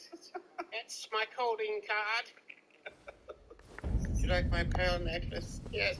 the first I one wear it I've everywhere. actually had since 1943. And I wave my hand like this. From my cousin. This is how I wave because this is my thing. It's patented. Flipper. Don't flipper wave. Don't look in my garage. That's where the guy on the brakes. So, go faster. Now what do we have as far as... Oh, well, hold on. You know, it's not like that's been as serious as, you know, the ramifications with the Jews. Of course, not yet. And of course, delousing didn't seem like a serious consequence, but that's for much. So what do we have? Governments in the U.S. and abroad, like we just saw those smug pricks in Australia and New Zealand. Penal colony gonna be a colony. Well, with Joe's new information, and being 1930, not new information, but I just found out, being 1933 when he was sworn in, this has been a much more swift. It's been a much more rapid. Yeah. They banned unvaccinated people from all areas of public life. So, would you consider this Boston? Banned denied heart transplant because it was unvaccinated? That's disgusting. Yeah. And then, of course, Howard Stern, who, by the way, Howard Stern thinks that Joe Rogan is a problem because he has guests on, guests who are doctors, actual scientists. Right. More fans. Right. Well, stuff like that. Yeah, but Howard Stern apparently no problem. His shock jock humor now is out to the man because he knows he can say this and it sounds mean, but he's not going to get in trouble. He won't get removed from YouTube, Facebook, or anywhere by saying that he wished to be unvaccinated. Anyone unvaccinated would not be admitted to a hospital. At this point, they've been given plenty of opportunity to get the vaccine. Our government, they think that there's some conspiracy to turn them into a magnet or something like this. They think they're going to become magnetized if they take the vaccine. Now, if you don't get it, in my America, all hospitals would be closed to you. You're going to go home and die. Heston! Yeah. Oh, the same America that tried to throw you off the air for 25 years? Right. Oh, those are the people that you're trusting in now? Well, hold on. And by the way, the real reason people aren't getting this injection is because they fear magnetism. There may be like 5 people out there, I think, that actually are like, dude, for real, right? It's going to happen. Well, he watched Jordan Clever. Well, he must have. Is that the chip video? The people think they'll get chipped? Yeah, this is the mark. No, you're thinking of the remake chip. Oh, that was not a fraud. Oh, no, he wasn't in the remake. That's why it was offensive. Is he vaccinated? I don't know, but it would be a tragedy for the bottom of this, all of America if Eric Estrada is not vaccinated. I hope he may. So let's get into the science here, what they did in Nazi Germany, science and impact to other people. The science, the medical community in Germany. The Nazis, by the way, controlled almost all mechanisms, all wings of German social part. Yeah, they didn't make it really clear, too, because the term Nazi is thrown around so flippantly, it's lost all meaning. When we say Nazi, in the government, the Nazi ran, the Nazi party ran the government. You need to understand that Nazism is not just some people meeting in a basement with a Confederate flag. Nazis ran a country and almost took over the world, and this is how they did it. Nearly half of all German doctors joined the Nazi party, more than any other profession. They were recruited. So if you look at engineers, look at other categories of employment, not even close. They specifically recruited, targeted, and doctors. And all the doctors, by the way, they had to complete ideological training, which is ironic. Because think about it, they would say, well, it's not ideological, it's a health issue. We just read that from him. Exactly. It's not an ideological issue with the Jews, it's a cleanliness issue, it's a health issue. He's doing it for the benefit of our fellow country. Right, but then the doctors have to complete ideological training, kind of like here, if you're going to work with the CDC, and you have to agree with modern genders. Right, yeah. Well, it's easy to ace his test when there's a gun to your head, you know it'll be him. Yes. Ozzy was back. Oh, boy. Oh. D, all of the above? Yeah, D, all of the above. Do they all have lives? Do you want them to? We will permit E, all of the above, including the D, all of the above. That was a trick question. We just wanted to see how passionate you are about, the lice. You fill out the answers, I'll find. Yes. Please, let me go. But be sure to use your number 2 pencil. Tell Hitler he ruined the toothbrush mustache. Doctors who opted out, by the way, this is something you should know, kind of like here in the United States, they were dismissed, they were forced to leave, they were sentenced to or they saved the paperwork and just shot. Yes. Seriously, this is what was happening. By the way, they conducted some of the worst experiments on humans in history that we have. You know who else did? The the Japanese and the Chinese. Yeah. If you look at what they did during those wars, Unbelievable. 80% of doctors in Austria were fired when Nazis took over the country. So this is kind of what we were talking about with the police chief in Canada, right? Someone resigns, and you don't know the full story behind that. The new police chief comes in and says, we're going to hunt you down. We're going to punish you for them, basically, indefinitely, if you've ever taken part in these protests. If you look at what happened in Nazi Germany, it was 80%. Austria, doctors fired. And now, the highest number of recruits into the medical field undergo radiological training. And guess what? They are now the science, the only science. That's how it starts. I don't understand how rational people, whether you're left or right, cannot see the problem, and that it's always played out this way when you grant authority and the final say, especially as it relates to any realm of expertise, exclusively to the government. That is not a good thing. You do want some checks and balances.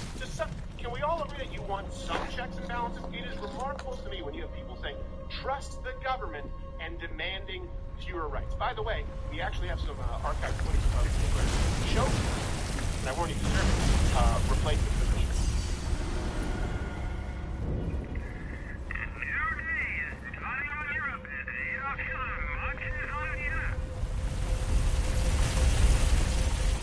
Among its first orders of business, I'll be replacing 80% of all Austrian physicians with doctors loyal to the right. Here's one now.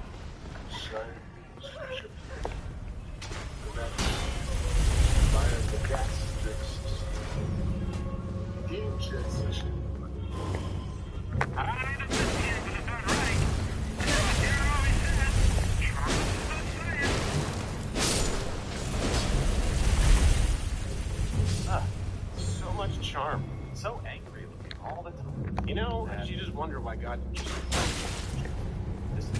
So, German, and by the way, we are going to have Cal written out. Oh! Yes! So let's make sure we get that. I think we would like one. Yeah. We need to set a higher bar. Yeah, okay. I mean, we want 1 million likes. Oh, no. Okay, hold on. Cal written out, don't dial that last number. 1 million likes. So, let me give you some specific examples. German psychiatrist, John Rummel. I have John Paul Friedrich Rittmeister. My name's too. He was arrested, tortured, executed for even daring to discuss these drugs. Members of the medical student group, the White Rose, they were executed for distributing anti-Nazi. Let's compare that to SNAP, doctors here in the United States, not to mention Canada or Australia. But they still have life. God, this is true. The Beagle says 20,000 likes. Hey, Fauci, Beagle.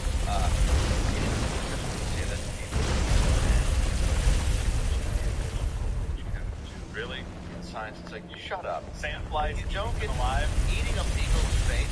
What are you trying to prevent? Unless you're trying to prevent sandflies eating a beagle's face. Right. There's no other experiment you can do. Figured you could do it more conveniently than the sandflies would. Oh, right. They're like, yeah, we can. We cut its vocal cords. Right. You know that sounds disturbing to some of you at home? Look it up. Yeah. This is the science. Yes. This is Judge Science. Go ahead, YouTube, pull that, because it's science, right? Yeah. By the way, these same people, they're the people who throw a bucket of paint on someone for wearing a fur coat. But then when it comes to Fauci signing off on cutting the vocal cords and putting beagles, not even cages, head cages. Just the head. I mean, they had to go out of their way to have those probably custom made to the specifications. I want to just cage the head. I want his body to feel free to move, to kill him with hope. Okay. How do you get like a degree in veterinary science? That's your first day, and you're like, this is really not what I thought. Yeah, I didn't happen. I wanted to become. When people always ask me why I wanted to become a vet, I would answer, I want to help animals. Yeah, it's just a tiger with a beehive on its head. You're like, this seems strange. And that's how they tortured people in Vietnam. They would put rats or mice in one of those bags and put your head in. Haven't you seen Rambo? Yeah, I wanted to help sick cats, not wrap a chimpanzee's head in asbestos insulation. This is a weird... Yeah, who is... Yeah, was in charge Garfield? Yeah. Hey, where do I grab the... where's the food for the Great Danes? Next to the fiberglass? It is the fiberglass. Ah, well, yeah. Oh, Lucy, I can pull up the football, but you're a real bitch. Yeah. and I don't believe she's ever been. I don't believe that that's good advice at all. So let's compare this with the Nazis, right? Parroting this and getting rid. Now, today, what do we have? Doctors who don't parrot the official narrative. We know this. They're completely, in the term deplatformed is up. They are deplatformed. What do I mean by when I say the establishment? Meaning they are deplatformed by people in media, by proxy, the government. Because the government says this is dangerous. It's misinformation. The CDC labels it misinformation. And big tech media say, well, look, there's nothing we can do. The CDC labels it that. Yeah, that's the government. So Anthony Fauci, let's start here before we get into media. Anthony Fauci, the science, Mr. Beagle Killer himself, and Francis Collins, they colluded with the media to discredit what was known as the Great Barrington Declaration. I'll explain that in a little bit for those who were media.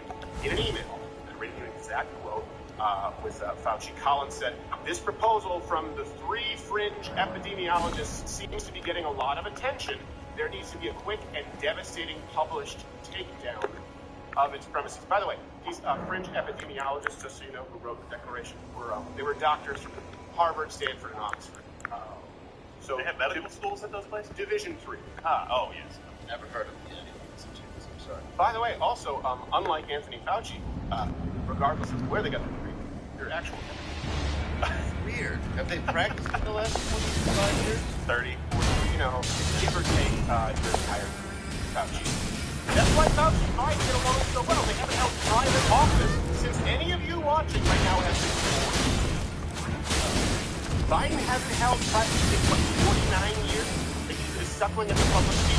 Yeah. I mean, usually people marry think, but anywhere else in the private sector, by the way, Biden would be forcibly responsible. Fauci, you wouldn't let that guy run anything if you're done. But come on, man, your time's up. But when you're in the public, don't continue to do it forever. It's not about efficiency. Whatever matters is productivity, right? You're talking about a guy whose age could be airborne, and it's not. This is what matters. Go back to Fauci. Just like a lot of this wrong, and by a lot, all of it wrong. With COVID, it's not that he got it wrong. It's that there were other people at that point in time. Yeah. When people say, well, like, I forgot you never made a mistake. No, there were people.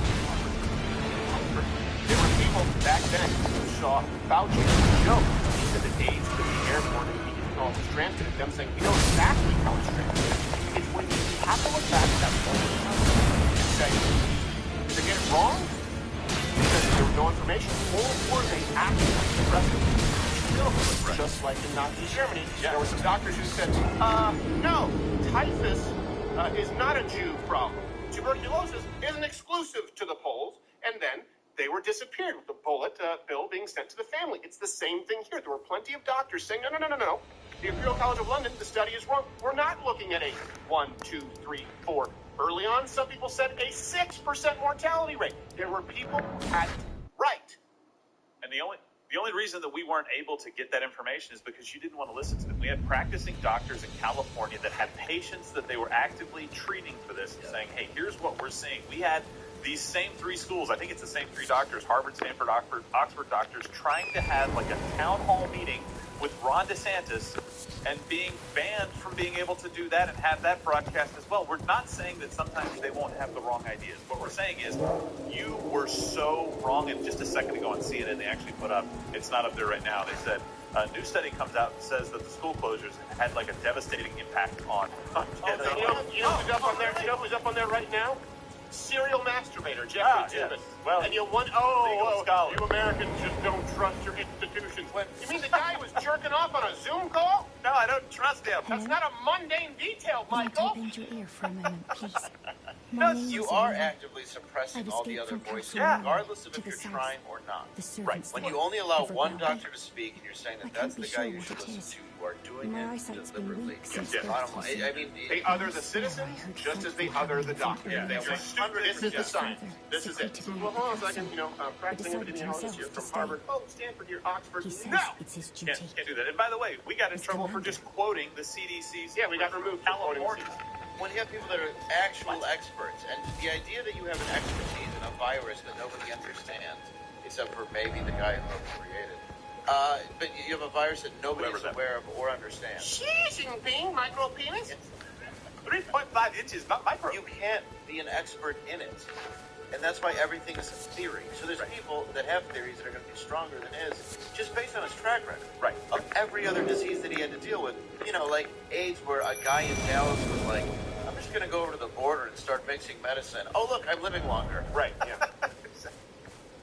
It's pathetic. Things you have to do to live. Well, he also bought his medicine from Magic Johnson franchise. Well, they do have special sprinkle on their pop. Yes. So never gone to the Stone Pony. This is one of the, again, you just look at the march with Germany, and it's, okay, let's get rid of these doctors. Let's make sure there's one authoritative source for the science. Let's use that science to other this group of people. In that case, the exact same thing here, where they silence doctors. None of the doctors are not allowed to be on the platform.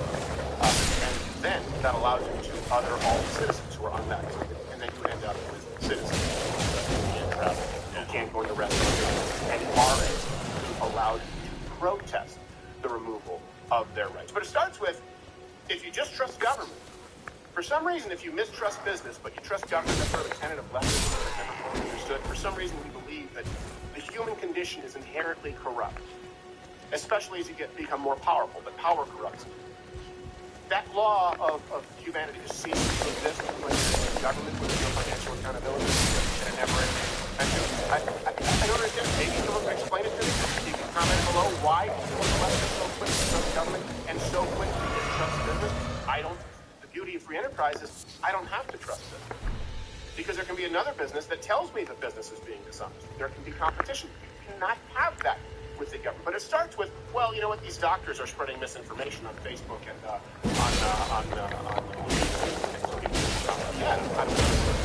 CDC says so. Oh, okay. Dr. Robert Malone, not really an authoritative source, just one of the masters of technology. And from Twitter. He doesn't know anything about criticizing the vaccine. Have to come out and say that a doctor's a long way saying it's not just a joke. Right. Yeah. And by the way, all references to MLLiveWithCover.com if you're watching on YouTube, or you watch on Rumble or Mug Club, especially because we'll be going to with Cal Rittenhouse. We do put the references in the pinned comment. And here's the thing.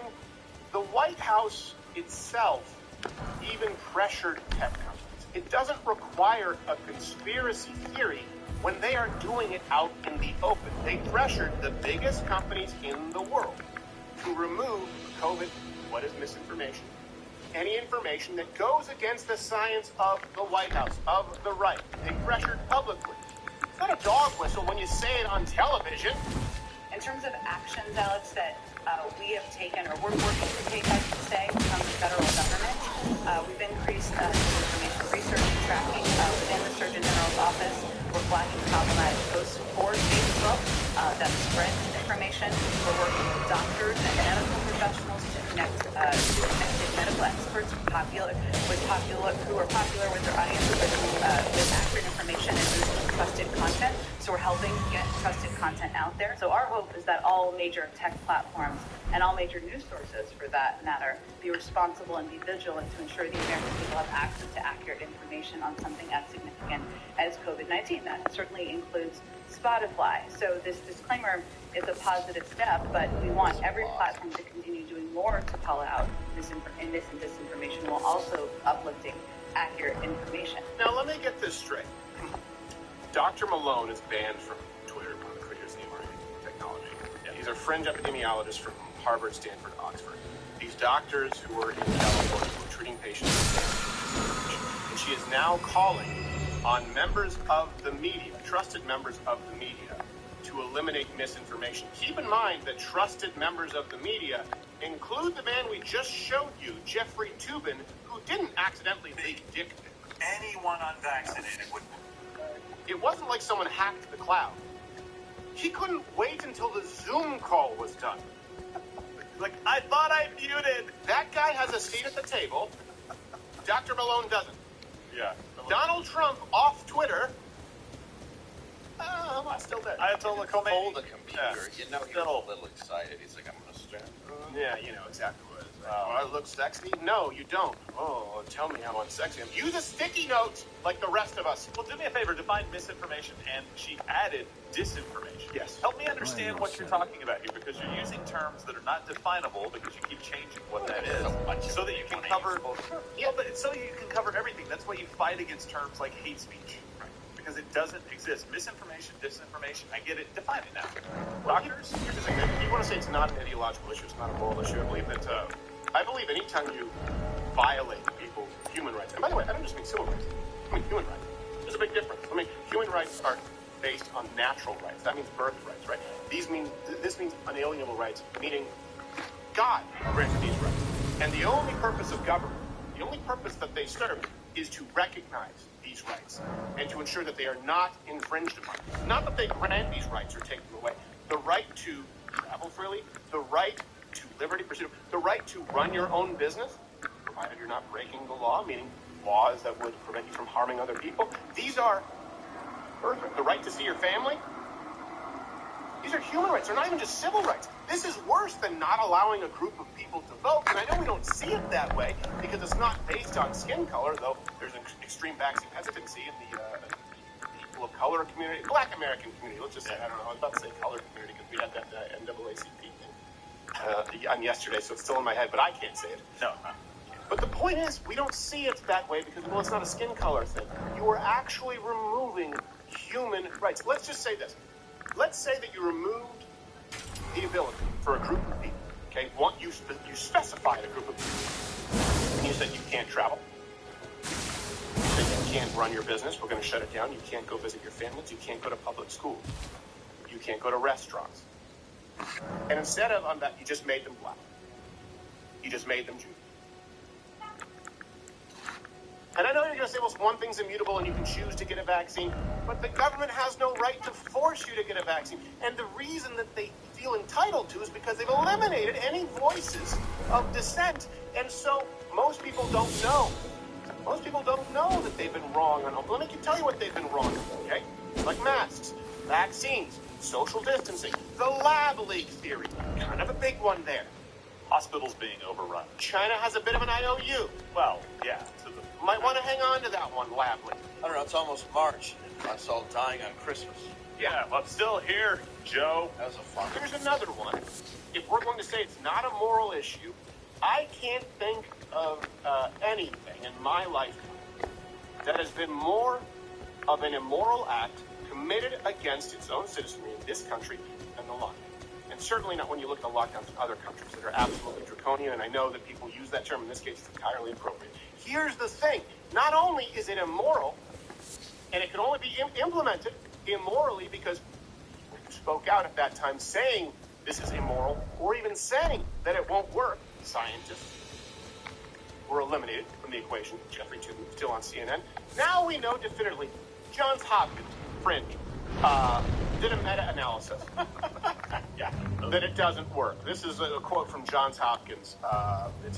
Johns Hopkins, they're no Fauci. It says, while this meta-analysis concludes that lockdowns have had little to no public health effects, they've imposed enormous economic and social costs where they have been adopted. And even the World Health Organization has now set the forced isolation and quarantine. We knew this. We knew this at the very beginning. We've known this for years, decades. We've known this. This is not new information, and that's why we were pissed off. And it all starts with determining that the only experts are the ones who work for the government. That is a problem always. Whether the only experts to be trusted are the economists in the government, are the public school officials, particularly the federal government. The only experts in science work for the government. Take your pick. Have you seen the food pyramid lately?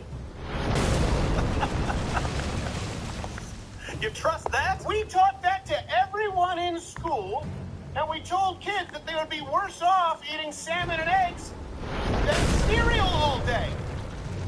Well, that's on the cereal. Now take that, add critical race theory, and COVID. Trust the experts, trust the science. What you really mean is be a lack, be a patsy for the government. All right, since enough of you guys like, and I want to see you smash that like button again, we have him on the air right now, I believe. Is he there? Can you bring him up so I can see him there? Tim the Toolman, Mr. Kyle Rittenhouse, are you there, sir? I'm here, Steven. How are you doing? I am doing well. Are you in an airport right now? I am in an airport. Ah, okay, well, Disguised as an Asian traveler. Yes. You look like you're, you look like a narc. Can you hear me well enough at the airport? Yeah, I have my AirPods in. I can hear you, Steven. Oh, okay. Spread no expense. So he has AirPods in, but he's flying Spirit. Lovely. No way. No, I'm not gonna dox whichever airline you're flying with. Now, look, Kyle, you actually have some big news. I know that you were on Fox News saying, hey, there are people who are on notice, right, as far as slander, libel, and we did an Ash Wednesday with you. What's the word now? Have there been developments? Are you suing people who wrongfully called you a murderer? We are working with, our team is working on sending out letters to people such as would be Gold. I assume that last syllable was going to be Berg. Well, Goldstein. Yeah. When he's in an airport, there's a good chance someone's just beating their child so loudly we lost connection. Well, especially with spirits. Two people are fighting over masks outside of Auntie Anne's residence. Never know. All right, okay, you're back. All right, you said Whoopi Gold. I assume the next was going to be Berg. Schlager. Chink from the Young Turks. Wait, so you're sending out letters to them. What are these letters saying? That you're suing them? Because you can't send out a cease and desist because, that doesn't work. You're just going to sue them. What was that, Steven? Sorry. I said, what letters are you sending to them? Like, it's not like a UN Hans Bricks. Like, you're sending, what are these letters? We're sending them a letter that they have to retract and apologize, or they're going to be paying up, and we're going to hold these people accountable for what they did to me so nobody has to experience. And that's why we started the Media Accountability Project, emap.org, where people can come in, join our fight, and donate and help fight these lawsuits, hold these people accountable. Well, I was going to say, you're going to need those donations because Cenk Uygur and Whoopi Goldberg don't have money.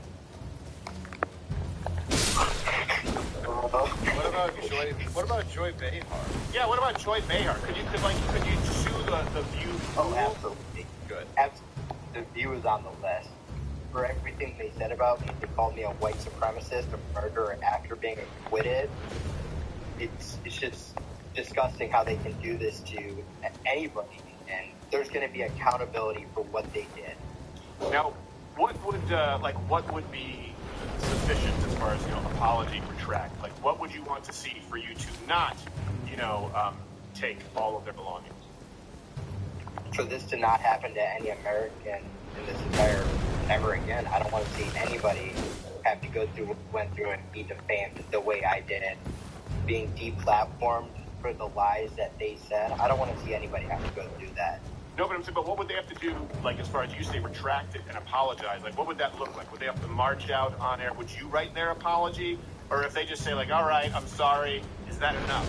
And when they should donate to the fund, right? I mean, they really should. Yes, at the least. Yeah, they should donate to the fund. Like, because you can have fun with it. Like, you can make them erect a statue in your honor. I don't know if Joy Behar's going to erect anything.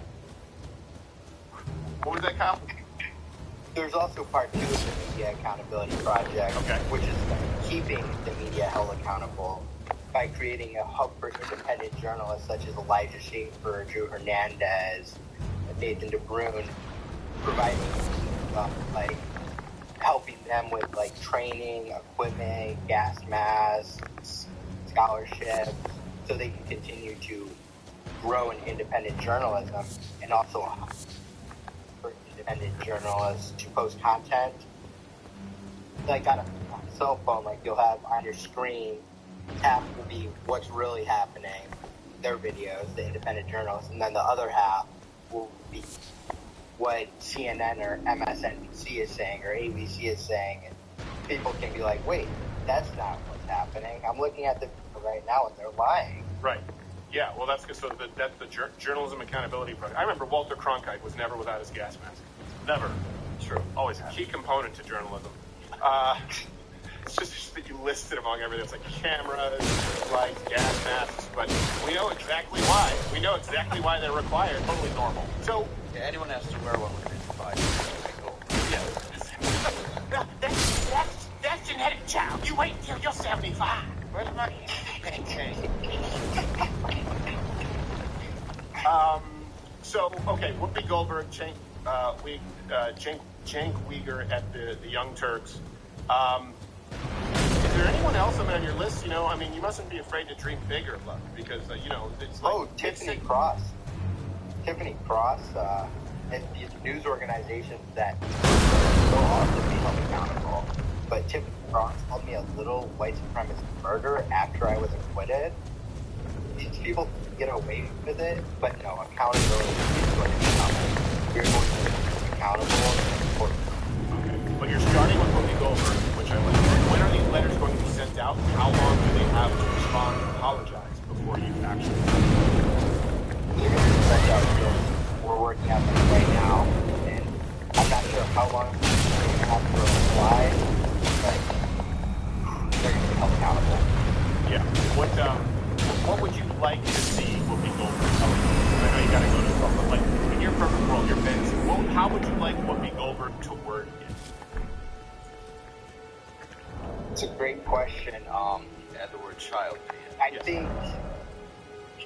I think she needs to go back and watch the entire trial in a day, and then fix everything she said wrong, and then maybe I'll forgive her. Maybe. Probably not, but maybe. Oh, come on. That's the Christian thing to do, is forgive her. You can forgive her. Look, you love the sinner, and, you know, you hate the obfuscation in lies. I believe it says... They should apologize. Even they should apologize and commit to not let this ever happen again. That's what they have to do.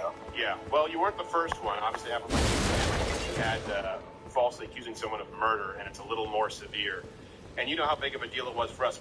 There was a weight lifted off the shoulders of all of us here watching. I was pissed. I was pissed, Kyle, because I couldn't be here. Everybody told me that you weren't coming in. And like, no, don't come into work today. Kyle's coming in. I was a little pissed off about that, but we were ecstatic that the verdict came back the way that it did. But then Steven said something. You should never, for the rest of your life, you should only have to do what you want to do now. Like, you've been through such kind of a difficult time.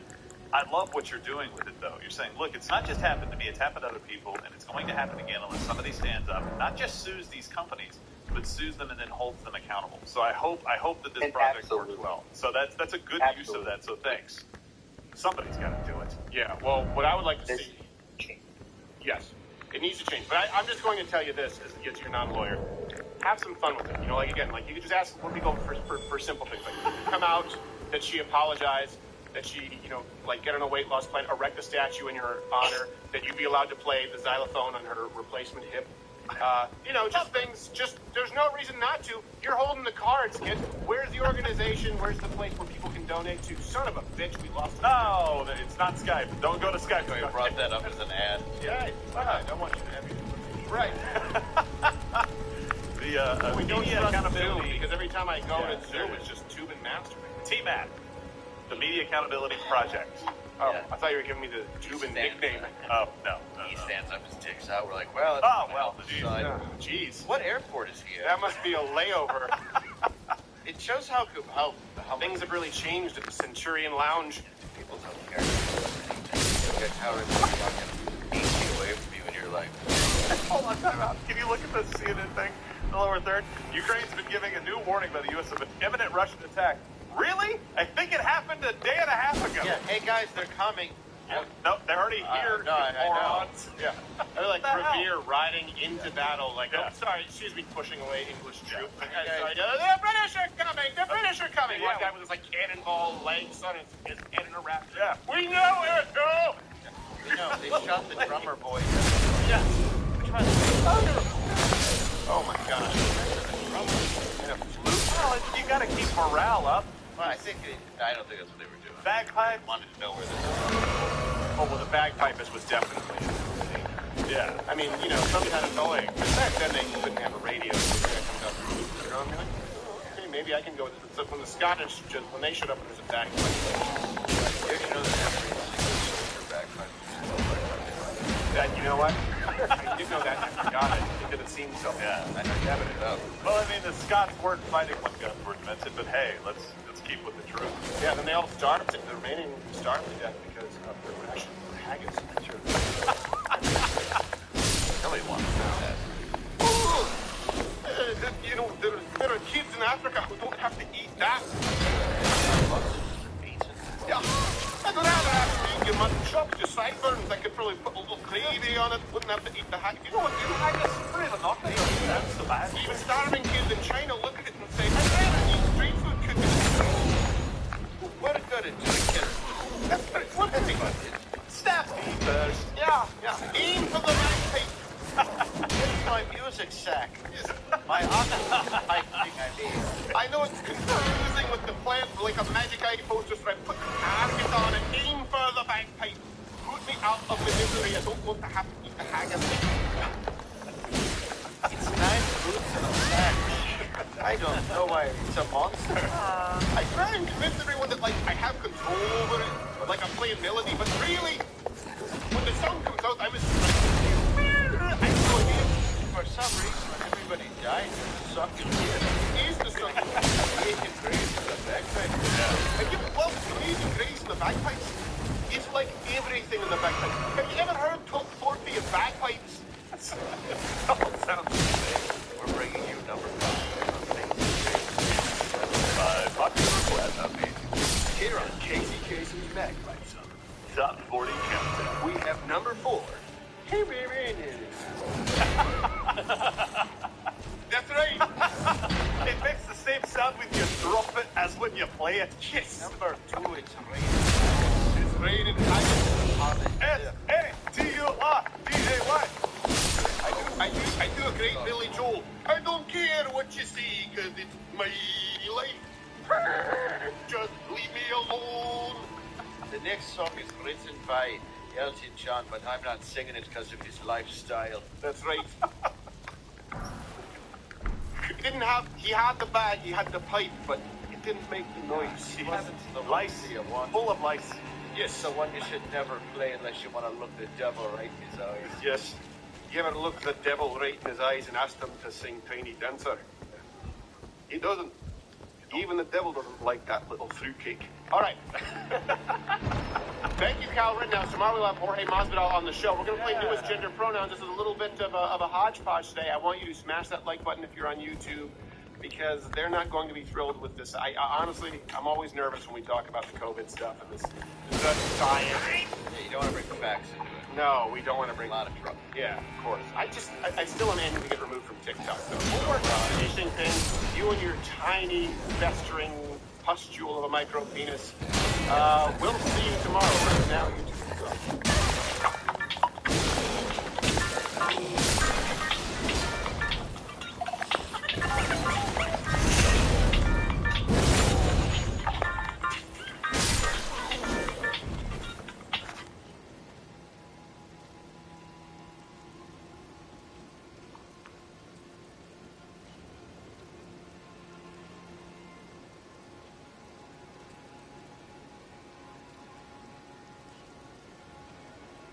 Well, the good news is that we do have America's celebrities to help us out here in this particular crisis. And without America's celebrities, what would we do?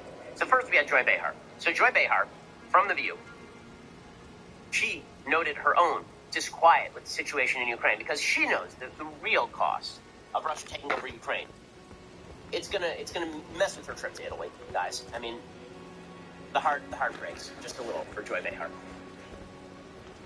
We're talking about 5 million people that are going to be displaced. Yeah. I mean, it's heartbreaking to hear what is going to happen. Yeah. Well, I'm scared of what's going to happen in Western Europe, too. Yeah. You know, you plan a trip, you want to go there. I want to go to Italy for 4 years. I haven't been able to make it because of the pandemic. And now this, it's like, what's going to happen there? Yeah. I mean, man, if her trip to Italy gets screwed with, wow. I mean, that's when you know that the world has really gone haywire. She couldn't get to Italy because of COVID, and now she might not get to Italy because Vladimir Putin invaded Ukraine. And all those grandmothers with guns trying to defend their apartments from invading Russian soldiers. I think they should have tonight a little prayer for Joy Behar and her trip to Rome. That's really where the heart breaks. But there are some solutions that are being posited. So for one, there's a woman named Annalyn McCord, who was on 90210? I think she's been irrelevant for a few decades, but she is suddenly relevant again because she has hit upon the solution to the Ukraine crisis, and that is reading poetry to Vladimir Putin about how she should have been his mother. Yes, this is it's a weird world. This lady will eventually be president of the United States the way we are going. Here's Annalyn McCord. Dear President Vladimir Putin, I'm so sorry that I was not your mother. If I was your mother, you would have been so loved, held in the arms of joyous light. Never would the stories plight the world unfurled before our eyes, a pure demise of nations sitting peaceful under a night sky. If I was your mother, the world would have been God. so much laughter and joy, and nothing would harm. I can't imagine the stain, the soul-stealing pain that the little boy you must have seen and believed, and the formulation of thought quickly taught that you lived in a cruel, unjust world.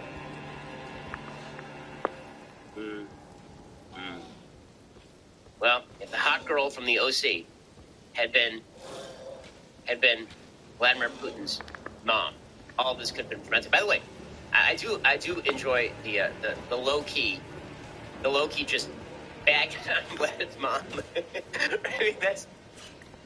The converse of what she's saying is that Vladimir Putin had a terrible mother. That's obviously why he is the way he is. It must have been that she just beat him with a stick or something. That's why he is. It can't be that he is a geopolitically motivated thug dictator wishing to expand Russia's boundaries.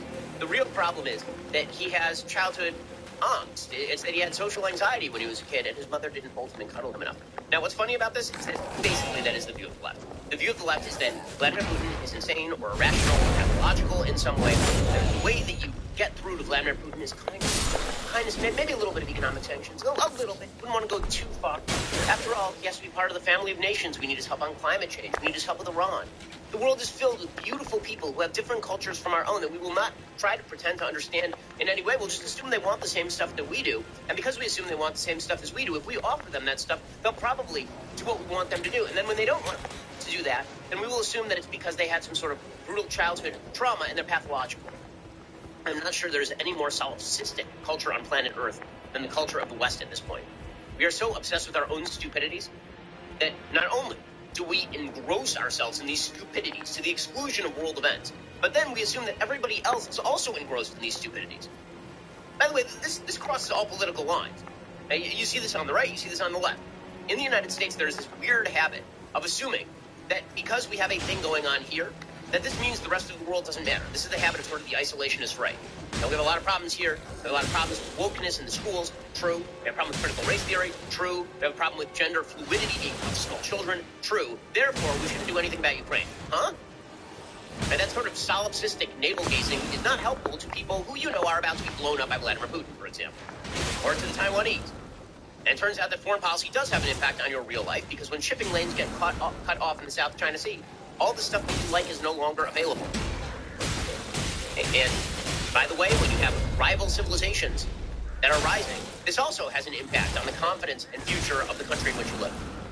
And so that's from the right. From the left, you have this view that really what the people of the world want is the transgenderism. What they really, really want is a left-wing point of view about democratic socialism expanded to them. And so if we just cut them a few checks, if we massage their back, if we hold them in the warm embrace of motherhood, then magically they will come around and they will just be the best people. They will be our friends because at heart, freedom and liberty will win. But our style of freedom, our style of liberty, they have the same priorities that we do. So on the isolationist right, the idea is they have different priorities than we do. Therefore, we shouldn't care about what happens outside our own borders at all. And then on the surrender-oriented left, the idea is they have the same priorities that we do. They just don't know it yet. So we will try to throw things at them. We'll try to give them carrots. And then if they spit in our face, then we will assume that there's something wrong with them. But there's not much that we can do about that. After all, deep down in the cockles of their heart, they know that we are right and they wish to live the way we do. Or alternatively, all of this is wrong. And the world is filled with a lot of people with a lot of different ambitions. And you have to look in steely-eyed fashion at what people want and how they intend to achieve those objectives, and whether you seek to impede those objectives with actual measures designed to prevent them from achieving those objectives. That's how you do foreign policy. But nobody seems to want to do foreign policy that way. And that's why you end up with the mess that you have in Ukraine. By the way, it ain't going to end in Ukraine. I know right now everybody's got their eyes on Eastern Europe and Latvia and Estonia, Lithuania. The notion that Vladimir Putin is going to invade those particular countries, I think that's unlikely in the near future. I think he's perfectly happy with having carved off this giant chunk the size of Texas in the middle of Eastern Europe.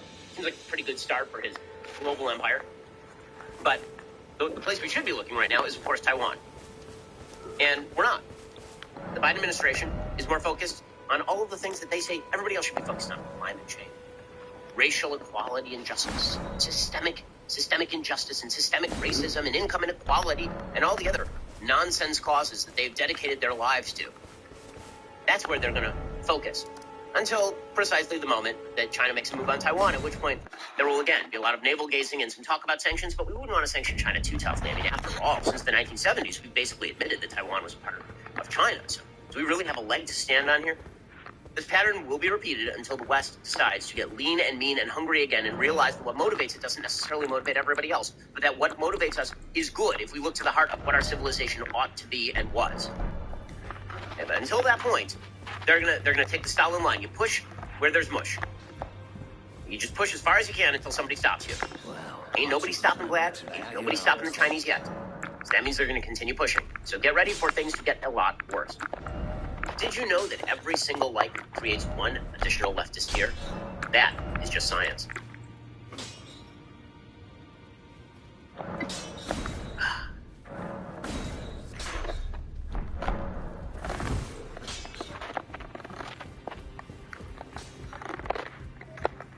We're hearing reports of new attacks across Ukraine, including in the capital city at this hour. We'll, of course, be monitoring those and tell you when we learn more.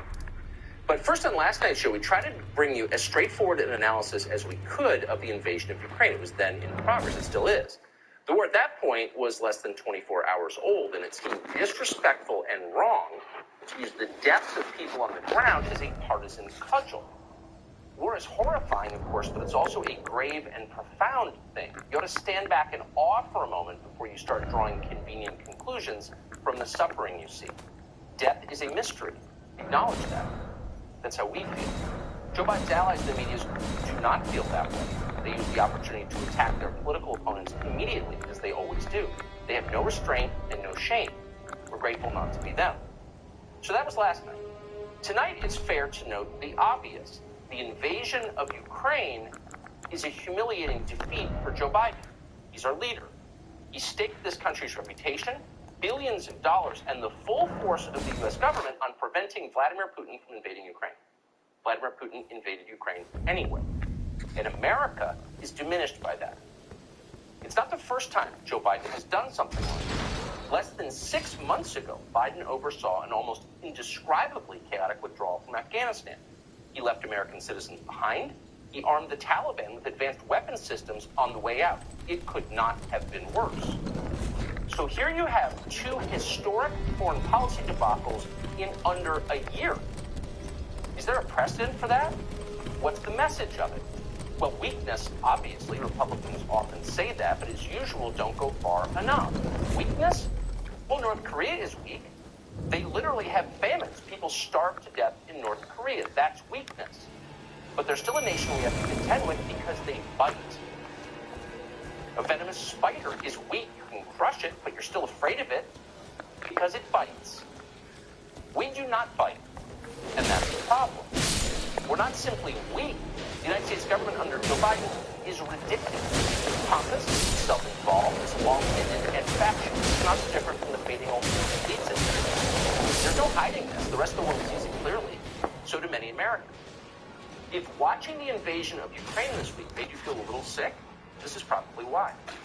Of course, you felt sorry for the Ukrainians being killed, but you also sensed that this was a genuine disaster for us in America. And you're right, it is.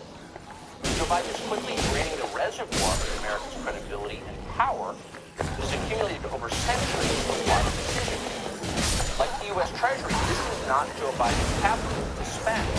He's squandering something that others do. How much is left of this to pay even to think about it? Someday we're going to find out. So the problem here isn't complicated. Joe Biden broke the oldest rule of all. Don't make threats you can't back up. You'd think he'd know that if he'd actually squared off against Corn Pop at the public swimming pool in Wilmington 60 years ago. But he never did. So he doesn't know that if you say something serious, you had better mean it. It is reckless to tell obvious lies. If you do that before long, and it happens very quickly, in fact, people figure out that you can be ignored. You're not a superpower, you're a joke. And that's why you never, under any circumstances, say anything like this. The purpose of the sanctions has always been and continues to be deterrence. But let's also recognize the unique nature of the sanctions that we have outlined. These are some of the greatest sanctions, if not the strongest, that we've ever issued. The president believes that sanctions are intended to deter. As to the sanctions, the most important thing we can do is to use them as a deterrent, as a means of dissuading Russia from engaging in further aggression.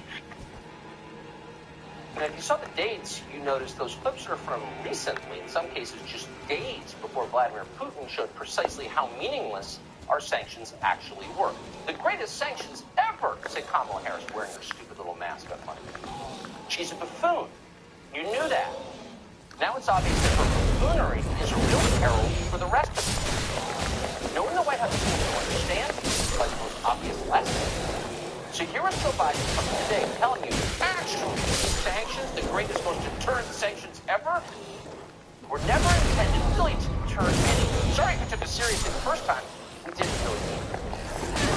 No one expected the sanctions to prevent and make them happen. It has to show, this could take time, and we have to show resolve so he knows what's coming, so the people of Russia know what he's brought on them. That's what this is all about. Who gives them the script? Do they not think we have had this? Maybe they're hoping Google will scrub it by the time he holds another press conference. You just told us on Monday that the purpose of these sanctions was to deter the invasion of Ukraine. So at the very least, acknowledge that work is intended. They can never acknowledge that. Oh, the vaccine prevents transmission and infection. Just tell the truth. People will understand. They lie every time. Now they're telling us, Putin knows what's coming. We'll get it next time. No one believes you anymore. Nobody. No one should. It is very hard to take unserious people serious. A serious president who cared would have reassessed everything, America's foreign policy and how it's administered, after the Afghanistan withdrawal last August. That was a disaster. So a responsible person would have asked himself, how do we prevent this from happening again? That's how responsible people think. It's how leaders who care about their countries think. Of course, it's the baseline requirement for leadership. This was a disaster. How do we prevent it from happening again? That's not hard. But lifetime federal employee that he is, Joe Biden did the opposite of that. His first instinct was to protect the bureaucracy, not the country, the bureaucracy. So not a single person from the Pentagon or the State Department was fired or even reprimanded. In fact, famously, the only person who was punished in the end for that historic debacle was a Marine colonel who complained about it. He was jailed for it. And you will see the same response this time. After the disastrous invasion of Ukraine, the American officials who so publicly trashed this country's credibility will be promoted for it. They always are. Tori Newland was one of the geniuses behind the Iraq War almost 20 years ago. Did that hurt her career? It should have ended her career. In place, right then. Go do something useful. Learn how to lay tile. But it didn't end her career. In fact, her career accelerated. In fact, this same person, Tori Newland, went on to help lead the Ukraine debacle we're watching now. She's completely unqualified for the job she has. We knew that 20 years ago. And yet she's highly successful in Washington. Someday she'll probably be the Secretary of State. Remember her name, Tori Newland. She'll be rewarded for failing. Meanwhile, people who criticize Tori Newland or who care enough about this country to critique Joe Biden's foreign policy disasters find themselves denounced in the media as, of all things, traitors to America, and then spied on by the NSA. You see how that works? It's all self-protection, and because it is, only buffoonery is rewarded. And that's exactly why John Kerry is still around. Here's John Kerry telling the BBC in public on camera that the real victim of this war is something called the climate. Massive emissions consequences to the war, but equally importantly, you're going to lose people's focus. You're going to lose certainly big country attention because they will be diverted, and I think it could have a damaging impact. So I hope President Putin will help us to stay on track with respect to what we need to do for the climate.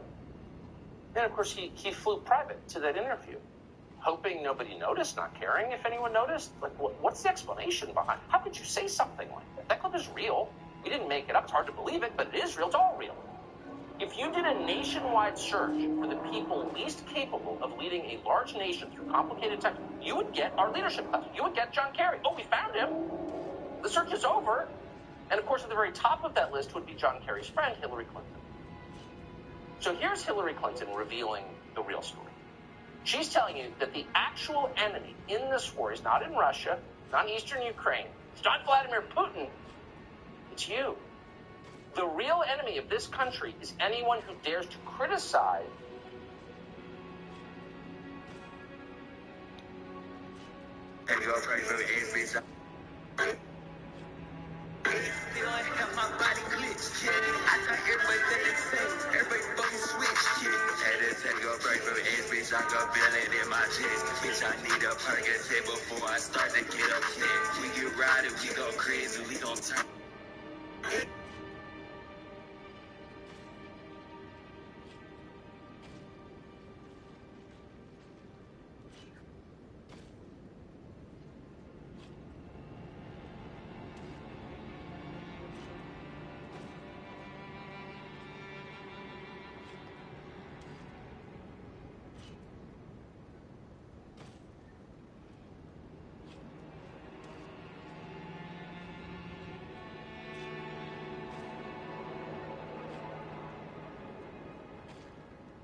the mismanagement of Hillary Clinton and her friend. What? I think it's time for what's left of the Republican Party that has any common sense, not just to say, okay, go help defend Ukraine against Putin. Are you looking for the sex offender 2s or 3s? I'm a shoe ambassador. I was going to help you if you're... What are you looking for? For what? The sex offender 2s or 3s? Well, what are you looking for? What do you mean? What are you looking for? What are you here for? Nothing. Nothing? So you're not here to... When you play through Elden Ring, You'll inevitably run up against bosses or areas that will humble you. In these moments, it's important to remember that these obstacles are often there by design. They do not block the path, they are the path. Through skill or creativity, or just by coming back later, you can overcome any obstacle in this game, and this video will give you all the tools you need to do so. Before you do anything else, you should try to master the basics of combat. At the core of combat is your stamina bar. This resource is depleted when you perform the actions necessary for fighting. For example, sprinting, dodging, blocking attacks, attacking. All of these things and more require stamina. Next, let's talk about the proper flow of combat while locked on.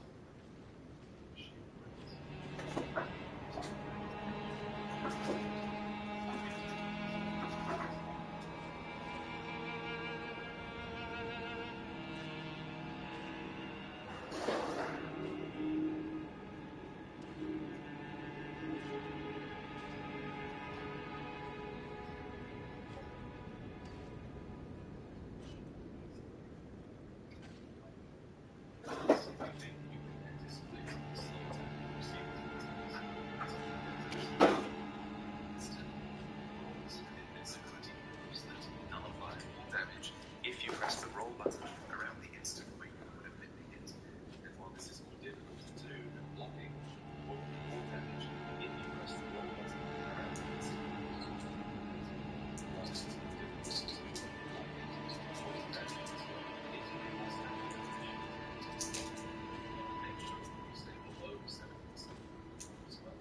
So that the rolls still target as you fight it. Pay special attention to the animations and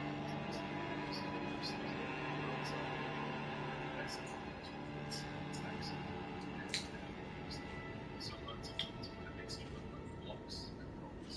As a general rule, you should block fast attacks and roll slow attacks. By fighting efficiently, it's damage and step to deal damage on boss and enemies. You wait to do damage in Elden Ring with guard counters, which are the core part of Elden's combat. Essentially, there are no two weapons your defense, so shortly after successful attack, you can retaliate by tapping R2 and performing a guard counter attack. These counters are extremely powerful. If you recognize an opportunity to safely perform one, you should. They deal great damage, many lesser enemies will immediately have their super armor broken. Run for a critical attack without one. But what is the super armor? Well, it's an invisible beat that enemies and bosses have. It depletes when they take damage, and when you fully deplete this meter and break their super armor, you can perform a critical attack by tapping R1. As a rule of thumb, any R2 attack will do super armor damage. Jumping into attacks to a lot, running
jump ups,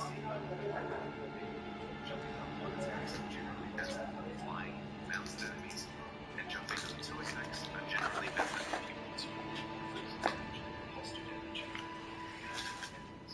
damage can be healed with your flask of Crimson Tears, which will always replenish when you walk or sit at a greater checkpoint.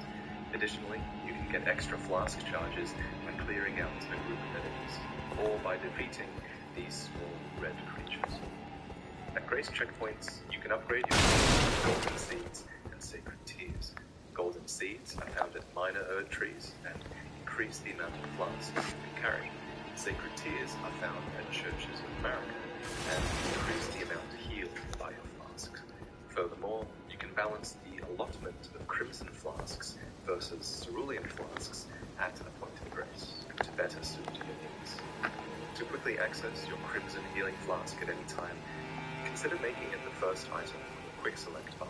This way, if you hold down on the D-pad, you'll always shortcut instantly. At the top of the D-pad, you'll be able to cycle through your current selection of spells. New spells can be memorized at a site of grace. These spells will either be incantations, which must be cast with an equipped seal, or sorceries, which must be cast with an equipped staff. Cycle through your equipped armaments by pressing left or right on the D-pad. If you die, then you'll drop all your runes at your deck. If you don't pick them up during your next life, then they'll be gone forever. Make sure to seek them out using your compass whenever you can, or invest in items for your own character. When you do die, you can choose to resurrect at a site of grace, or sometimes at a stake of America. If you see this statue, or this icon, then it's probably an indication that you're in a difficult area, or near a boss, as a stake of America is nearby. Respawning at a stake of America will usually make your route back to less severe, so it's often best to choose that option, unless you'd prefer to move on. If you're out in the open world, one way to overcome difficulty is by choosing the right scenarios to fight on the map. Against large or bounded enemies that struggle against hit the mount definitely go. While mounted, R1 and L2 give you light and heavy attacks on the right side, and L1 and L2 give light and heavy attacks on your left side. If you hold your heavy attack input, then you can charge them up, dealing continuous damage while you charge, which culminates in a strong. While mounted, you automatically wield the armament in your right hand. If you would prefer to wield the armament in your left hand, use a two-handing input. Hold triangle or Y, and then tap L1 R1. Your mount can take damage separately from you, but his damage can be healed by flasks, as well as rolling. As you get hit on your mount, you run the risk of losing your own super armor and getting knocked down for an extended period of time. If this happens, you are extremely vulnerable. If you're taking damage, then at a certain point, no matter what you're fighting, it's probably wise to dismount and fight them on foot for a little while. Jumping attacks with your horse are a great way to transition into melee combat. Dismount with L3 and slam them with L1, R1, or R2. The distance you cover with this is absurd, and initiating a fight in this way gives you an immediate advantage. As the fight goes on, consider if mounting up again for a burst of speed would be to your benefit. Against this flying dragon, for example, certain attacks are better off being outpaced. For a reliable way to mount up quickly, I would recommend binding your spectral steed whistle to your pouch, a secondary D-pad menu that can be edited via pouch. As the fight with L3, slam them, fighting, it's probably and getting knocked down for you, but his damage can be healed in so hold triangle or Y, and then tap L1 or R1. Your mount can take damage separately from you, but his damage can be healed by your crimson flasks, as well as by craftable rower raisins. As you get hit on your mount, you run the risk of losing your own super armor and getting knocked down for an extended period of time. If this happens, you are extremely vulnerable. If you're taking damage, then at a certain point, no matter what you're fighting, it's probably wise to dismount and fight them on foot for a little while. Jumping attacks off your horse are a great way to transition into melee combat. Dismount with L3, slam them with L1, R1, or R2. The distance you cover with this is absurd, and Initiating a fight in this way gives you an immediate advantage. As the fight goes on, consider if mounting up again with a burst of speed would be to your benefit. Against this flying dragon, for example, certain attacks are better off being outpaced on a mountain. For a reliable way to mount up quickly, I would recommend finding pouch. Secondary D-pad menu can be edited in the menu screen. You can quickly access all 4 of these bindings by holding down triangle or Y, then tapping the appropriate D-pad button. This way, you'll have consistent input for mounting up, instead of toggling rapidly through your items looking for your whistle. This same logic applies to reliable access, like weapon or poison fuels. In addition to your double jump for extra height, be on the lookout for spirit springs, which take you to incredible heights. Conversely, you can safely jump into a spirit spring, which negates all fall damage. While on your mount, L3 is L2, but when on foot, L3 is used to assist. In this crouched state, enemy aggro range is reduced, and you'll have an easier time hitting R1 backstabs. Enemy aggro range is also reduced at night, so consider passing time at a site of grace to better suit your needs. At night, however, you might also find different enemies spawning in the world, so be aware of that. Another thing to get in the habit of is crafting, which you can do as soon as you buy the crafting kit from Carle at the Church of Elden. After this, the crafting tab in your menu screen will unlock for use. After a few hours of play, you should have accumulated a few recipe books to expand your crafting options, and if you've been hunting and foraging between bosses, then you'll be able to make a lot of great items. Pay attention to what material drops you're finding in the world. It'll make it that tiny bit easier to gather more of it when you realize you need to craft something specific. The crafting page gives you hints at where to find specific materials, and most world materials respawn instantly upon resting at a grace, making them fairly easy to farm. Oh, and while you're at Carle, grab a torch to help you see in dark caves, and when you find one of Carle's fellow west Church of Elden, grab a bow. Ranged weapons are excellent utility tools, allowing you to lure, poison, farm. There are 2 types of bow rounds, bows and crossbows, which use arrows or bolts, respectively.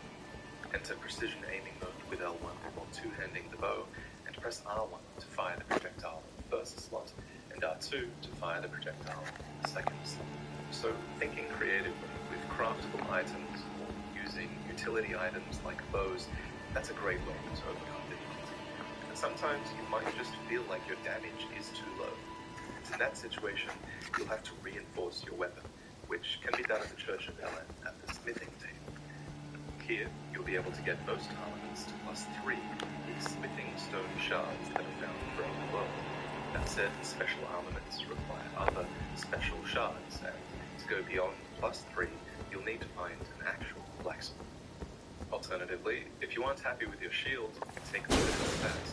The most reliable shields are those that block 100% physical damage, but you can consider switching shields to suit specific encounters. The other stat you'll want to look at is guard boost. Higher guard boost means you'll take less of a stamina hit when you block. Upgrading an armament is a bit of a commitment. You can always find more smithing stone shards in caves and around the world. They're fairly rare, so make sure you realize your weapon. Of course, a weapon also has a your build is determined by what level you decide to race check on when you summon Melina and rest your runes. When you start the game, you'll have to choose to start your character. Some use magic, some have ranged weapons, and some excel in melee. But it's important to remember that your starting class will dictate your build.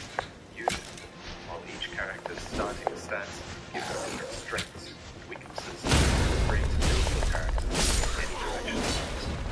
If you haven't settled on a build yet, then you can't go too wrong by just leveling vigor for HP and resistance, endurance for stamina, equipment load, or mind to increase your focus points. But it's the other stats that make a real impact on your character archetype. Strength, for example, mostly affects your ability to wield heavy armaments, as well as your defense. Strength weapons are often slow, being a lot more tanky will come in handy. Another stat to look out for is poise, which ways as you put on heavier armor, and having high poise will often prevent you getting interrupted mid-attack, which is really good for slow weapons. Dexterity is the counterpart to strength, and it raises your ability to wield a lot of lighter armaments, boosting their attack power. It also softens fall damage, makes it harder for you to be knocked off your horse, and reduces the casting time of spells. Spells usually scale in damage with intelligence or faith.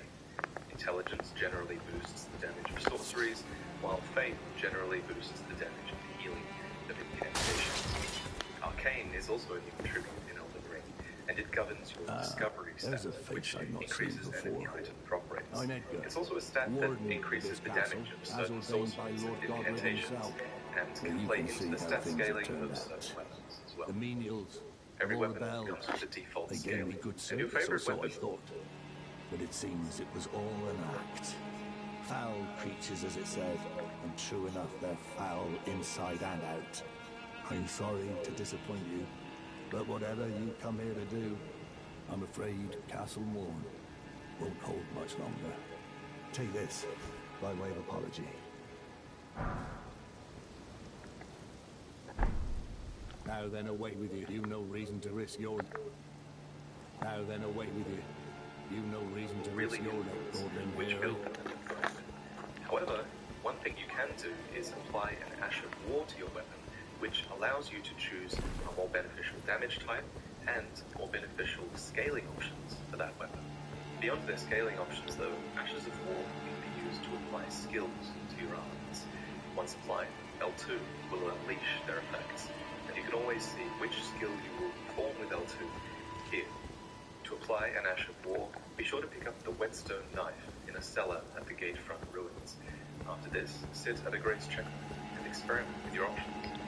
Often, these skills will default to your shields on an Ash of War, unless you two-hand your weapon or use a shield without a special skill. These attacks are very powerful and even require a small amount of focus points to use. Your FP is represented here in this blue bar. This is a really valuable resource, especially for magic builds, which also rely on it to cast spells. That said, all builds can and should find a use for FP. And if you're having trouble in Elden Ring, you should always be thinking of an effective way to make use of this resource. A powerful way to make use of FP is by summoning spirits. Once you acquire the summoning belt early in the game, you'll be able to equip spirits on your quick select bar and summon them for difficult encounters. As long as you have enough FP, and as long as this rebirth monument symbol marks the encounter as difficult, then your spirits will fight alongside you until death. Some are ranged attackers, some are tanky, and some are a combination of both. Decide what works best for your build and what works best for the encounter as well. Only one type of spirit can be summoned at a time, and spirits cannot be summoned during multiplayer. Speaking of multiplayer, if you're having trouble, be on the lookout for foe-calling finger remedies, which you can find throughout the world.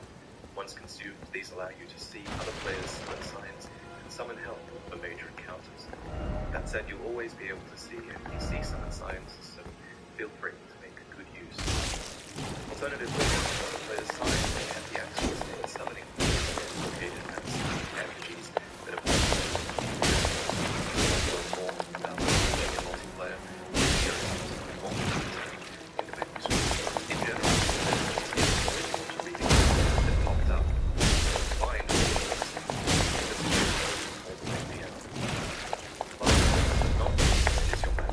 revealing an area will make it way easier. Map fragments can be collected with these glowing guide stones. If you're having trouble finding one in an unfamiliar area, try to stick to the main path, or, failing that, try to look for this shape on your undiscovered map. With the map open, you can mark points of interest with markers or beacons that show up in the overworld. You can also fast travel between sites of interest or get a clearer idea of the direction the main story requires. Rays of light will guide you on that path and often lead you towards your next logical checkpoint. Of course, it's up to you if you want to trust the guidance of grace. If you're having trouble with the main path, just go in the opposite direction. Explore, get stronger, learn how to master your build. The guidance of grace can often be spurned to great effect. Thank you for listening.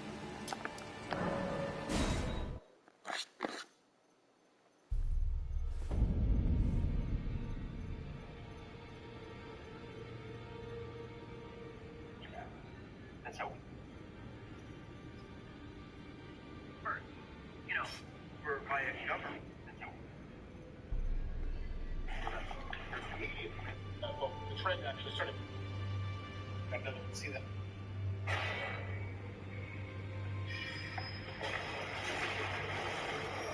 The situation in Ukraine is developing fast, and the next 8 to 24 hours can be incredibly significant. All right, guys. So Hillary Clinton is on the campaign trail, right? And she's using this Ukraine crisis as a way to become relevant again, okay? Because Hillary, you know, I'm covering this.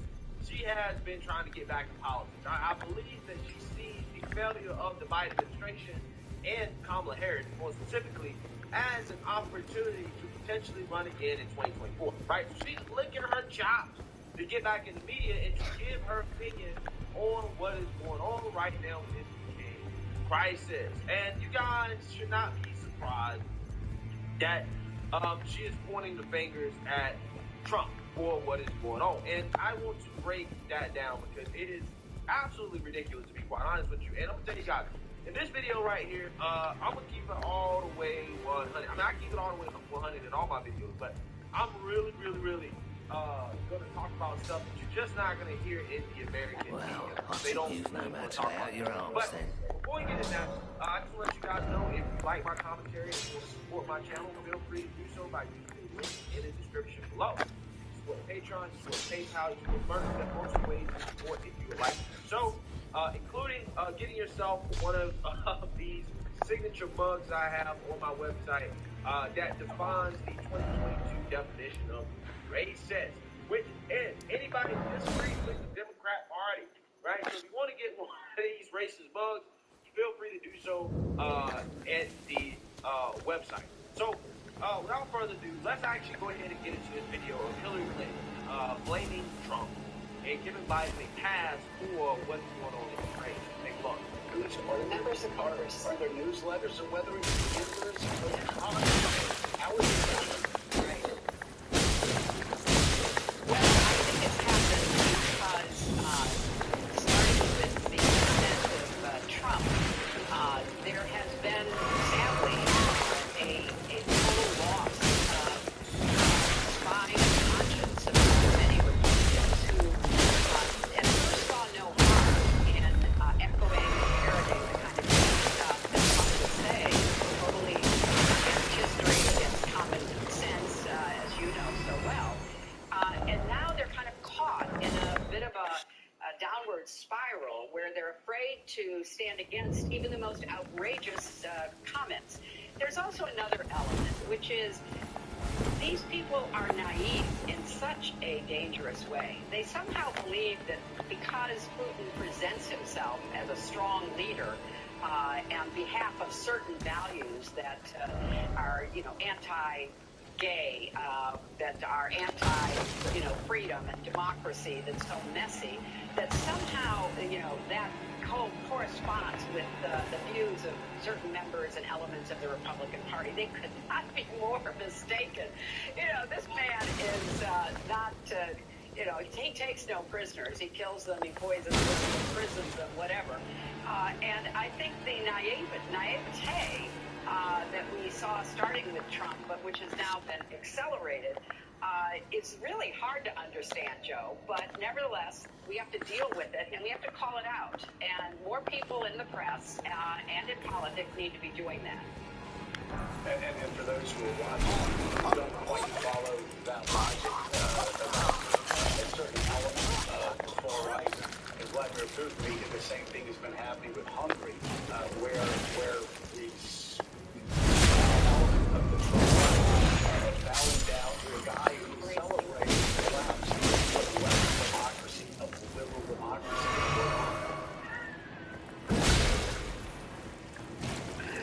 Bro, you gotta love these Democrats. You gotta love these people, right? They all got behind, like, this idea that he's going to right because he's a white man, he's anti-gay, right?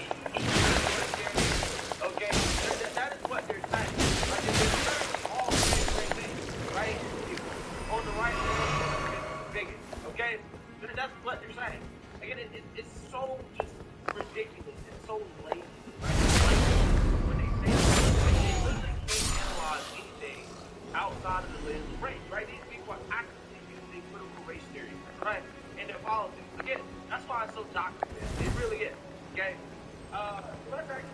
down what Hillary is doing, right? She's playing the blame game. She's trying to blame Trump and say, well, it started with the ascension of Trump. Okay, and what has been going on in Ukraine and Russia has been going on literally for decades. And we're going to get more into that, right? In terms of how the previous administration before Trump actually, you make the argument kind of responsible for a lot of this stuff too. But let's stick with this current administration and Trump. Well, listen, Trump, okay, he's not off right now. Biden, right? And if Trump was enabled to move so much, then why didn't Putin do this under Trump, right? Again, the government can't answer that question. They keep blaming Trump and saying that Trump and Putin, right? But Putin didn't do this under Trump. He did it under Biden. Why is that? Right? Why is that? None of them have an answer for that. Right? None of them have an answer, but somehow we do. Right? Again, it's the same thing.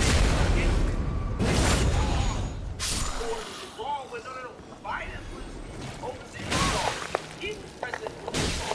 He gave it for the right? He gave it for the he was up.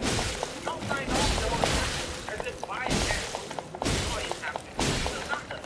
Right? Again, they do this in a way black was real cold, right?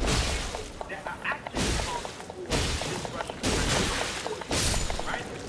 There's been arguments that what happened in the Obama administration is actually responsible, right? They can't take away the scope and context of NATO essentially trying to make other countries, NATO countries in Eastern Europe, piss Russia off. But under the Obama administration, when Joe Biden was vice president, okay, Hillary served as Secretary of State from 2009.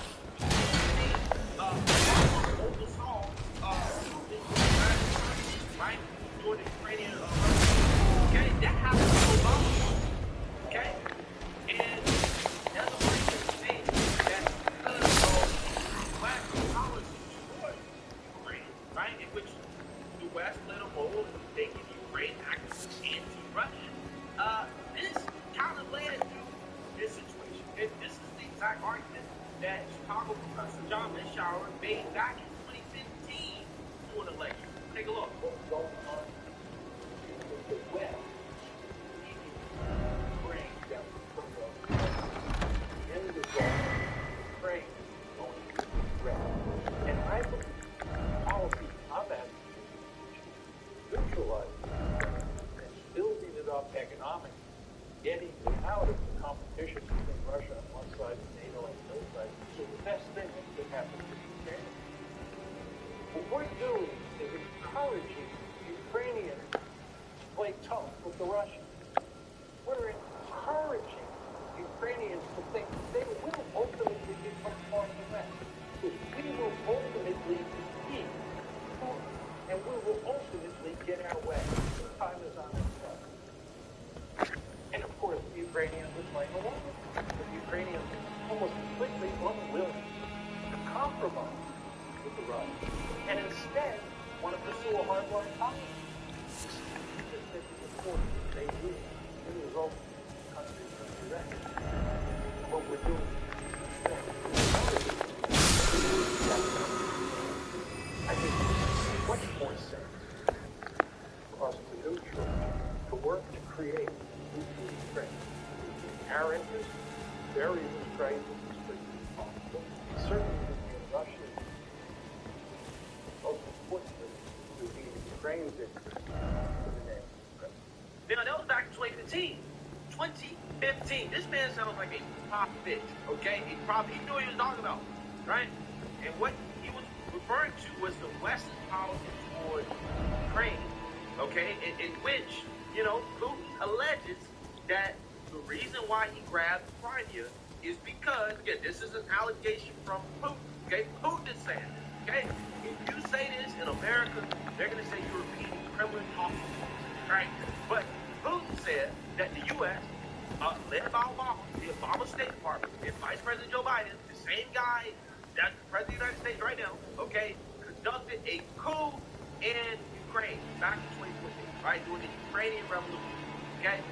They ousted the neutral to pro-Russian president at the time, democratically elected president, in favor of installing a U.S.-backed / West-friendly leader. Okay, that's what they did. Okay, that's what Putin elected. Right now, again, they say that this is, Kremlin talking. However, there's audio transcripts out there of a phone call between the Assistant Secretary of State, Victoria Nuland, and U.S. Ambassador to Ukraine, Jeffrey Pyatt, which is on YouTube, right? I'll put the link in the description, okay? That basically describes how the U.S. at the very least, was playing a more active role in installing a U.S./West-friendly government in Ukraine and getting rid of the pro-Russia to neutral president that was already there. Okay? I'm just saying, again, they just, America, but this is and that's why I think we gotta understand that if you really want to know what's going on in the world, you gotta look at international politics. You're not gonna get it from the American news, okay? And there's also videos out there of John McCain in Ukraine actively campaigning and supporting the opposition to the Russian-backed / Russian-friendly leader in Ukraine back in like 2013, 2014. Okay? I want you guys to imagine what would happen in the U.S. How would the Democrat Party react if there was actively a Russian politician, right? Somebody that was in a Russian government in the United States campaigning for a Republican candidate president. We already know how they would react, right? We already know. I mean, that's basically what Russiagate was, right? Except Russiagate wasn't really true, right? I'm just saying. What do you call that, right? What do you call that? So I'm going to read some of the interpretation conversations. The good thing is that the BBC had a guy basically summarize what the conversation is about, and I'm going to read that to you guys. You guys kind of can understand what's going on here. Okay? So, what is the Johnson Martin? You would have said that it's working with all sides in the crisis and reaching solutions. Notice that ultimately the Ukrainian people decide their future. However, this transcript suggests that the U.S. has very clear ideas about what the outcome should be and is striving to achieve these goals. Russian spokesmen have insisted that the U.S. is meddling in Ukrainian affairs. No more than Moscow, cynics might say, but Washington clearly has its own game plan. The clear purpose and leading the conversation is to embarrass Washington and for audience susceptible to Moscow's message to portray the very end Ukraine's massive affairs. Okay, so this audio was leaked by Russia. Okay, it's proof that hey, the U.S. is meddling in Ukraine, right? So I just want y'all to keep that in mind. But I'm trying to tell all sides of the story. Okay? While Hillary is trying to play Trump with all this stuff happening on Obama. Okay? An intriguing insight into the foreign policy process with work on at a number of levels. Various officials attempted to marshal the Ukrainian opposition efforts to get the UN to play an active role in bolstering a deal. And as you can see below, the big guns waiting in the wings, U.S. Vice President Joe Biden clearly being lined up to give positive words of encouragement at the appropriate. Oh man. Not the first time in the international crisis, the U.S. expresses frustration at the effort. Washington and Brussels have not been completely in step during the Ukraine crisis. The EU is divided and to some extent about taking a fight in Moscow. It certainly cannot be a short-term value for Ukraine perspective. Moscow, it does not have the cash investment available. The EU has sought to play a strong banking distraction. The U.S. is determined to take a much more active role. Overall, this is a damaging episode between Washington and Moscow. Nobody really emerges with any credit. The U.S. is clearly much more involved in trying to broker a deal in Ukraine than it publicly lets on. This is some embarrassment, too, for the Americans, given the ease in which their communications were hacked. But is the interception and leaking of communications really the way Russia wants to conduct its foreign policy? And then he goes on to talk about, like, WikiLeaks and why would Russia do something like this, right? So, essentially, a summary of this conversation, okay, essentially is that, hey, during this phone conversation, these two people were actively discussing the role that the U.S. was playing in trying to get a leader that's friendly to the West installed in Ukraine. Okay, don't get me wrong. The guy that was in office right before the revolution, he was a bad guy. Okay, he was not a good guy. Okay, he was shooting at his own citizens. Look, here's the thing. I'm just saying, Russia was trying to, do some funny business. The U.S. allegedly was trying to do some funny business as well. Okay, let's keep it 100 here. And again, just so you guys know, I'm not BSing here. This is a transcript of the call available on YouTube. Go listen to it. In which Doolin, again, who is the Secretary of State, Assistant Secretary of State, whatever, says, I think yachts, okay, which is this guy right here. Okay, that's what you talk about. The guy that ultimately became Prime Minister of Ukraine. Okay, she says, I think yachts is the guy who got the economic experience, the governing experience. He's what he needs is Klitsch and Tayoma on the outside. He needs to be talking to them 4 times a week. I just think Klitsch going in, he's going to be at the level working for this kitchen. It's just not going to work. And then Pratt says, this is the ambassador to Ukraine. He says, yeah, no, I think that's right. Okay, good. You want us to set up a call with him as the next step. She said, my understanding from that call, but you tell me was that the big three were going again to get yacht on again in the next contract plus one compensation for 3 plus. Is that not how okay, so basically in a nutshell, right? They're basically picking their guy. Okay? And again, their guy just so happens to become Prime Minister. Okay, so again, is that a coup? That's up to you to decide, right? But at the very least, it suggests that, hey, while, we complain about, Russian election interference over here in the U.S., it seems like we may have been doing our own interference abroad, okay?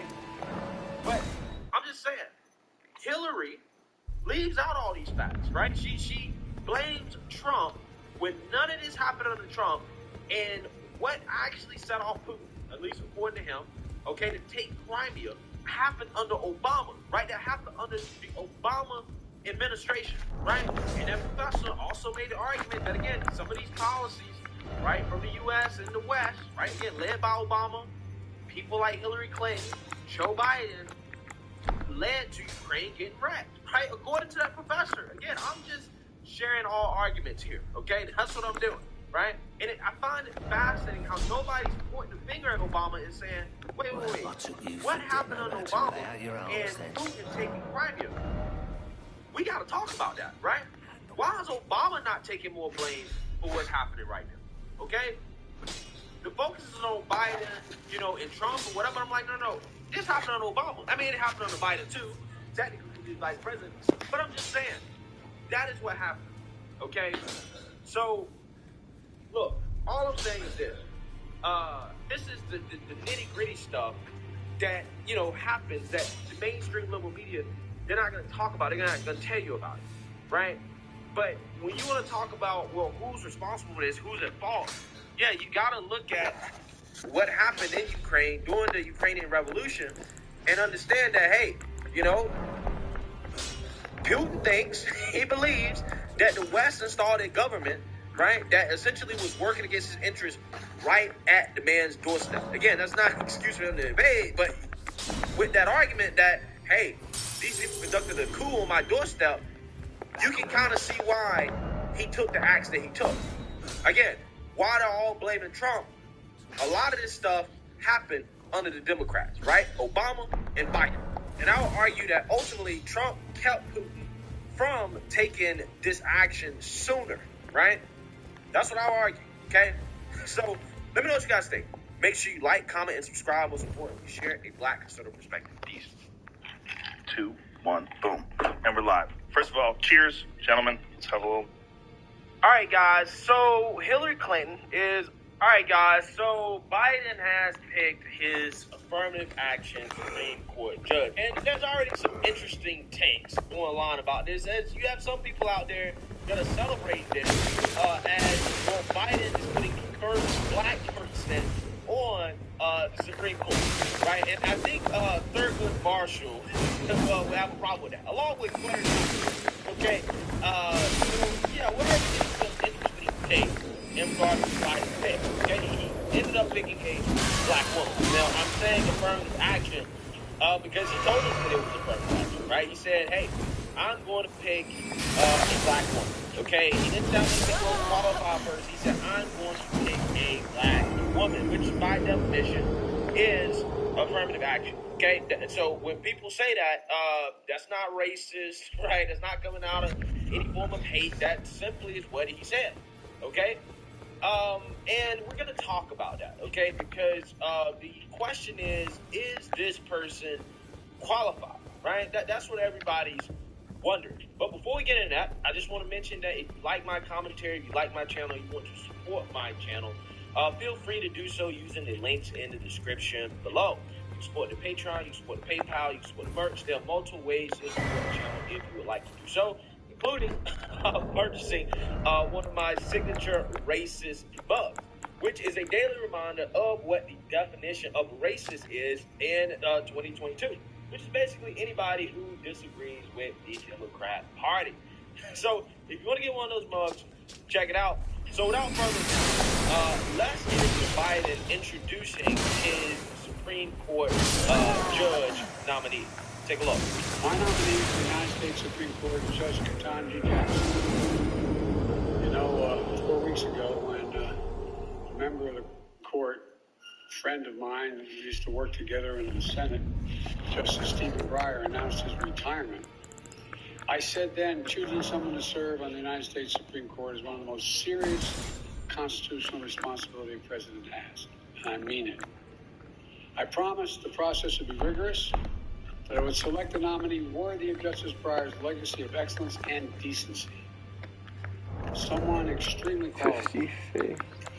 Thank you very much, Mr. President. I am truly humbled by the extraordinary honor of this nomination, and I am especially grateful for the care that you have taken in discharging your constitutional duty in service of our democracy with all that is going on in the world today.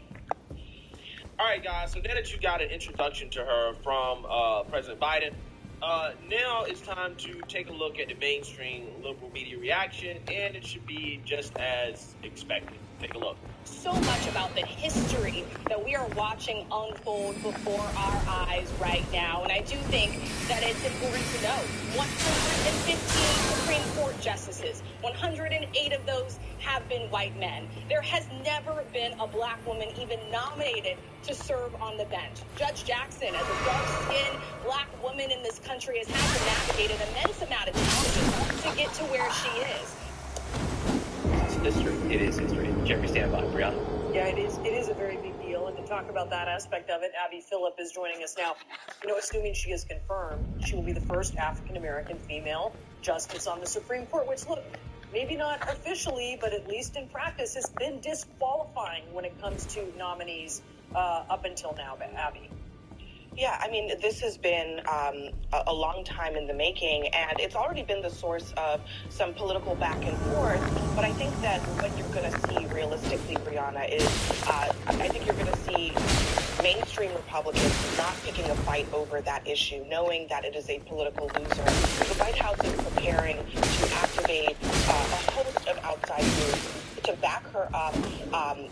Black women's organizations that have been critical to the Democratic Party's success are ready and waiting to back. They were ready and waiting to back any of these nominees, but ready and waiting to back Judge Brown Jackson. So this is going to be, I think, they are prepared for success, but I also think that you can see, based on how, Mitch McConnell has been signaling in the last week, he doesn't want to pick a fight over the issue of the fact that she is African American, but I think you can expect the usual. They're going to pick through her rulings. They are going to dissect everything that she has ever said in her private life and in her public life, and that is going to be the real battleground on which this is fought. Yeah, so isn't it amazing, right, how the mainstream liberal media fawns praise over this pick, right, as the story, right, a win, okay? However, you didn't hear this same thing when it came to Amy Coney Barrett, right? When Trump picked a woman, right? They didn't say, oh, this is a win for women. In fact, they actually said the exact opposite, right? They said it was a setback for women because her views on abortion. Right? I just find it fascinating how the mainstream liberal media reacts when a so-called minority is put on the court when it comes from a party that they don't like. Okay, the same way they treat Clarence Thomas as if he's not black. Okay, ain't it funny how that works? And also, it's also funny how they try to act like, you know, being a black woman was disqualified. It's almost like they forget history. They forget the fact that Biden actually worked to try to block the GOP from eventually nominating a black woman when they were a black woman on this one, right? And he did that because she was a black woman. Hey, he said he was busting a head out of any attempt from the GOP to put a black woman on the screen. Okay? So he didn't want the GOP to be able to say they put her. They did it because she was black. I want people to understand that. So why running a victory lap over there? Just remember, one of the reasons why black women have not been on the Supreme Court is literally because of Biden and it. I want people to understand that. And I also want to know people, because I want to point out how silly this is, right? Representation, right? Affordable representation. Okay? Jobs like being an NFL head coach. Knows how to use black people for this. Okay? That's the problem. Black young white people, 13% of the population. Why are there no arguments about Oh, damn. black people now overrepresented on the Supreme Court? Okay? Now, again, I'm just saying that just to point out how silly it is when leftists bring up the whole representation argument. Representation only matters to them when white people are overrepresented. But if there's another group of people that are overrepresented, okay, it doesn't really matter to them. Because again, if they really care about representation and not just, you know, woke virtue signaling, right? If they really wanted to make the court a representative of the country, they would have picked the Asian, right?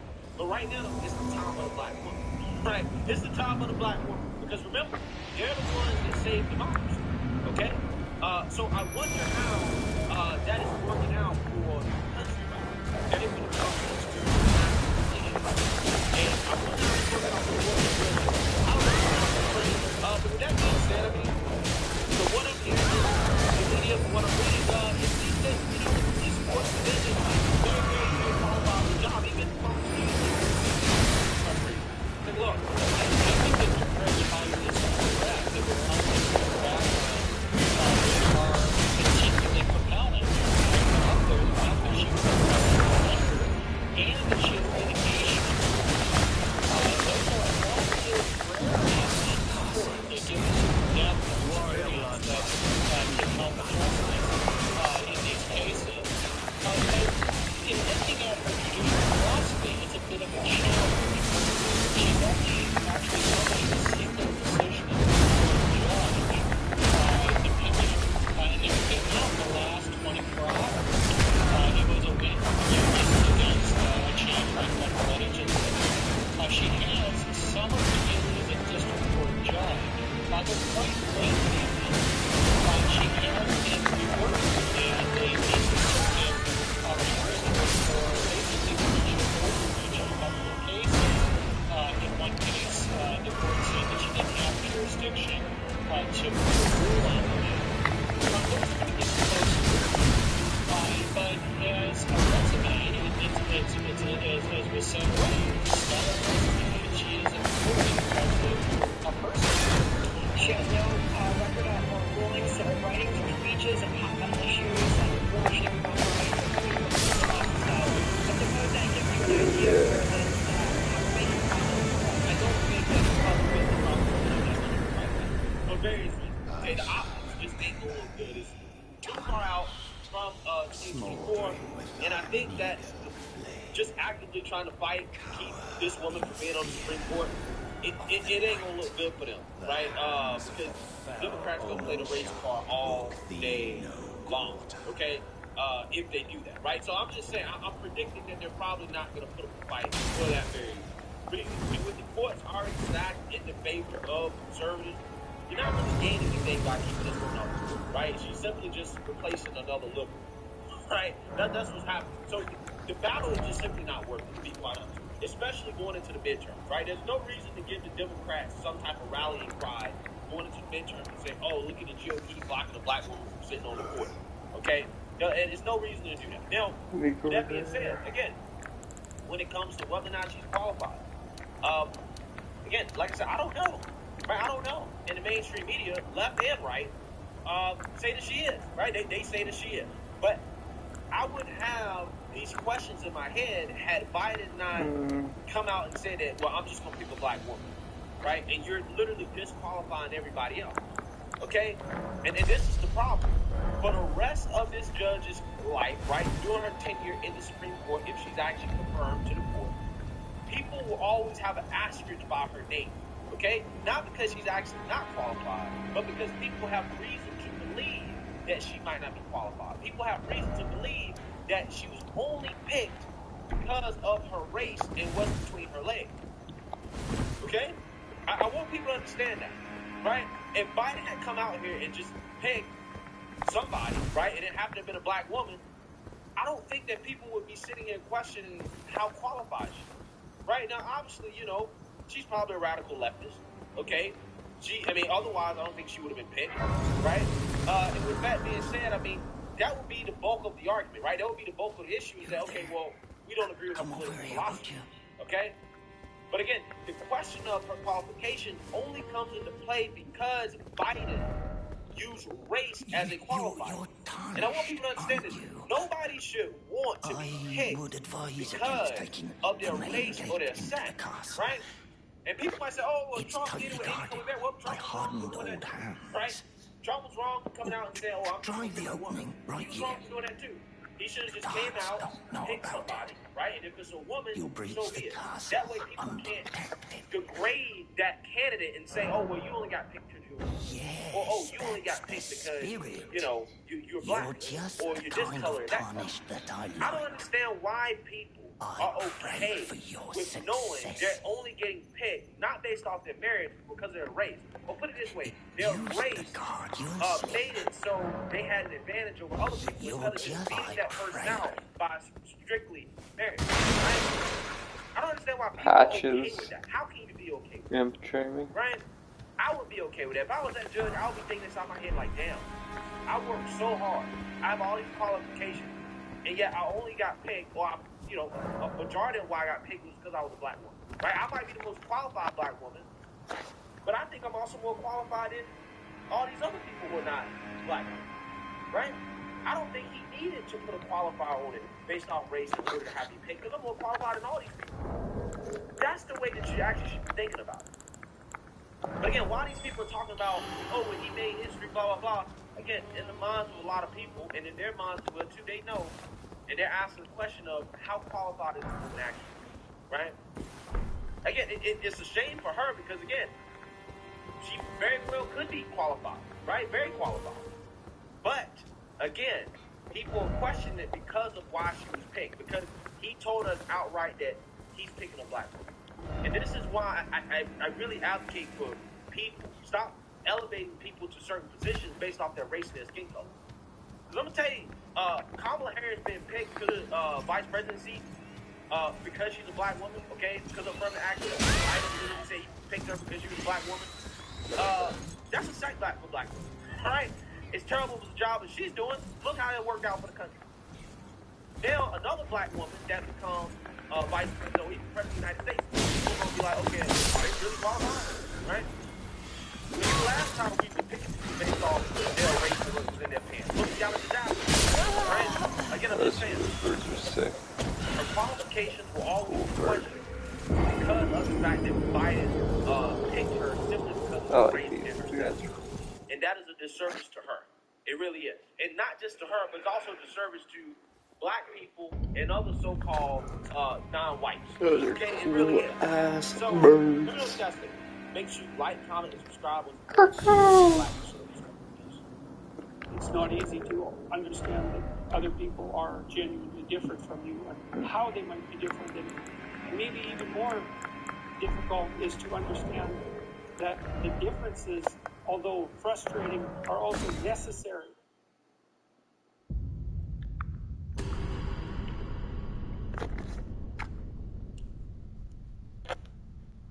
it isn't obvious to me that anyone wants to live a meaningless existence.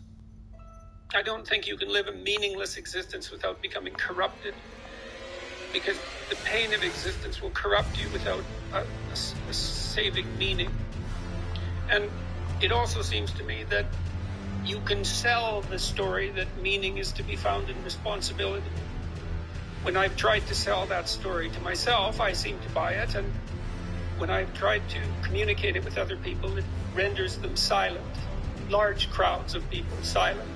And that's strange, because I'm not sure why that is. It's perhaps because the connection between responsibility and meaning had never been made in that explicitly somehow. Because meaning gets contaminated with happiness or something like that, but it's to be found in responsibility. And then you could say, well, there isn't any responsibility that's more compelling than trying to aid things in the manifestation of their divine form. There should be an adventure that could be sold, and I don't know why the church can't do it. I don't understand that, and because it seems to me that that's something that I've done, at least in part, and that accounts for the strange popularity of the biblical lectures in particular. Yeah. But I've also, and I do believe that. I do believe that the right striving is to attempt with all your heart to encourage things to develop along towards that divine goal. Like, what else would you possibly do? Once you think that through, it's like you're always aiming at something that's better, or you wouldn't be aiming. You're always moving towards something that's better, or you wouldn't be moving. So then why wouldn't you move towards the greatest good? Yeah. Well, it's because it's terrifying, I suppose, in part. But then I've tried to put that into practice in my life, and it's tearing me into pieces. Yeah. I asked you to define love, and I'm going to define it on my terms now, and that is the best in me serving the best in you. And I think that's the deepest pleasure. That's the deepest and most lasting pleasure, and it is the most fundamental motivation. It's the inexhaustible source, because if I can do that... All right, guys, so it's really a damn shame that it takes war and bloodshed and death and violence for the left to realize how important our foundational rights and freedoms are. And in particular, I'm talking about the Second Amendment, okay? Because, a lot of these people on the left, not all of them, there are some pro-2A Democrats that do understand the importance of having armed citizens. A lot of these people have been fighting to take away people's fundamental rights to defend themselves. And I find it amazing how when things happen overseas to other people, in which, you have a country like Ukraine that's being invaded, okay, they realize how important it is that citizens are armed, okay, and that they are ready to fight just in case their country is invaded by a foreign threat, or even a tyrannical government here domestically at home. Right? These people think that it can never happen to us until it actually happens, right? And again, it's amazing how they realize the importance of it when it happens to other people, but when it comes domestically here, they don't think that it's not a big deal, right? It can never happen, right? Russia would never invade the United States. Okay, China would never invade the United States. We don't need to be armed. Okay, or better yet, the United States government, the citizens will never need to take up arms against the government anyway. And it can't happen to us, right? We're a progressive society. That's what they think. That's what they believe. But these people, they're lacking an understanding of history, right? They believe that our founders were idiots, right? The way they think about our founders is they was old white slave owners, right? And the way they frame everything is great. This is why it's stupid to do that, because you lose the important context of what things are actually about. I mean, people try to make the argument that the Second Amendment is about slavery, right? It's not about the citizens being able to take up arms, right, just in case a tyrannical government overreaches in regards to the power, they start oppressing the citizens, or if a foreign threat invades the country. No, it's not that. It's slavery, right? Again, this is why CRT is such a toxic ideology. It really is, okay? And they've used as an excuse to make arguments against the Second Amendment, right? But the reality is that our founders weren't just white slave owners and racists who exist just to oppress black people. That's not it at all.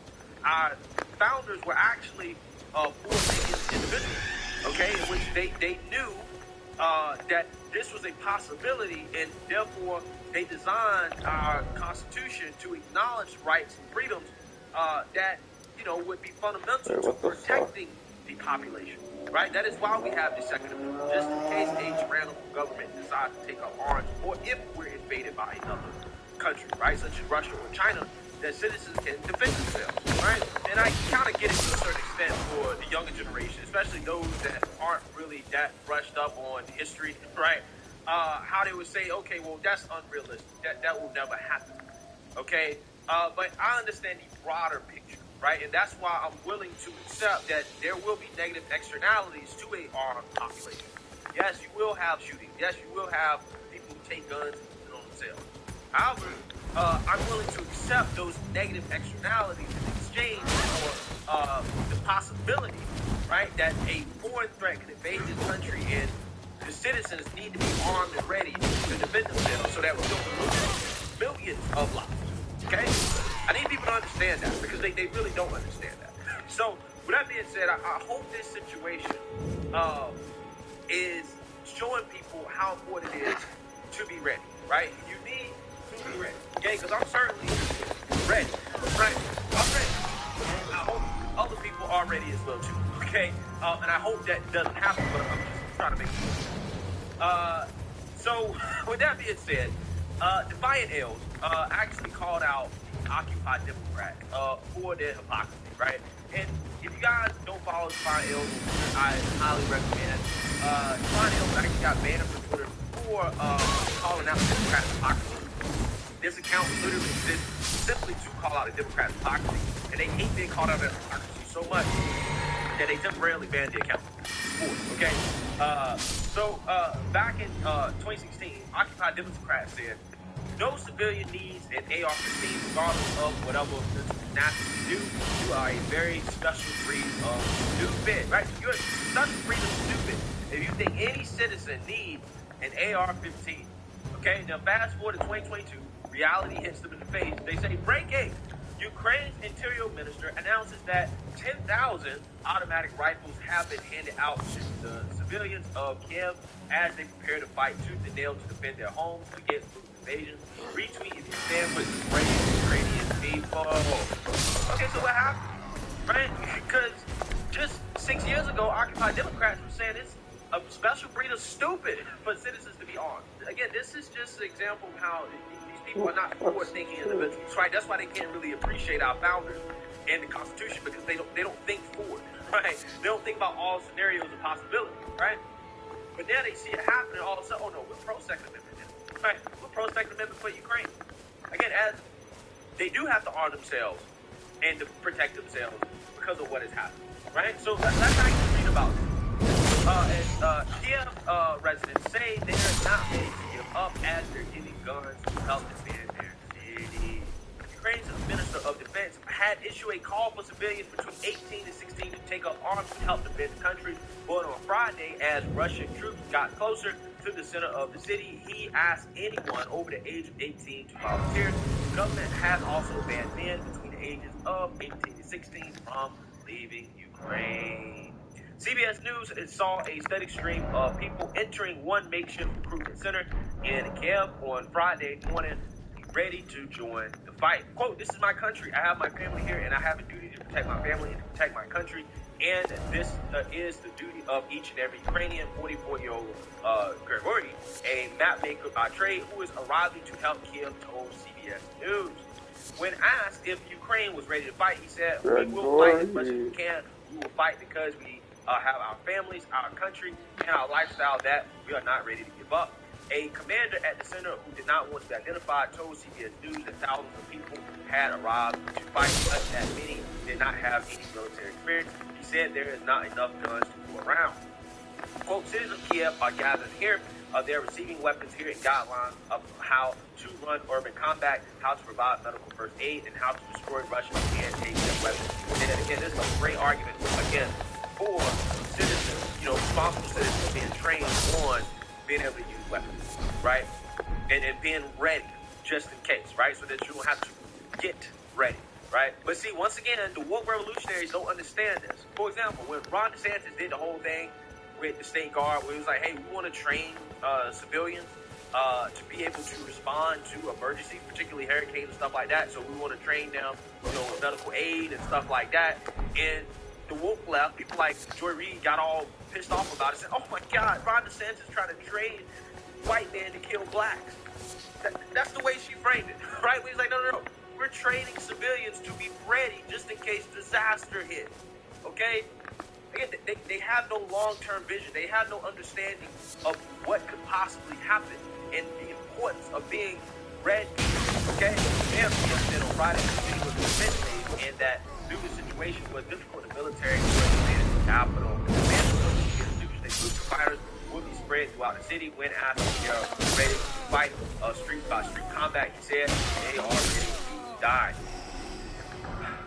God be with these citizens in Ukraine. I'm so serious. Because again, I mean, it's one of those things you don't think could ever happen until you see it actually happen on the world stage in another country. So that being said, I mean, you guys see how important it is, not only, for citizens to be able to take up arms, but also to have strong men, okay? To be masculine, right?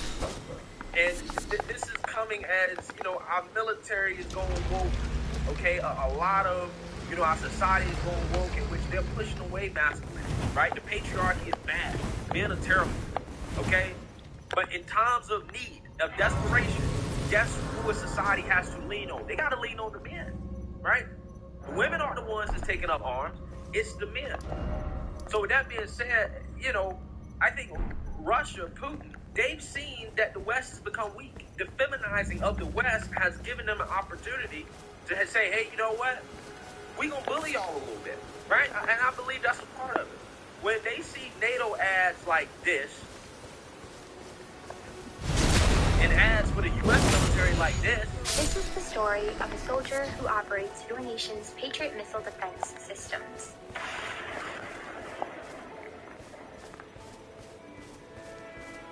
It begins in California, with a little girl raised by two moms. Although I had a fairly typical childhood, took ballet, played violin, I also marched for equality. While Russia is running ads like this. Это первый день твоей новой жизни. То, что было вчера, не имеет значения. То, кем ты был прежде, уже никого не волнует. Теперь важно то, кем ты будешь сегодня. Что ты знаешь о себе? На что ты способен? Вопросы могут остаться без ответов, но разве ты сможешь потом спокойно спать? Познать себя, познать границы своих возможностей. К черту границы. Ты готов ломать себя до изнеможения. Каждый день здесь боль закаляет. Шрамы, повседневность. Это ты решил себе что-то доказать. Командир здесь только для того, чтобы ты мог увидеть в нем врага. Потому что без врага нет боя, а без боя нет победы.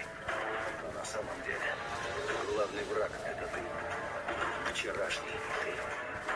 Твоя задача — выстрелить врага, догнать его, превзойти, стать лучше, чем он, и вернуться назад победителем.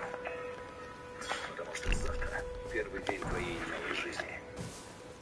Yeah. So, whose society do you think is better prepared for an invasion, okay, or war, based off those two acts, right? Who do you think military has their mindset on what the military is actually supposed to do?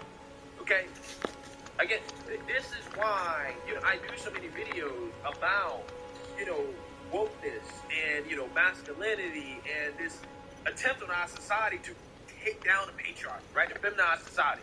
Because it's important to remember at times like this, men are the ones that you're going to need, right? That's who you're going to lean on, okay?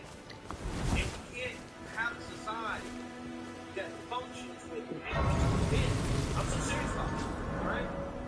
And that's the whole point of this video is to remind people how important having strong men are that understand the importance of the Second Amendment, that understand how to defend themselves, that are ready just in case the worst comes to the worst. And you can't have men that are ready when you are actively trying to feminize society and take away people's constitutional right to protect themselves. You can't have that. So the good thing is that we do have the Second Amendment. Because of that, if something was to happen, I think it would be very, very hard to actually regulate the population. But again, if we let these left more revolutionaries take over the country, that can change very, very quickly. Okay? I'm so serious about that. So, let me know what you guys think. Make sure you like, comment, and subscribe. What's important, share this back to They overstate, outgun, outman the Ukrainian military and the Ukrainian people. They are heroically now fighting for their country and for their very existence, their lives. Now they're using outdated Soviet-era fighters, Ukrainian pilots. Guess what? They're gunning down modern Russian planes. On the ground, Ukrainian soldiers, they're taking out dozens of Russian tanks with American-made Javelin rockets. And meanwhile, regular citizens, men and women all over the country of Ukraine, they're picking up guns, anything they can get their hands on, Molotov cocktails. They're all preparing for urban war, some kind of insurgency. And on a remote Ukrainian island in the Black Sea, you got 13 Ukrainian border guards. They came under attack from a Russian warship. Instead of surrendering, they told the Russians they could help themselves, and they fought to the bitter end. Listen to this courage.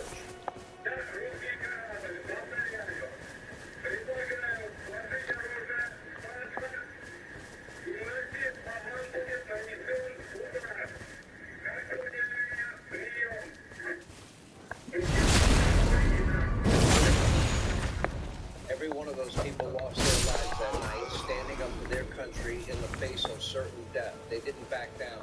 And back at home, the president of the free world, Joe Biden, he won't even stand up to the climate change awareness in his own party and expand American oil and American gas, exploration, drilling, all the things that we could do to ease the pressure on our NATO allies and our Western European partners, and literally remove the U.S.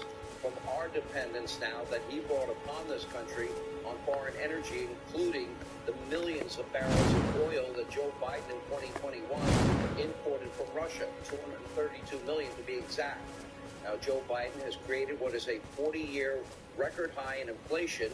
That is hurting every single American. That's all because of his economic and energy policies. Sustained policies that artificially reduce the world's supply of energy and the lifeblood of the world's economy. It has weakened our national security in ways too profound to even calculate at this time. And now we're relying on, let's see, Russia, OPEC, Saudi Arabia for the lifeblood of our economy. By the way, he inherited energy independence. He inherited America as a net exporter of energy. Joe's policies now have helped chase our European friends and allies and NATO partners right into the arms of Vladimir Putin. We should be the ones supplying them with their energy needs, not Russia, not Vladimir Putin, who they're making rich. And by the way, Joe won't even stand up to our allies in Europe. Right now, he's being rolled by Germany, Italy, Belgium. They don't want to remove Russia from the all-powerful SWIFT banking system because they're thinking about their selfish economy. Well, maybe their country is going to be next. Maybe they're on the list of countries to be invaded. And by the way, Russian oil could be cut off. And as a matter of fact, according to the Biden administration, the sanctions are designed specifically to keep Russian oil flowing.